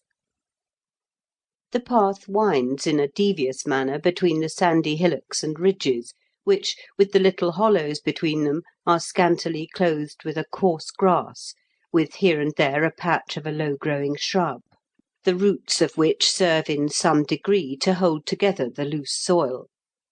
Some of these hollows are deep enough to prevent the rambler from seeing beyond the hillocks between which he is threading his way, and even on the less broken portions of the desolate tract nothing else meets the eye on either hand except the 2 black sheds on the right, each covering a gun, and constituting what are called Battery No. 1 and Battery No. 2. Kentish sheep, somewhat longer-legged than the Southdown breed, and differing from them in having white faces, are scattered over the waste; and wild rabbits, hundreds of whose burrows may be seen, scamper in and out among the hillocks and hollows. About half-way between Deal and Sandwich, the Rambler comes upon what looks like an ordinary milestone, standing on the left of the track most frequently used. Milestones are not placed on footpaths, however, and the singularity prompts a glance at the face of the stone, an inscription on which informs the wayfarer that there, one evening towards the close of the last century, Mary Bax was outraged and murdered by Martin Lander, a soldier of the German Legion, who suffered the penalty of death for the crime at Maidstone. The unfortunate young woman whose life-blood was shed on this lonely spot was a dressmaker at Deal, and on the evening of the crime was returning to that town from Sandwich.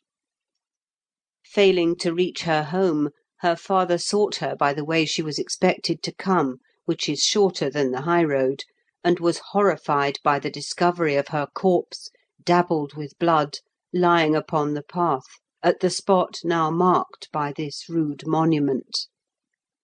Suspicion fell upon the soldier, who, by a long train of circumstantial evidence, was convicted of the crime, for which he suffered the extreme penalty of the law, as the inscription on the stone records. The path across the sandhills is continued through fields and market gardens to a lane parallel to the Stour, on reaching which the rambler turns to the left, and soon finds himself in the quaint old town of Sandwich, the ancient churches, crooked streets, and high steep gables of which must look nearly the same as they did a century or two ago. As I intended to devote a portion of the day to a visit to the ruins of Richborough, I made no longer stay in the town, however, than was required for drinking a glass of ale and walking through the irregular streets in the direction of the road leading to Canterbury. I had been desirous to explore these ruins on a former occasion, when I had walked from Ramsgate to Deal, but, though visible from the road, they cannot be reached from it without a boat, owing to the intervention of the Stour, which flows in such a remarkable curve as to convert into a peninsula the tract intersected by the road between Sandwich and the original haven, where the river flows into Pegwell Bay. Just out of the town, on the road to Canterbury, there is a lane on the right, which, passing under the railway from Minster Junction to Sandwich and Deal, enables the ruins to be reached on their western side, and then intersects the marshes bordering the river. Though the lowness of the remaining portion of the wall overlooking the Stour causes these ruins to appear almost too inconsiderable for notice, they have a peculiar interest for students of history and persons archaeologically disposed, as the most ancient remains of the kind in the kingdom. Richborough, under its ancient name of Rutupia, is supposed to have been the first military station established by the Romans in this country, and though archaeological authorities differ very much as to the site of Rutupia, which Ptolemy calls one of 3 principal cities of the Cantii, there is no doubt of its extreme antiquity. The remains of the ancient castle cover about 6 acres, and occupy a slight elevation above the surrounding country, which presents a dead level from the Sandwich Flats to Ash Marsh. The walls are 10 or 11 feet thick, but the portions which remain are, in most places, of inconsiderable height, little more than the foundations being visible at some points, and the crumbling masonry rising in others to the height of 6 or 8 feet only. The greatest elevation is on the north, where the wall rises to 22 feet. The ruins are covered everywhere with ivy, but where the masonry can be seen, layers of Roman bricks can be seen between the courses of rough stone. Some remains of a Roman amphitheatre are said to have been visible 50 years ago in the fields about 500 yards south-west from the ruins of the castle, but they no longer exist, and the plough has obliterated every trace of them. Camden states that the streets of a town could be traced in his time in the neighbouring fields, but green pastures and brown arable land, over which corn waves in the summer, now cover all of Richborough that is not enclosed with the crumbling and ivy-mantled walls of the ruined castle. The site appears to have been deserted by the sea, which at one time washed its walls, during the 5th century, Sandwich not being mentioned in old records until a century later. Retracing my steps along the lane, my attention was arrested, when near Sandwich, by an old house standing back from the road and partially covered with ivy. Though apparently occupied, it had a sombre and neglected aspect, the stone steps before the front door being green, and seeming to be encrusted in places with moss, while grass grew in the gravel paths, and docks and thistles flourished among the tangled shrubs and degenerated flowers. As I looked, a feeling grew in my mind that I had seen the house before, though I knew that I had never seen the place until that day. As I walked into the town, and while dining at an inn on the left-hand side of the main street from the market-place to the Strand Gate, I strove to remember where I had seen a house like the one which had so impressed me with its melancholy and neglected aspect. It was not until I was again upon the road, however, that I remembered having seen such a house in a remarkable dream, which I have here cast into the form of a story, without the addition or alteration of a single incident. A Night in a Haunted House. The afterglow of a vivid sunset was tinging the summer clouds with the richest rose hues, and giving a rubescent tinge and lustre to the westward windows of distant farmhouses and cottages, as I tramped along a picturesque bit of road, such as there are many of in Kent and Surrey, which wind in and out and up and down among the hills, with oaks and beeches overhanging them, with honeysuckle and wild rose perfuming the air, and ferns and foxglove growing upon the banks. I was descending a rather steep hill, through the hollow at the bottom of which a splashing stream was crossed by a narrow bridge, when a curve of the road brought into view on the right an old ivy-clad house, standing back among older trees, by which it was partially concealed from view. Had the night been farther advanced, and lights been gleaming through the closed curtains and blinds, it would have been simply picturesque, but seen through the semi-obscurity which the surrounding trees made of the twilight, it had a sombre and neglected aspect, the stone steps before the front door being green, and seeming to be partially encrusted with moss, while grass grew in the gravel paths, and docks and thistles flourished among the tangled shrubs and degenerated flowers of a long untended garden. The house looked as if it had been given up to decay, and the grounds surrounding it as if they had reverted to nature, for more than a generation.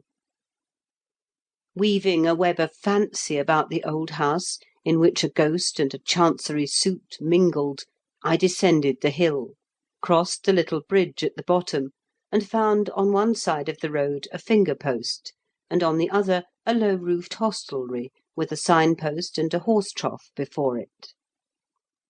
Having ascertained that I could be accommodated with a bed and breakfast, I ordered some refreshment, and sat down in the sanded parlour, around the smoke-darkened walls of which old prints in black frames alternated with stuffed owls and hawks, jays, cuckoos, and squirrels. "Does any one live in the old house up the hill?"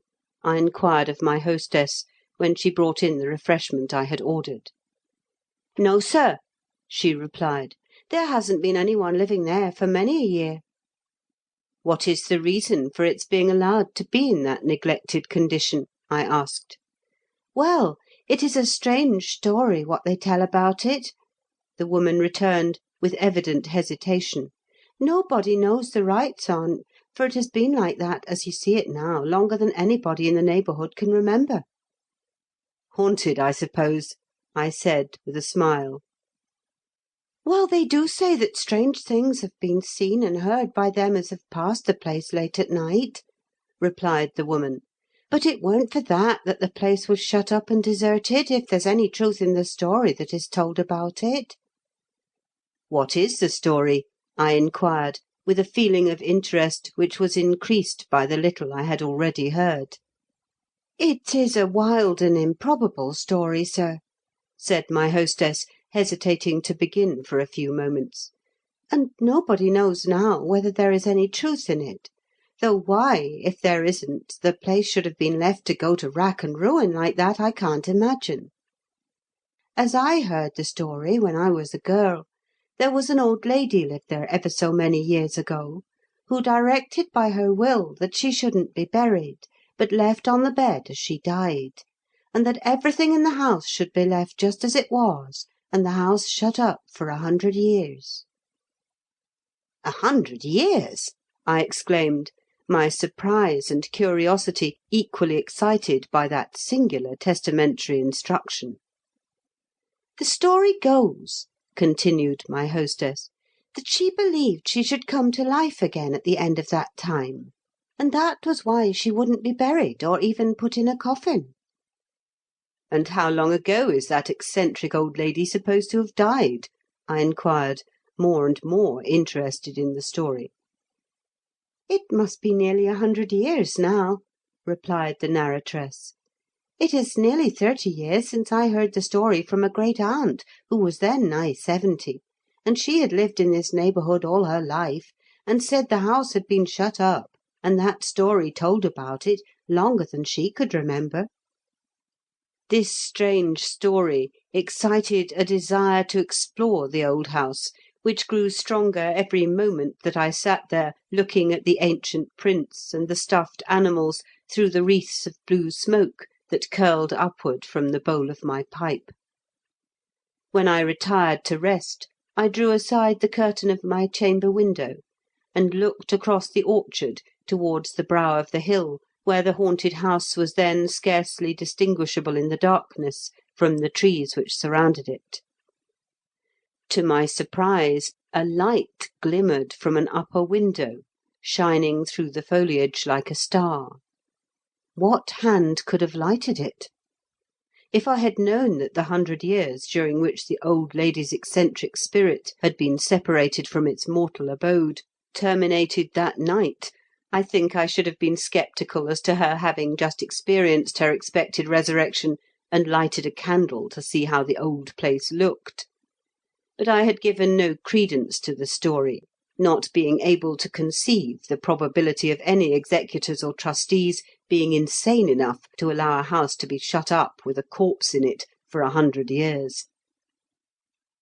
Still, the appearance of a light at what for a secluded little hamlet was a late hour, in an uninhabited house, was more than a little remarkable.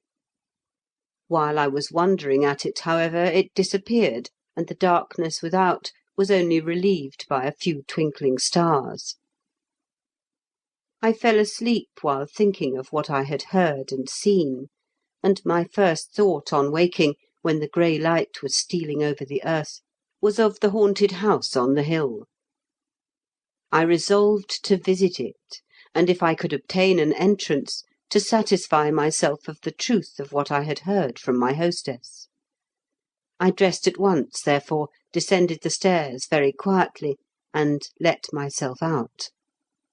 Footnote: in the dream there was an abrupt shifting of the scene from the inn parlour to the interior of the haunted house, but as the time had changed from evening twilight to daylight, or morning twilight, the story requires the intervention of a night to be supposed. End of footnote. Crossing the bridge, I ascended the hill, and entered the neglected garden of the haunted house. A broken pane of glass afforded the means of opening a window in the rear of the house, and in another moment I had dropped into what seemed to have been the dining room. A cloud of dust was raised by the moving of the curtains, and the light which I let in by drawing them back showed a thick film of dust upon every object in the room. I stood still a few moments, looking around upon the heavy old-fashioned furniture, which seemed in some degree to corroborate the story which I had heard at the inn. The carpet was worm-eaten, and every corner had its cobweb, or rather its half-dozen cobwebs, the different degrees in which dust had settled upon them marking their various periods of construction. Silence reigned throughout the house as I listened at the foot of the stairs for a few moments before I began to ascend them. Why did I listen? What did I expect to hear in a house that had not had a human inhabitant for a century? I could find no answer to this query, yet the recollection of the light which I had seen on the preceding night had prepared my mind in some degree for a startling discovery. I ascended the stairs slowly and with furtive tread, as if I feared to alarm a sleeping household. On the landing I paused. I had heard a sound, the first not caused by myself since I had been in the house. A rustling sound, but whether within or without I was uncertain. It might have been the trailing ivy flapping against a window in the gentle breeze. 2 doors opened on this landing. One was closed, the other was opened about an inch. Advancing, I knew not why, with the same furtive tread that I had ascended the stairs, I peered into the room. My eyes dilated widely, and for a few moments My feet seemed rooted to the spot by what I saw. The narrow view just took in the head of a large, massive, old-fashioned bedstead, upon which the outlines of a human figure could be discerned beneath a white covering. Was the strange story which I had heard at the inn a verity then? It seemed so. There was no sign of the presence of a living human being in the room. Dust hung upon the white curtains, and lay thick upon the dressing-table and the washstand, as I saw when I pushed the door open wide enough to enter and look around. As I did so, I observed a movement of an arm of the figure beneath the counterpane, which, to my surprise and horror, was immediately afterwards thrown back, disclosing the grey locks and wrinkled yellowish-white countenance of an old woman. Was I about to witness the resurrection of the eccentric old lady who had been dead 100 years? Bewildered by an event so contrary alike to experience and belief, I stood speechless and motionless, awaiting the next stage of the marvellous resuscitation. I had not many moments to wait. The old woman's eyelids unclosed, and a pair of cold grey eyes regarded me with an expression of surprise as she raised herself to a sitting position and put back the tangled grey locks from her wrinkled and parchment-like forehead with a hand that might have been a portion of the anatomy of an Egyptian mummy. "I don't know whether I be a-doing wrong," said she, "but I've slept in this house many a night when I've come this way, and never saw a living soul in it before." "Who are you?" I asked wonderingly, and yet with some perception of a ludicrous solution of the awful mystery dawning upon my mind. "A poor old woman as sells threads and tapes," she rejoined. "What's the time, master?" I hurried from the room without replying, and left the house as quickly as I could, scarcely knowing whether I was pleased or not with the farcical manner in which so sensational an adventure had terminated. The resemblance of the old house near Sandwich to the haunted mansion of my dream must, I suppose, be regarded as a simple coincidence. The story of an old woman who expected her resurrection a century after death had, however, long been known to me, though in a somewhat different form to that which it assumed in my dream. I frequently heard, when a boy, of a long-deceased old woman called Mother Hotwater, as the name used to be pronounced, who had, at some period of the last century, been the hostess of the George, an ancient inn at Croydon, and who was said to have predicted her resurrection 100 years after her decease. The name of this old woman was probably Atwater, which may be found in the parish registers, and upon one of the tokens figured by Garrow and Steinman in their histories of the town, the conversion of A into O in proper names being of frequent occurrence in the records of the topographical nomenclature of Surrey. Croydon having formerly been called Craydon, Dorking, Darking, and Tolworth, a hamlet of the parish of Long Ditton, Talworth.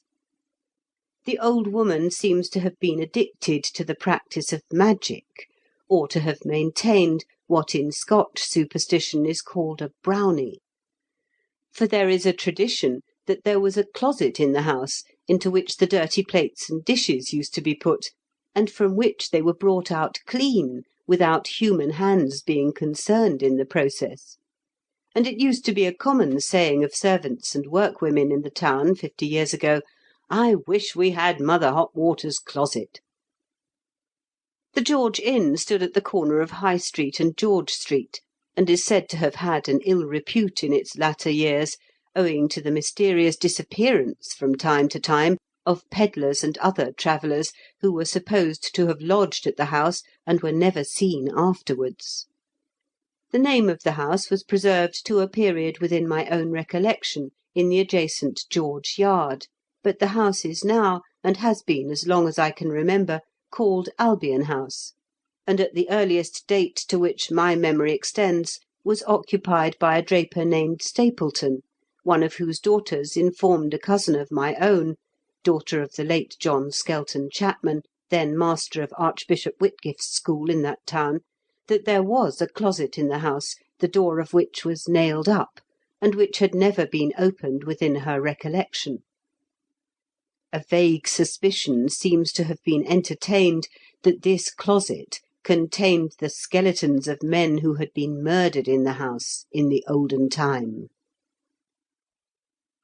From this digression and the hostelry of my dream, let me return to the inn at Sandwich at which I dined, and from which I started an hour afterwards for Ramsgate. Leaving the ancient town by the Strand Gate, and crossing the swivel bridge which there spans the Stour, looking like the drawbridge of some fortress of the feudal age, I proceeded northward over a broad flat, the scanty salt-marsh vegetation of which struggles for existence with deposits of cockle-shells and wave-worn pebbles. The river was on my right and my left at the same time, on the former side flowing northward, on the latter, where it laved the ivy-clad walls of Richborough Castle, running southward. Looking seaward, I was surprised by the sight of a small steamer, apparently paddling over the marshes, the river not being visible, and its eccentric windings causing the vessel to appear where the presence of deep water would otherwise have been unsuspected. The steamer, as I afterwards learned, belonged to the owners of some neighbouring salt works.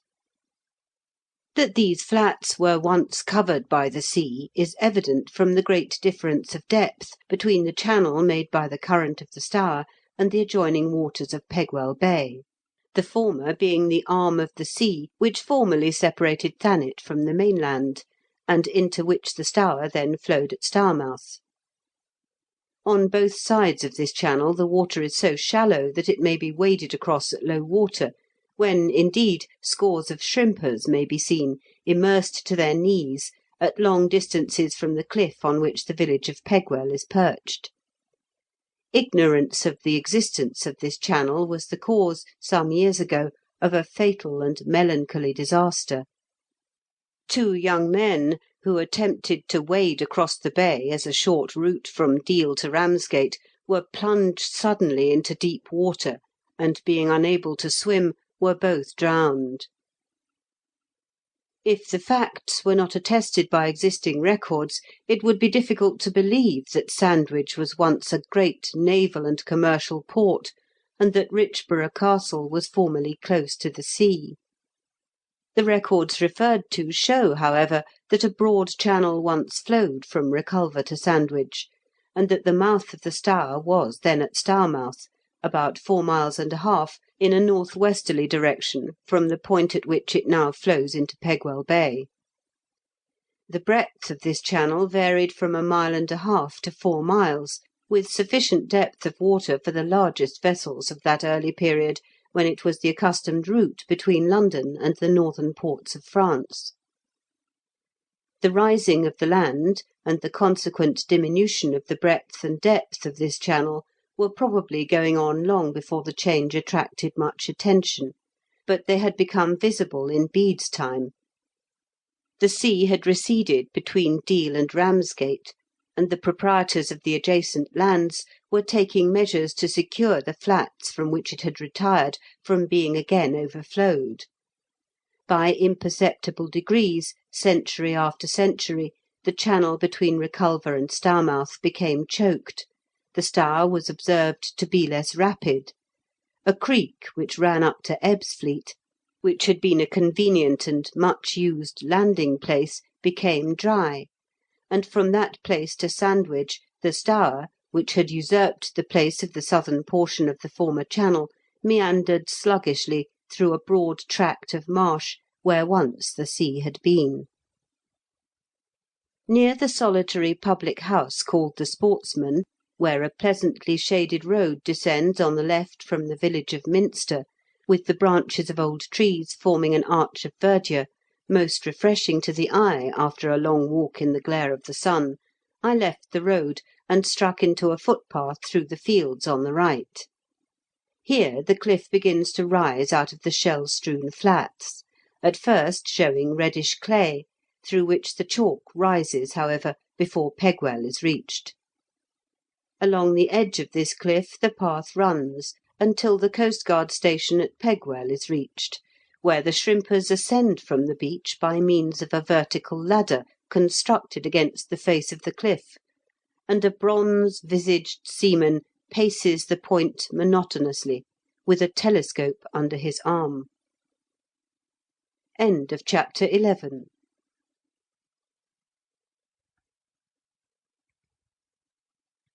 Chapter 12. On the following morning, after breakfasting at the old Post Office Inn in the High Street of Ramsgate, where I had passed the night, I walked down to the beach, with the intention of sauntering to Broadstairs in the shade of the cliffs, as Dickens had done more than 30 years previously. I walked, he says in a letter, on the sands at low water to Ramsgate, and sat upon them till flayed with cold. That was in September, when the air is sometimes very cold before noon and in the evening, and the wind and waves so rough that on one occasion I could scarcely stand up against the former on the east cliff at Dover, and the latter beat so fiercely against the jetty that the spray was blown over my head. On the present occasion the sun was shining brightly, and the air was pleasantly warm. Elderly gentlemen and stout ladies occupied the chairs on the sands, contemplatively watching the smoke of distant steamers. Young ladies were promenading in morning dress, with their back hair let down to dry. Frolicsome girls and boys were riding donkeys, one of which seemed to be gravely amused by the little feminine screams which he contrived to extract from his rider by persistently walking close to the water-line reached by the tide. And younger children were busily constructing what looked like miniature earthworks and trenches in the sand. Dickens, though he visited this part of the coast every summer for 14 or 15 years, never chose Ramsgate for a resort, and seems to have visited it from Broadstairs on only 2 occasions, one of which has been mentioned. 8 years later he again visited Ramsgate, but only for the purpose of seeing a circus entertainment, of which popular form of amusement he was very fond, though, for a writer who appears to have seen so much of the manners and habits of strolling entertainers of every description, his knowledge of circus life was strangely limited. When the interesting story of the fortunes and misfortunes of the Gradgrinds and the Boundarbys appeared, the incidents in which various members of Sleary's circus company figure excited surprise equally among those who were conversant with circus life and those who knew nothing about it. The former that he should know so little, and the latter that he should know, as they thought, so much. By way of explanation of the novelist's supposed knowledge of the habits, manners, and language of circus men, it was said that he had acquired it by obtaining the entrée to the arena at Astley's at the forenoon hours which riders, acrobats, and gymnasts devote to practising the feats by which they win the applause of the spectators at night. There seems to have been no foundation for this statement, and a letter which has been published, in which Dickens asked for a hint as to places where the desired knowledge of circus manners and language could be gathered, does not appear, if we may judge from the results exhibited in the story which he was then planning, to have been very successful. Several years after the publication of that work, I was staying for a few days at the White Horse Micklegate in the city of York, having a sitting-room in common with the ringmaster, the head vaulter and revolving globe performer, and 2 of the gymnasts, of a circus then located for the summer season in a permanent building on St. George's Field. One afternoon, when rain confined me to the house, I was reading the story, while the gymnasts were amusing themselves with the globe performer's props, one of the brace juggling with 4 brass balls, while the other balanced a sword on its point on a forefinger. "Have you read this book?" I asked one of them. "Some of it," he replied, with his eyes on the rapidly revolving brass balls. "What do you think of it?" "Rot!" Such was the circus man's monosyllabic and emphatic condemnation of the story, which probably applied, however, only to the professional matters pertaining to Sleary's circus. "Look here," he said, dropping the balls into his pockets, and himself upon a chair by the table at which I was sitting. "There's a bit about Sleary's company which shows how much the writer knows about circuses." He turned over the leaves for a few moments, and read the following passage. "All the fathers could dance upon rolling casks, stand upon bottles, catch knives and balls, twirl hand-basins, ride upon anything, jump over everything, and stick at nothing. All the mothers could, and did, dance upon the slack wire and the tightrope, and perform rapid acts on barebacked steeds." "Sleary's people must have been exceptionally clever," I observed. "I should think so," he rejoined ironically. "There are not many clowns and acrobats who can ride at all, and just as few riders who can do the balancing and juggling business. Alf Burgess is a rare exception. As for lady riders, out of a score who can ride a pad horse and fly through hoops and balloons, and over banners and garters, I don't suppose you would find 3 who can do a rapid act on the bare back of a horse." "Each performer has his or her particular line of business, I suppose?" "Just so. You might just as well talk of Charles Mathews acting Hamlet. And as to all the mothers riding and doing the slack wire and the tightrope, there are more often none who can do anything in the show at all. Why, in our show there are 8 married men, and not one of their wives ever appears in the ring, or ever has done." I ascertained afterwards that the ringmaster's wife was an actress, and had at that time an engagement in London. One of the gymnasts had left his wife in Manchester, and one of a brace of acrobatic brothers had left his in the metropolis.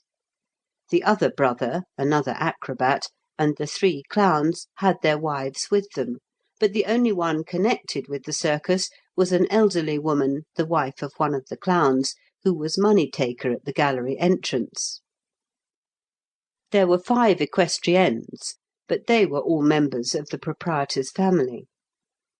"Look here again," continued the gymnast, turning to another part of the story. "Sleary's company seems to be a rather strong one, and most of the men have wives and children all with them, and yet the whole of them, Sleary and his family and all, are represented as lodging at one house, a little pub in the outskirts of the town. They must have been like sheep in the pens of a cattle market. I never heard of such a thing. Why, there is more of us here than in any other house in the city." I may add that the proprietor and his family had, in this instance, apartments over one of the best shops in York. These, however, are matters which, while they render it of little value as a picture of circus life and character, do not diminish the interest of the story, which many consider one of Dickens's best works, and which the episode of Stephen Blackpool alone would entitle to a place amongst standard works of fiction. The acrobats and minstrels who give their entertainments on the sands and the cliffs had not made their appearance when I turned my back upon the harbour and the bathing machines, and went northward according to the compass, though my path lay in the shadow of what is called the East Cliff. It lay over a level beach, where patches of moist sand alternated with flat protrusions of chalk, garnished with tufts of dark ribbon-like marine algae, with many little pools and narrow channels in which tiny crabs had been belated by the receding tide. On my left rose the high and perpendicular cliff. On my right stretched the sea, looking like an immense sheet of corrugated green glass. Broadstairs reached, I left the beach near the little harbour, and looked about the favourite seaside resort of the inimitable Boz, the only discoverable reason for which preference seems to have been its comparative quietness, which enabled him to work. For a period of 15 years he came here nearly every summer. In 1837, when he was writing the Pickwick Papers, he lodged at No. 12 in the High Street, which, though not very long, shows a mixture of shops and private houses, most of which have their first floors devoted to the reception of summer visitors. In 1840 he was here twice, in June and September, staying on both occasions at Lawn House, a villa on the Kingsgate Road, occupied with the pathetic story of little Nell and her grandfather, which, aided as its effect is by such original creations as Dick Swiveller and Quilp the Dwarf, is, in my opinion, the most highly finished work he ever wrote. In the following year he came down in August, shifting his quarters to Fort House, in the same pleasant neighbourhood. Next year he came down a month earlier, when he attended Thanet races, of which he wrote, "I saw, oh, who shall say what an amount of character in the way of inconceivable villainy and blackguardism? I even got some new wrinkles in the way of showmen, conjurers, pea and thimble men, and trampers generally." These races are held on elevated park-like land on the right of the road from Margate to Acre, and seem to attract large assemblages of the motley character usually found attending such amusements. I saw the scene from the distant and dusty road on one occasion, but though the reviewer of an evening journal assumed, at a later date, that I was in the habit of wandering from fair to fair, conversing with acrobats and showmen, I left its noise and blackguardism behind me, and strolled on to Acre. Though Broadstairs is even now quieter than Margate, duller than Ramsgate, Dickens found it 30 years ago a less desirable summer retreat for a hard-working literary man than it had been a dozen years previously. He complained of brass bands and organ-grinders, and, while pondering in his mind the story of David Copperfield, often talked of shifting his quarters to Dover, Folkestone, or Sandgate. Eventually he went to the Isle of Wight, but found the climate too enervating, and, after considering the relative advantages of Ramsgate and Herne Bay, returned to Broadstairs. His last visit to the latter place was made in 1851, when he was sketching the outlines of the story of Bleak House. I left the town by York Gate, an ancient flint-built arch, furnished in the olden time with a portcullis and gates, which have long since disappeared. A pleasant walk it is along the breezy road over the green ridge on which the lighthouse stands, to warn the mariner from that bold promontory, the North Foreland, the dread of Cockney voyagers, many of whom land at Margate to avoid it, while others, after duly laughing at their fears and qualms, leave the deck when the pitching of the vessel and the driving of the spray over the foredeck warn them of their approach to it. Here, if there is a gale anywhere along the coast, it rages with the greatest violence, and the waves beat more fiercely against the lofty cliffs. Leaving the lighthouse behind, I descended the slope of the green ridge on which it stands, and soon saw the white walls and towers of Kingsgate Castle rising out of the trees which surround them on the land side, and cutting the clear blue sky. The picturesque hamlet in their neighbourhood is named from the circumstance of Charles II. And his brother, then Duke of York, having once landed there, at a gap in the cliff, over which a brick arch has been constructed, and which is now used for launching the local lifeboat. A steep path, a little more to the southward, leads from the hamlet to the beach, the latter portion of the descent being facilitated by the construction of a rude flight of steps cut in the chalk. Descending these, I found a man loading a cart with seaweed, which is much used on land near the coast as a manure on account of the soda and potash it contains. With this exception, and that of a solitary nursemaid and 2 or 3 children, there was no one on the beach, though Kingsgate struck me as a more desirable site for a new marine resort than the locality which has since become Westgate-on-Sea. The accommodation afforded by the Admiral Digby, a public house on the cliff, causes it to be made the terminal point of many rambles from Margate. The cliff between this point and Margate is much more broken than is observable farther south. Lofty and solid as is the range of chalky heights, its seaward face has evidently receded before the waves, which, in tempestuous weather, are driven with tremendous force against the base of the cliff. The results of this sapping action are seen in deep recesses, with their sandy bottoms strewn with seaweed, and detached masses of chalk, round which the tide flows at high water, but which are left standing for the present to show where the face of the cliff was once. 2 of the most remarkable of these isolated masses have, I am informed, been removed since my last visit to obtain a site for the Margate Aquarium.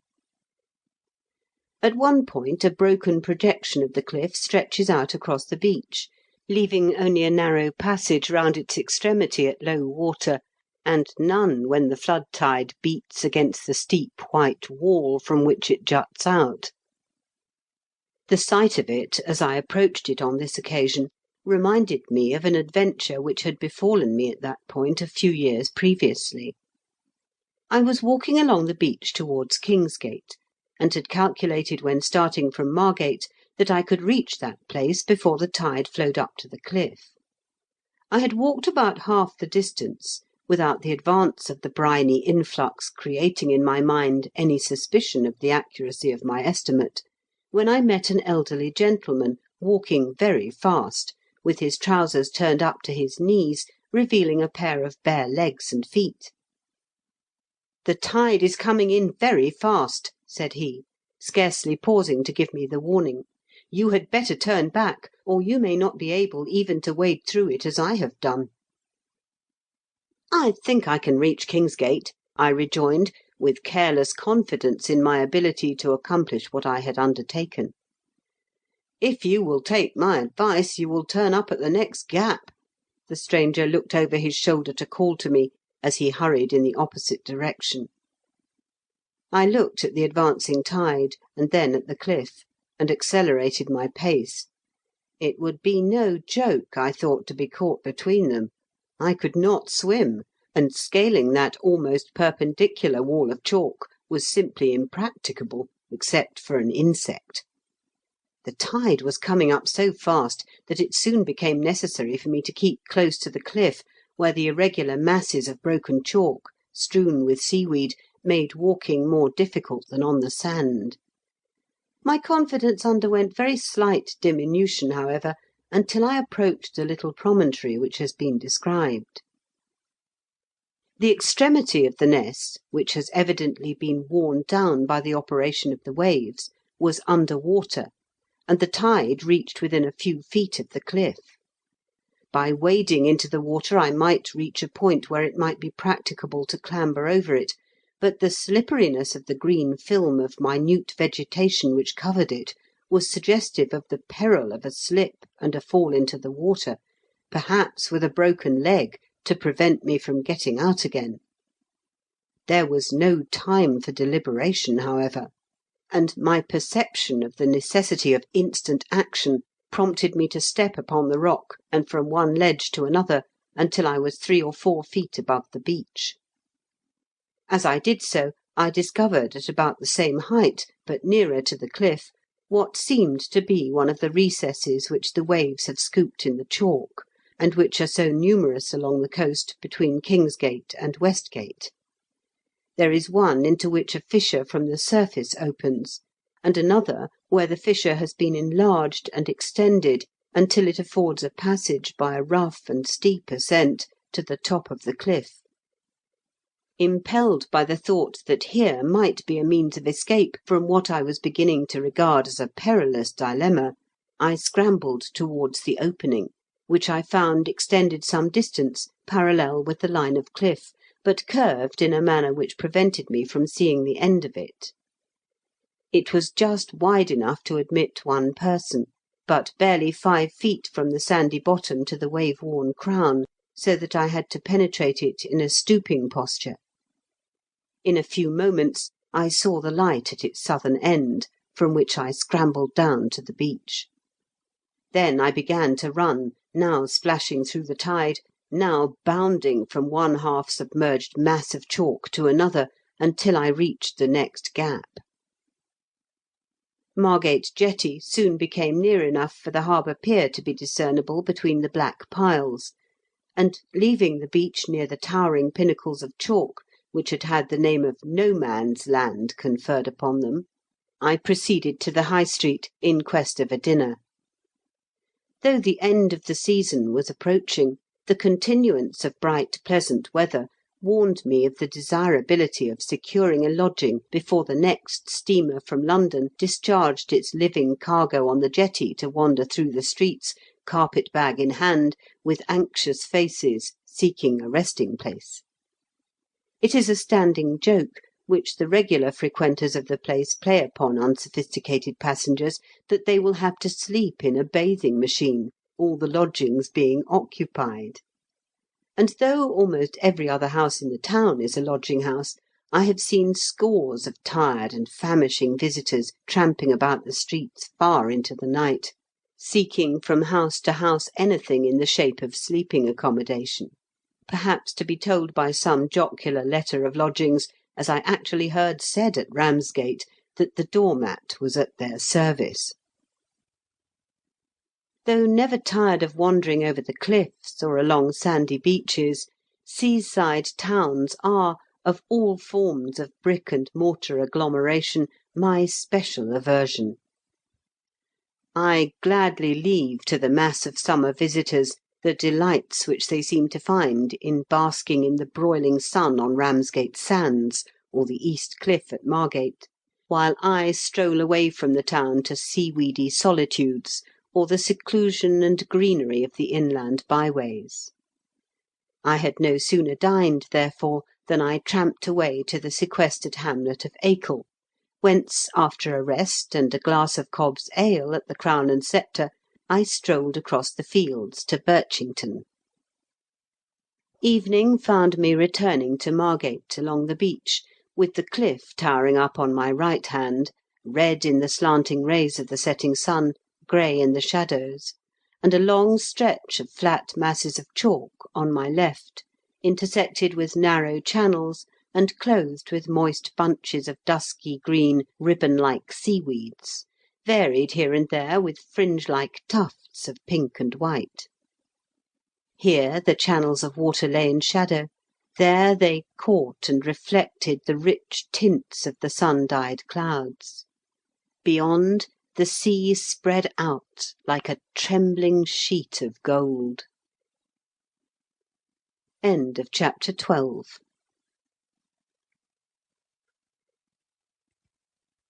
Chapter 13. Margate Jetty was dull and deserted that night. I went there when darkness precluded farther strolling, but with the rest of the loungers was driven off by a steady fall of rain. The sky was overcast with dark clouds, and the pattering rain formed a dismal accompaniment to the melancholy surging of the sea among the iron columns below. I sought my lodging, therefore, and strove to while away an hour in conversation with the old son of Crispin, at whose domicile I had quartered myself. "This must be a very dull place in the winter," I remarked. "Oh, no," he rejoined. "You don't see so many people, of course, and it is quieter always. No band, no niggers, and such like about, but, bless you, there is always something exciting going on, a ship coming ashore, or the lifeboat going off, or a disabled vessel being towed into the harbour." "Any smuggling done now?" I asked. "Nothing, or next to nothing," the old man replied. It don't pay now like it did in the old times, when there was heavy duties on foreign wines and spirits, and silks and lace. Fortunes used to be made in them days in what they called the free trade." Without recalling the story of Will Watch, embodied in more than one old ballad and modern romance with which I was acquainted in my boyhood, I could remember hearing much about smugglers and smuggling, which disposed me to be a willing listener to anything the old man might say upon that subject. I had heard my father speak of the smuggled merchandise brought into London in those days by strings of pack horses through byways and green lanes; and I knew a mansion in Surrey, within 6 miles of the Metropolitan bridges, which was the suburban residence of a wealthy wholesale mercer, whose father was said to have made a fortune by speculations in smuggled French silks, the said mansion being, when I was a boy, familiarly spoken of in the village as Smugglers' Hall. I remembered, too, that being one day, many years ago, at one of the oldest houses in Norwood, then the property of one of my maternal aunts, the old lady who saw the ghost, my relative produced a bottle of Hollands, with the remark, "This was smuggled by old Will Fox. It is the last bottle." "There must have been some money flying when the famous Bill Johnson escaped from Horsemonger Lane Gaol," I observed, in response to the old man's last remark. "Ay," he returned, "it was a golden key that opened the prison doors for him, you may depend upon it. And a sight of money must have been spent to open the way to Boulogne for him. I have heard my father say that relays of post horses were ready every 10 miles of the road to Dover, and that all the turnpike gates were thrown open for him to dash through without a moment's hindrance." The smugglers on this part of the coast used to run their cargoes ashore at the gaps, didn't they? Said I. "Ay, many's the cask and bale that's come up the gaps between here and the Foreland," he replied. "There was always men on the lookout when one of the luggers was expected, and then she dodged off and on until a favourable opportunity offered, such as a dark night, or the preventive men being led away on a false scent, and then a signal was given, such as a flare or a blue light, and the cargo was run, and before daylight was carted away inland." Sometimes there was a fight, I suppose? "Not so often as might be supposed, or the trade couldn't have been carried on. Still, the preventive men used to come down upon them sometimes, and then shots would be fired, and perhaps there would be some cutlass work. I remember hearing a story when I was a boy of a fray like that, in which a preventive officer was shot dead, and a young man who was said to have been helping to run the cargo disappeared, but whether he had been killed in the fray and secretly buried, or whether he had run away on account of being concerned in it, nobody could say. When several years had passed without anything being heard of him, his father, who was a farmer, and had accumulated some property, as farmers could in them days, died, and the second son stepped into everything, telling everybody that his brother had died in France. In less than a year, however, the elder brother came back, and claimed the property. The other one tried at first to make out that he was an impostor, but finding that wouldn't do, he gave information to the justices, and the young man was taken upon a warrant, and tried at Maidstone for the murder of the officer." "Was he convicted?" I asked.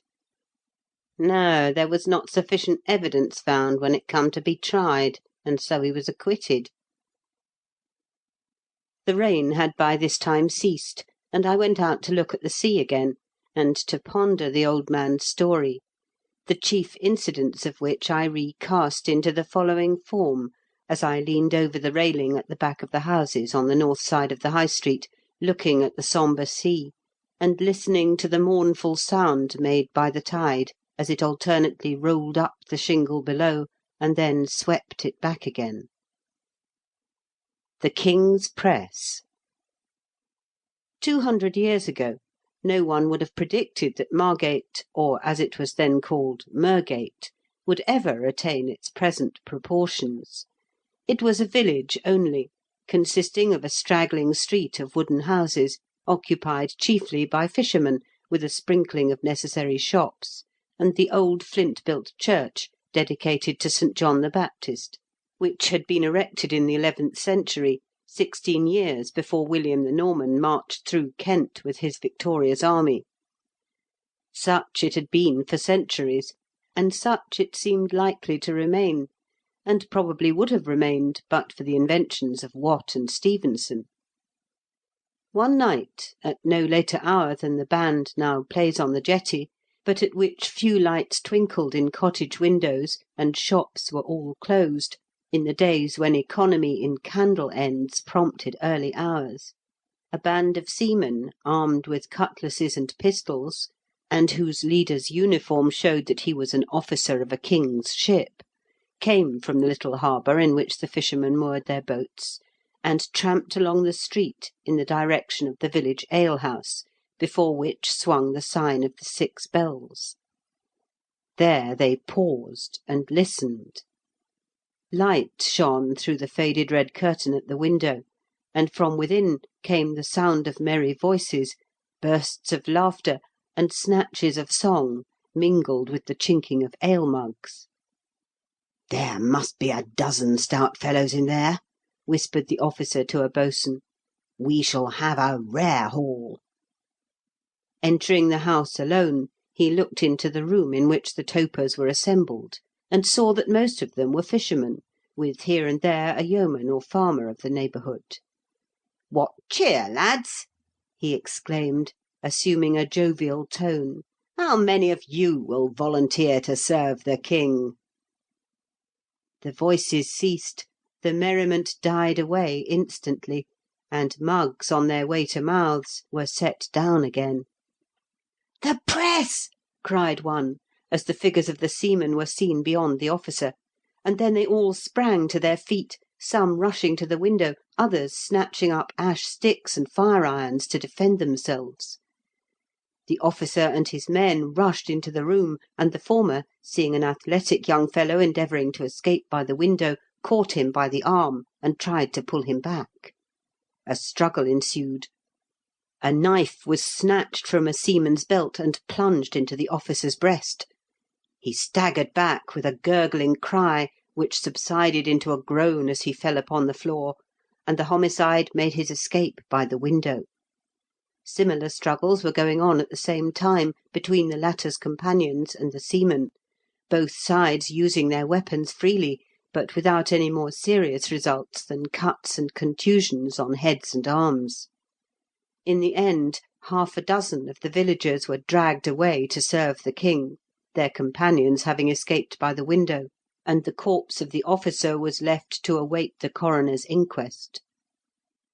The affray, resulting as it did in the slaying of a king's officer and the impressment of 6 fishermen, produced an unwonted excitement in the quiet little village.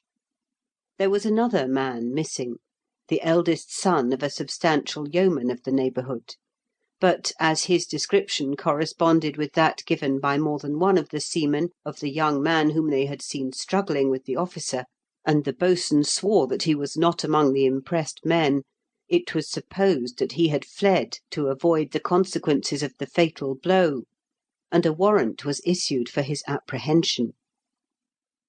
10 years passed, and Paul Maxted did not return. If his relatives received any communication from him, they did not make it public, but professed to know no more than their neighbours. His father died a few years after his disappearance, and his younger brother, Stephen Maxted, took possession of the patrimonial estate. One day, as the young yeoman was calculating the probable value of his ungarnered corn crop, for he was a man overmuch concerned with the care of adding guinea to guinea, a footstep on the garden path and a shadow on the porch drew his attention to a stalwart figure in the garb of a mariner, who, as he looked up, stepped forward and extended a large brown hand. "What cheer, Stephen?" said the mariner, with hearty joviality. Stephen Maxted stared, changed colour, and neither moved nor spoke. His wife, who was rocking the cradle on the other side of the table at which he was sitting, looked up on hearing the stranger's voice, and wondered who he was. "Don't you know me?" said the mariner. "Has 10 years' wanderings so changed him that you don't know your own and only brother?" "My brother!" exclaimed the yeoman, with an air of surprise and incredulity. "My brother went away 10 years ago, and has never been heard of since. Who you are, I don't know." "Then I must be more changed than I thought I was," said the mariner, with an expression of disappointment on his sun-browned but not unhandsome countenance. He doffed his cap on perceiving Stephen's wife, and, without waiting to be invited, seated himself near the table, and looked around the room. "The old place is little changed," he observed, "and I should have known you, Stephen, if I had met you on the custom-house quay at Rotterdam. That lady, Mrs. Stephen Maxted, I reckon, has changed more than you have, but I think I remember her when she was called Jenny Harnett." "I don't remember you," said the young woman, averting her eyes from the mariner, and occupying herself with her baby. "And I don't believe you're Paul Maxted any more than I am the Duke of York," said her husband. "You don't?" exclaimed the mariner, with even more surprise and incredulity in his tone and look than had been manifested by the yeoman. There was a strong resemblance between the two men, not only in the colour of the hair and the eyes and the general cast of countenance, but even in every feature, their dissimilarity being confined to the expression of character and temperament, in respect of which the balance was in favour of the mariner. "What will convince you?" the latter asked, after a pause. "It will take a good deal to convince me that you are Paul Maxted," Stephen replied coldly. "It would be uphill work to convince you against your will, Stephen," said the mariner, with a thoughtful air. "Have you got a bit of my writing anywhere?" "Not a scrap," replied Stephen, with a shrug. "Not the letters I wrote from Rotterdam?" said the mariner. "My brother never wrote," rejoined the yeoman. "We have for years believed him dead."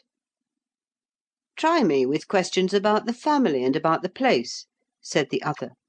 "Not I," returned Stephen. "You have got your story up well, I daresay." "This is not the sort of welcome I expected," the mariner observed, as he rose and turned towards the door. "But I daresay I shall find old mates in the village that will know me, and be glad to see me."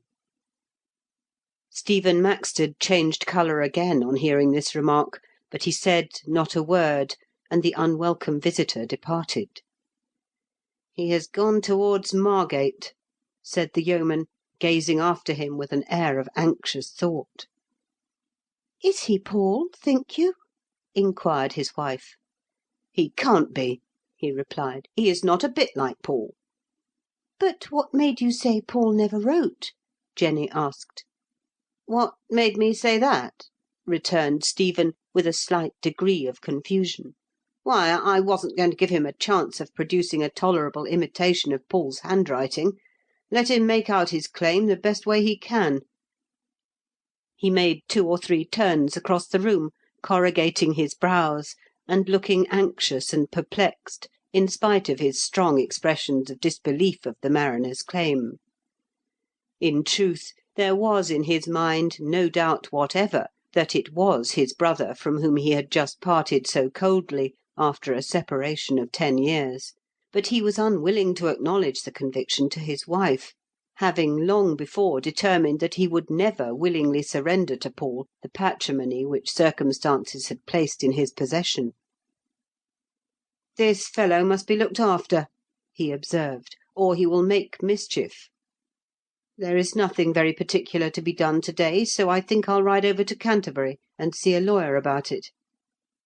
So while the mariner walked towards Margate, gradually forgetting his disappointment under the influence of sunshine and his natural lightness of heart, Stephen Maxted was riding towards the ancient city of Canterbury, pondering the possible means of ridding himself of this awkward claimant. "Nothing easier, my good sir," said the lawyer to whom he stated the case, rubbing his hands as he spoke, as if he thought the suggestion a good joke.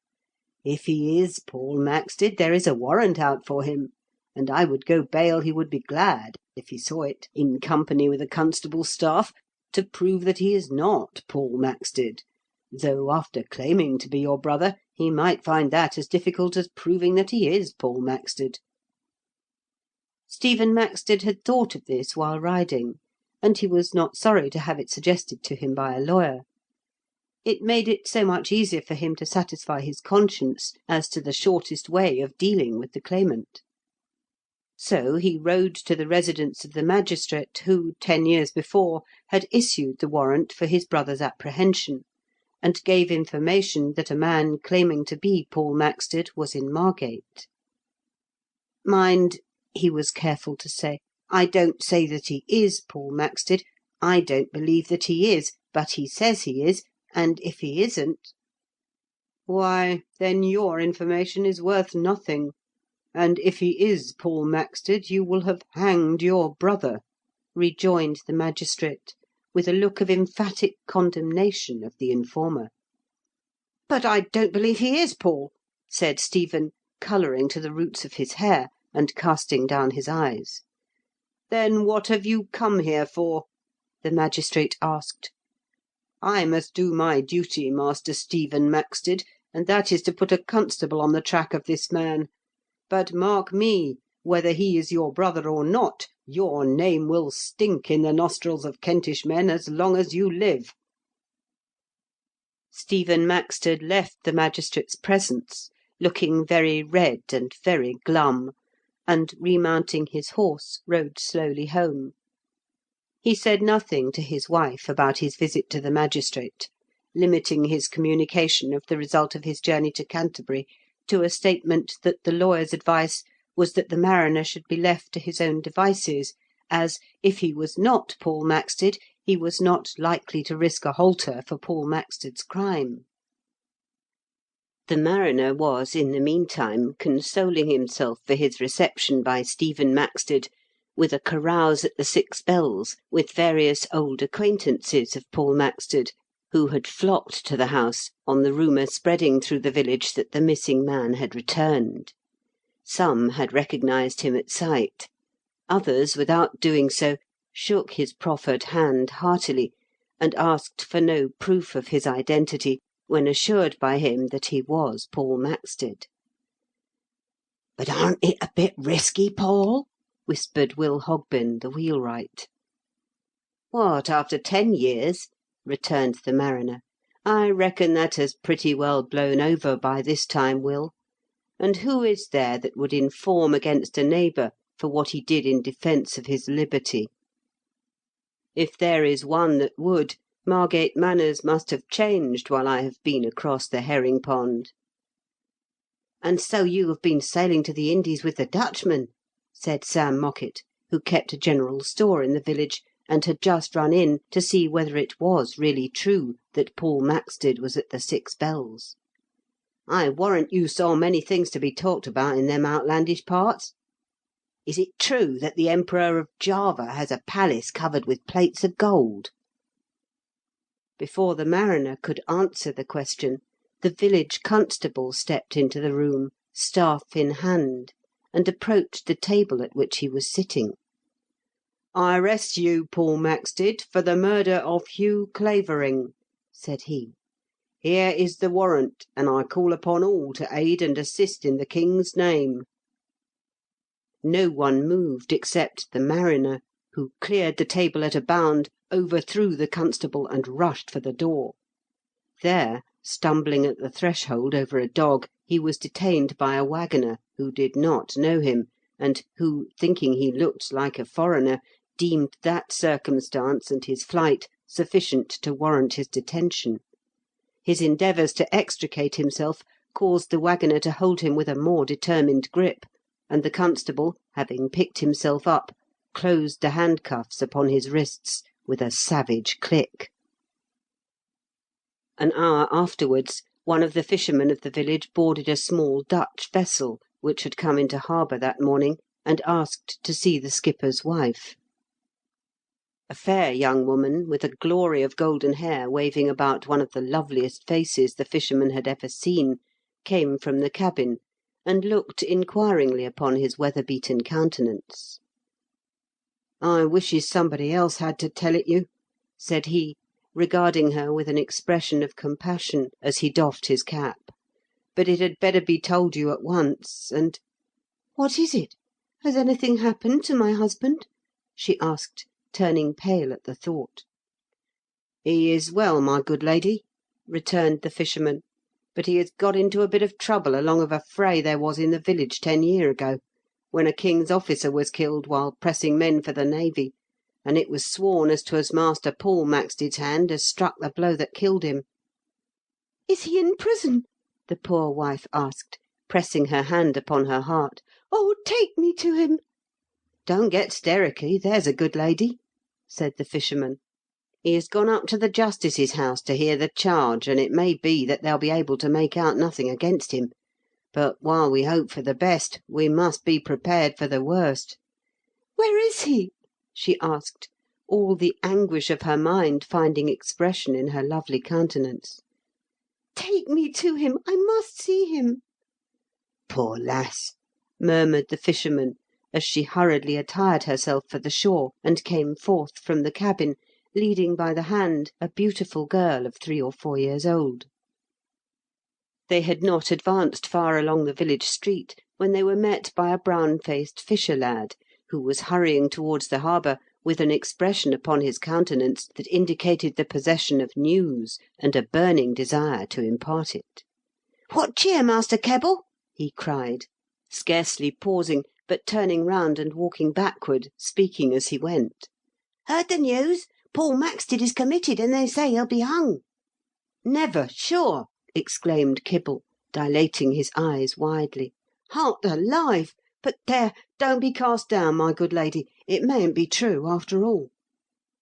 For a moment the mariner's lovely wife looked as if she would faint. But she leaned against a wall, and a mug of water brought by a fisherman's wife arrested the receding life. As she put back the golden tresses from her forehead, her blue eyes discerned a well-known figure on the opposite side of the street. It was her husband, handcuffed, and in the custody of the constable. In a moment she had bounded to his side and clasped him in her arms, while the little girl clung weeping to her father's coat. At that moment the joyous clang of bells rang out from the old church tower, and the clatter of horses' feet upon the hard road, causing the fisher children, who had gathered about the prisoner and his grief-stricken wife and child, to turn their gaze eastward, a cry was raised of "Here they come!" and the sorrowing group was immediately deserted for the new attraction.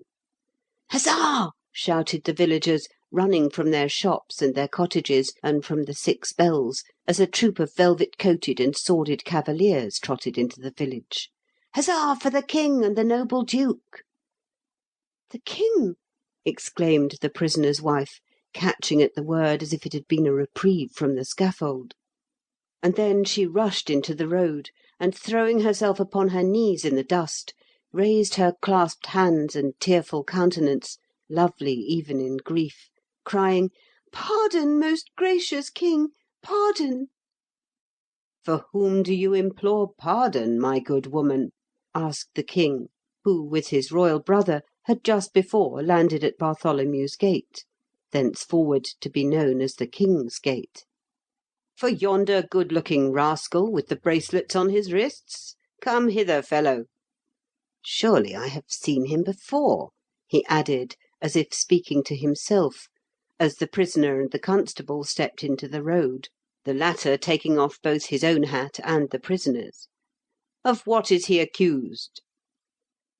"He has just been committed, may it please your majesty, on the charge of murdering Hugh Clavering, an officer of the fleet, 10 years ago," replied the constable. 10 years ago!"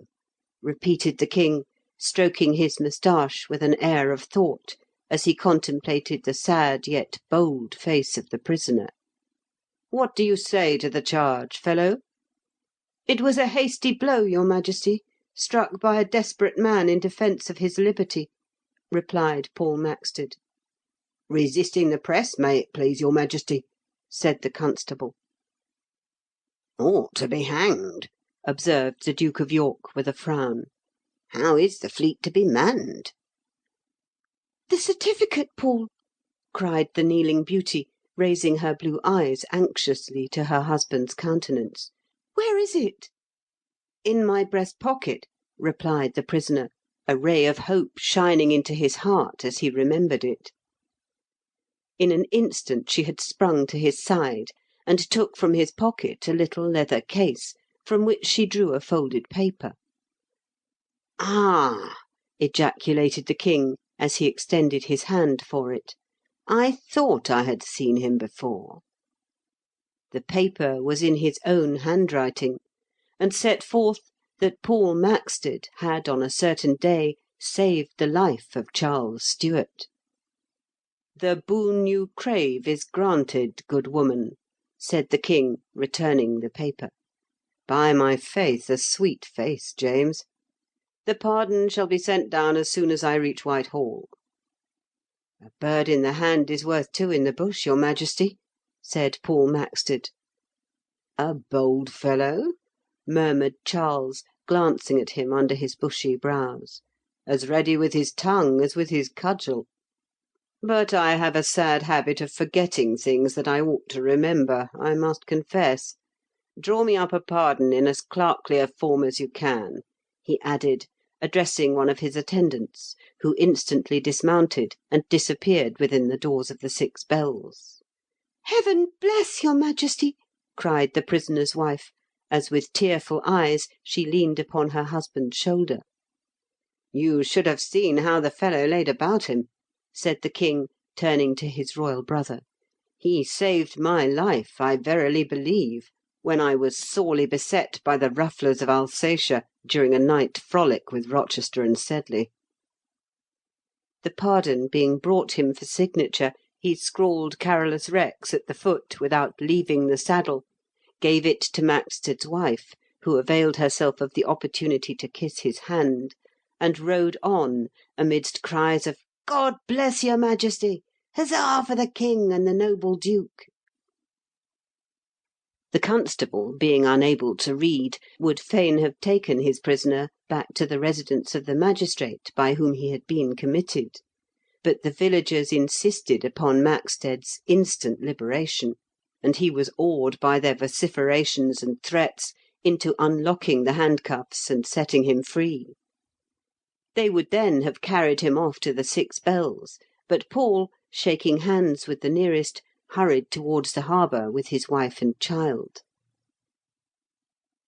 Stephen Maxted left the neighbourhood a few days afterwards, and took up his abode in an adjoining county under a change of name.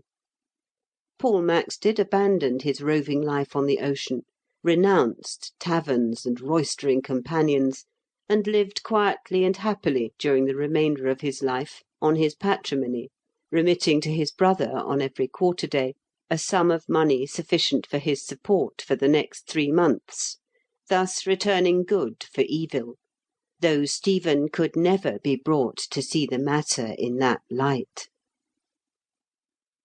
End of chapter 13.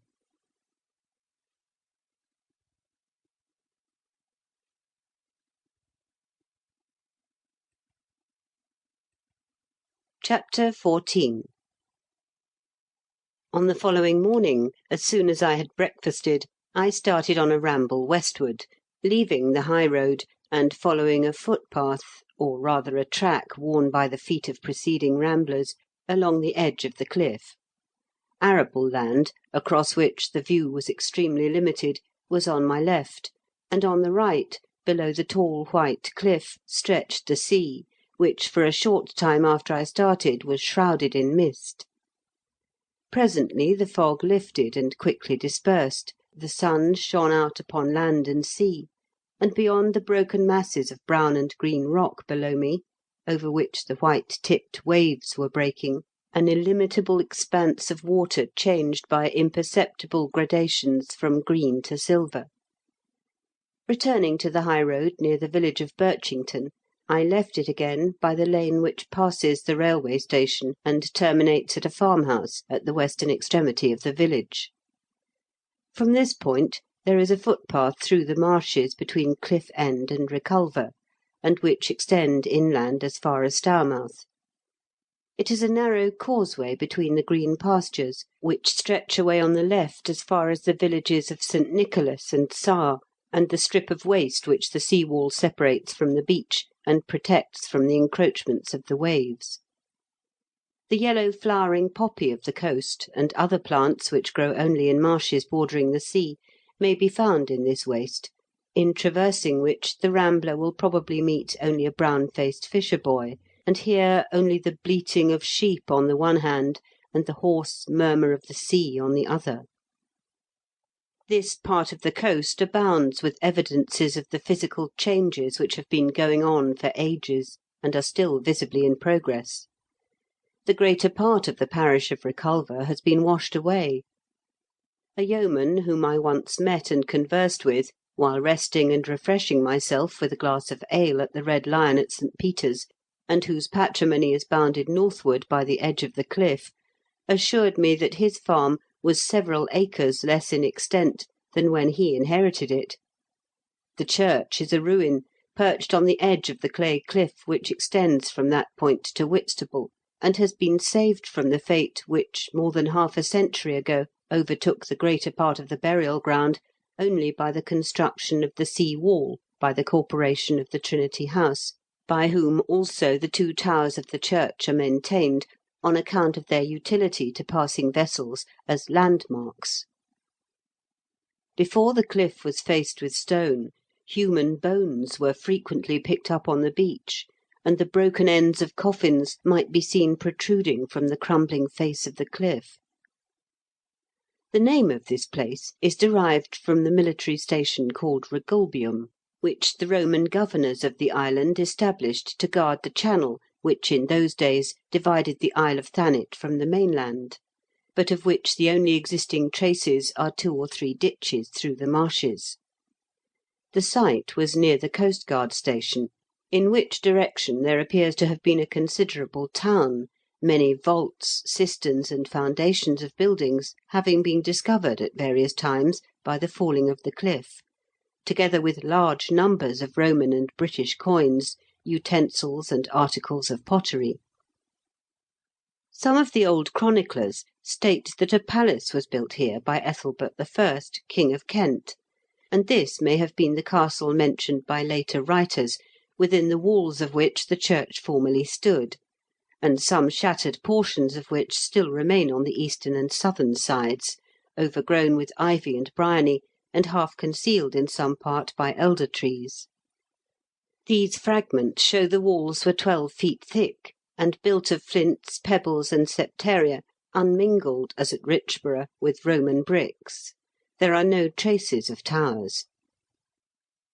Of the monastery which existed here in the Anglo-Saxon period, and in the church of which the Kentish kings Ethelbert I. and Ethelbert II. Are said to have been buried, the latter in 760, not a stone remains. To look for Roman remains here, at the present day, would be useless, the site of Regulbium having long been under water. Batterley, writing towards the end of the 17th century, says he remembered that, "when part of the cliff, being undermined by the waves, fell down some years ago, some brick foundations of great bulk were discovered, in which were some small vaults, arched over, and while I was examining them with my hand, I saw some fragments of a tessellated pavement, and of other Roman works; but I only saw them, for very soon after, either broken by the waves, or swallowed by the sand, even these ruins were destroyed." Hasted says that, "from the present shore, as far as a place called the Black Rock, seen at low water mark, there have been found great quantities of tiles, bricks, fragments of walls, tessellated pavements, and other marks of a ruinated town, and remains of household furniture, dress, and equipage of the horses belonging to the inhabitants, are continually met with among the sands, for, after the fall of the cliffs, the earthen part of them being washed away, these metalline substances remained behind." Of the old church nothing now remains but the two towers, known for ages as the Two Sisters, and a portion of the walls. The former vicarage house, very near these remains, has been converted into a public house, and is much frequented during the summer by visitors from Margate and Herne Bay. The present village and church are about 1.5 miles distant, in a south-westerly direction. The towers of the ancient church, which are conspicuous objects at a great distance, whether on land or sea, are often pointed out to each other by Cockney voyagers as the Reculvers, which is as absurd as it would be to designate the towers of Westminster Abbey as the Westminsters. The spot is even marked by this ridiculous appellation on Bacon's map of Kent. Their traditional name originated in the circumstances of their reparation by an abbess of the Benedictine convent at Davington, near Faversham, as related by a Dominican friar of Canterbury, who quitted England at the time of the Reformation and died at Louvain, bequeathing his manuscripts to the university of that city. According to this narrative, the abbess, Frances St. Clair, during a dangerous illness, vowed that in the event of her recovery she would visit the shrine of the Holy Virgin at Bradstow, as Broadstairs was then called, and there offer a costly present as a grateful acknowledgment of the saint's intercession in her behalf. Having recovered, she, in fulfilment of her vow, embarked aboard a small vessel, accompanied by her sister Isabel, to whom she was devotedly attached. But they had been scarcely 2 hours at sea when a storm arose, which drove the vessel on a sandbank near Reculver. The abbess, with some of the passengers and crew, succeeded in reaching the shore in a boat, and Isabel, who remained on board the disabled vessel for some hours after her sister, was, with the remainder of those on board, rescued from it by a boat sent off to their relief, but died on the following day from the effects of cold and exhaustion.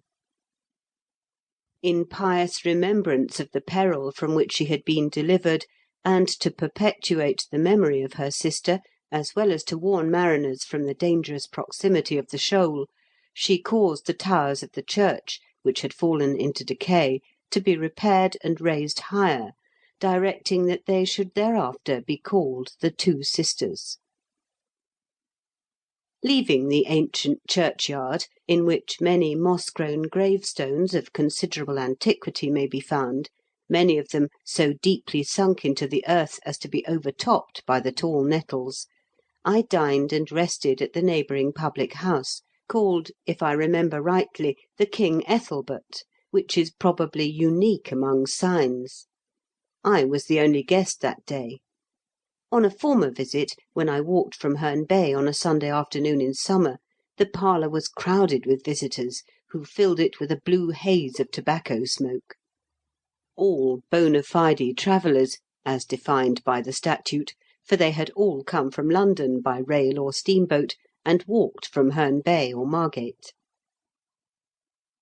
The following day, being the last of my pilgrimage, I devoted to an inland stroll through the most pleasant spots of which Thanet can boast. Having followed the high road westward as far as Birchington, I there turned into a secluded lane on the left, which leads at a little distance to a footpath across the fields to the hamlet of Acre, and thence to Mount Pleasant, the highest spot in the island, and in the midst of scenes made interesting by their historical and legendary associations. From the summit of this hill I looked over the most extensive prospect which the eye can command anywhere between the Stour and the sea.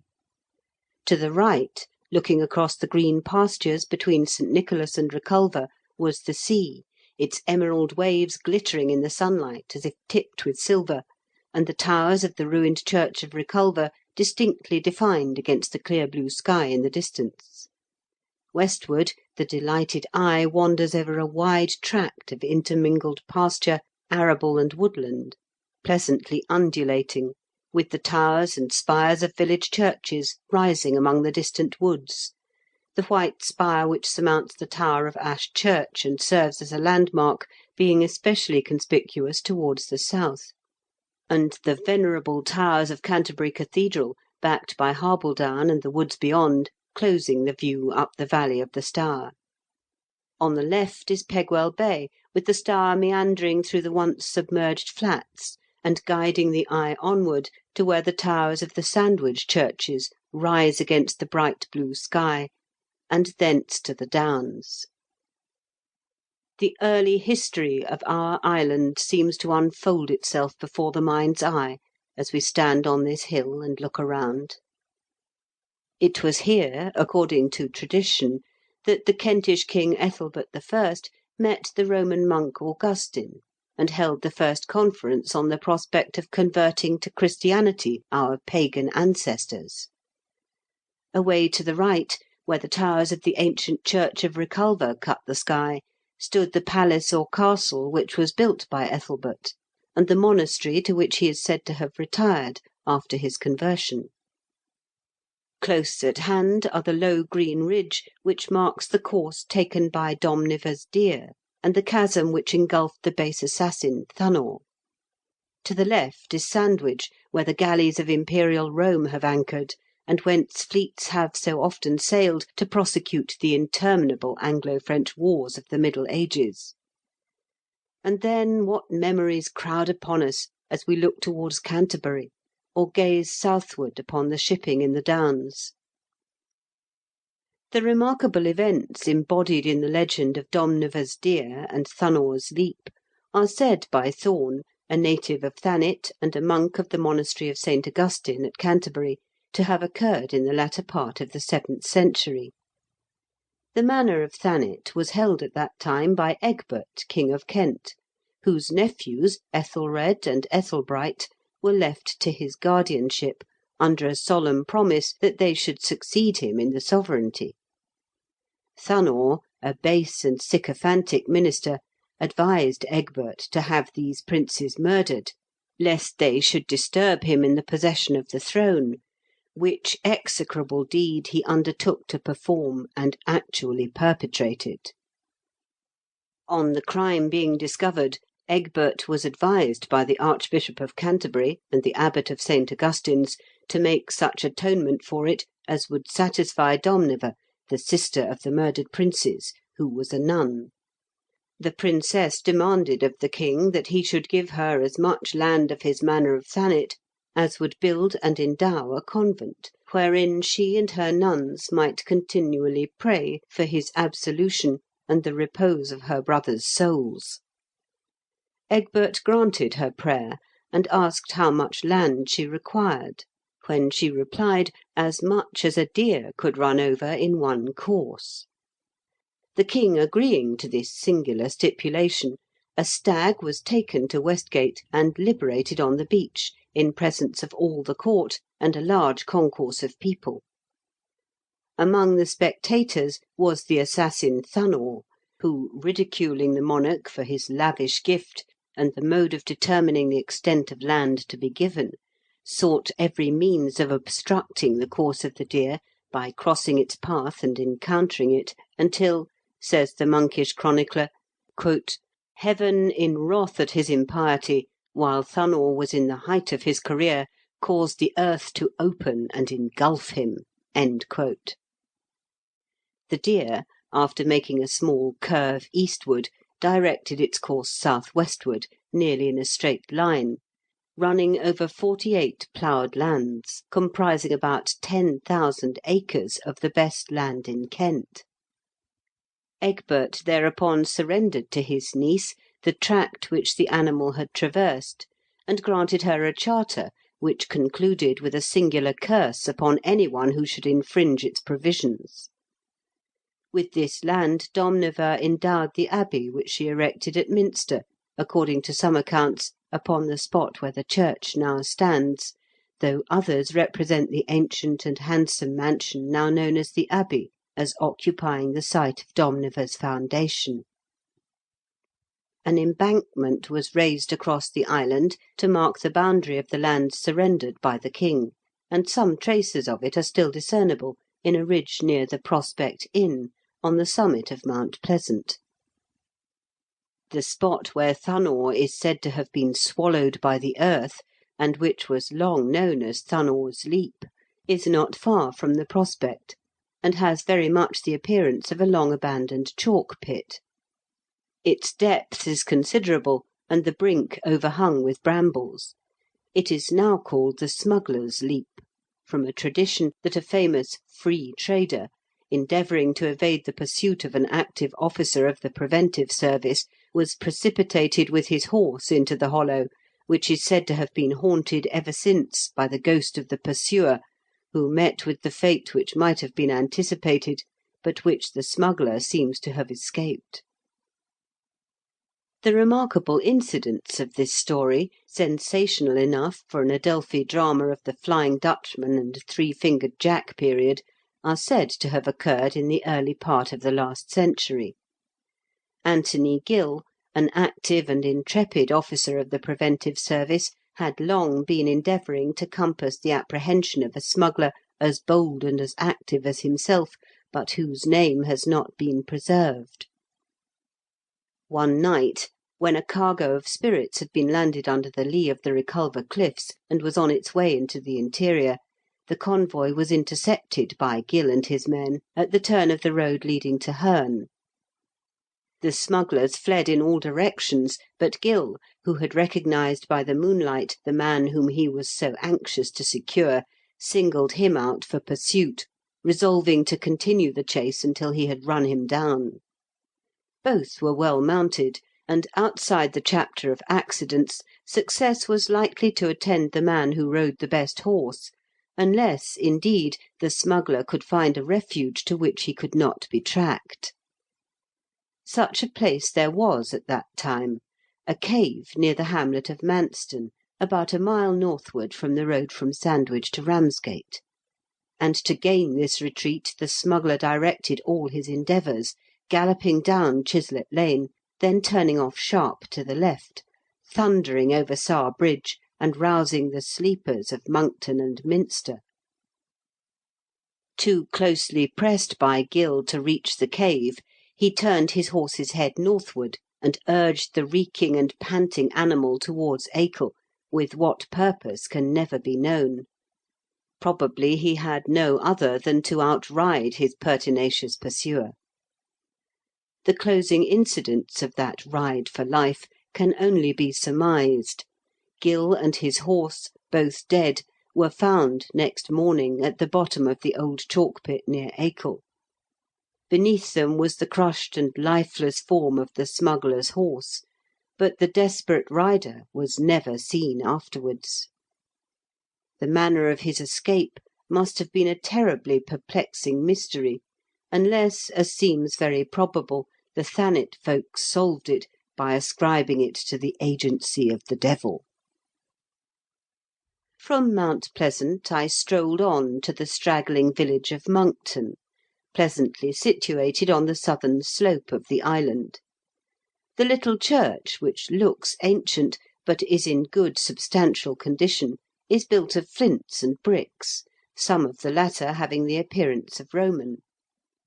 A very agreeable exception to the want of shade which characterises most of the roads in Thanet, I believe the only other is a portion of the road between St. Lawrence and Pegwell, and that is shaded on one side only, is presented by the road from Monkton to Minster, and thence to the junction with the road from Ramsgate to Sandwich, near the Sportsman Inn, where the cliffs subside into the shell-strewn flats which stretch away to the Stour.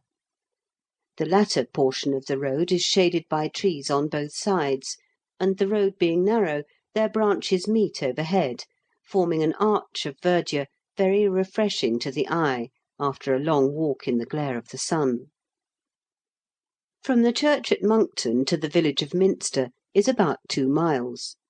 The church at the latter place is ancient, but the mixture of styles in the architecture seems to indicate partial reconstruction at different periods. The carved oak seats are undoubtedly antique, and, with the handsome roof, give a good appearance to the interior. After refreshing myself with a glass of ale at the Bell, I strolled down the shaded road before mentioned, and looked once more upon the shining waters of Pegwell Bay from the pleasant garden of the Belle Vue Hotel. There I dined that day, and there, on that bright September afternoon, I saw the shallow waters of the bay dotted with shrimpers, with their hand nets and baskets, pursuing the staple industry of the village. Pegwell is the chief seat of the potted shrimps trade, many men and boys being employed in the capture of the tiny crustaceans, and a considerable number of hands, chiefly women and girls, in preparing and potting them. Early in the evening I strolled back to Minster, and in a few minutes was seated in the train which was to bear me back to London. In concluding this record of a delightful ramble, I have only to recommend those in quest of a week's recreation to go over the same ground in the same manner, and the admirers of the works of Charles Dickens in particular to at least visit Cobham and Strood, and Rochester and Canterbury, with the most portable edition of those works of the great novelist which have associated those places with his genius. May they enjoy the ramble as much as I did. End of chapter 14, and end of In Kent with Charles Dickens by Thomas Frost. Recording by Ruth Golding.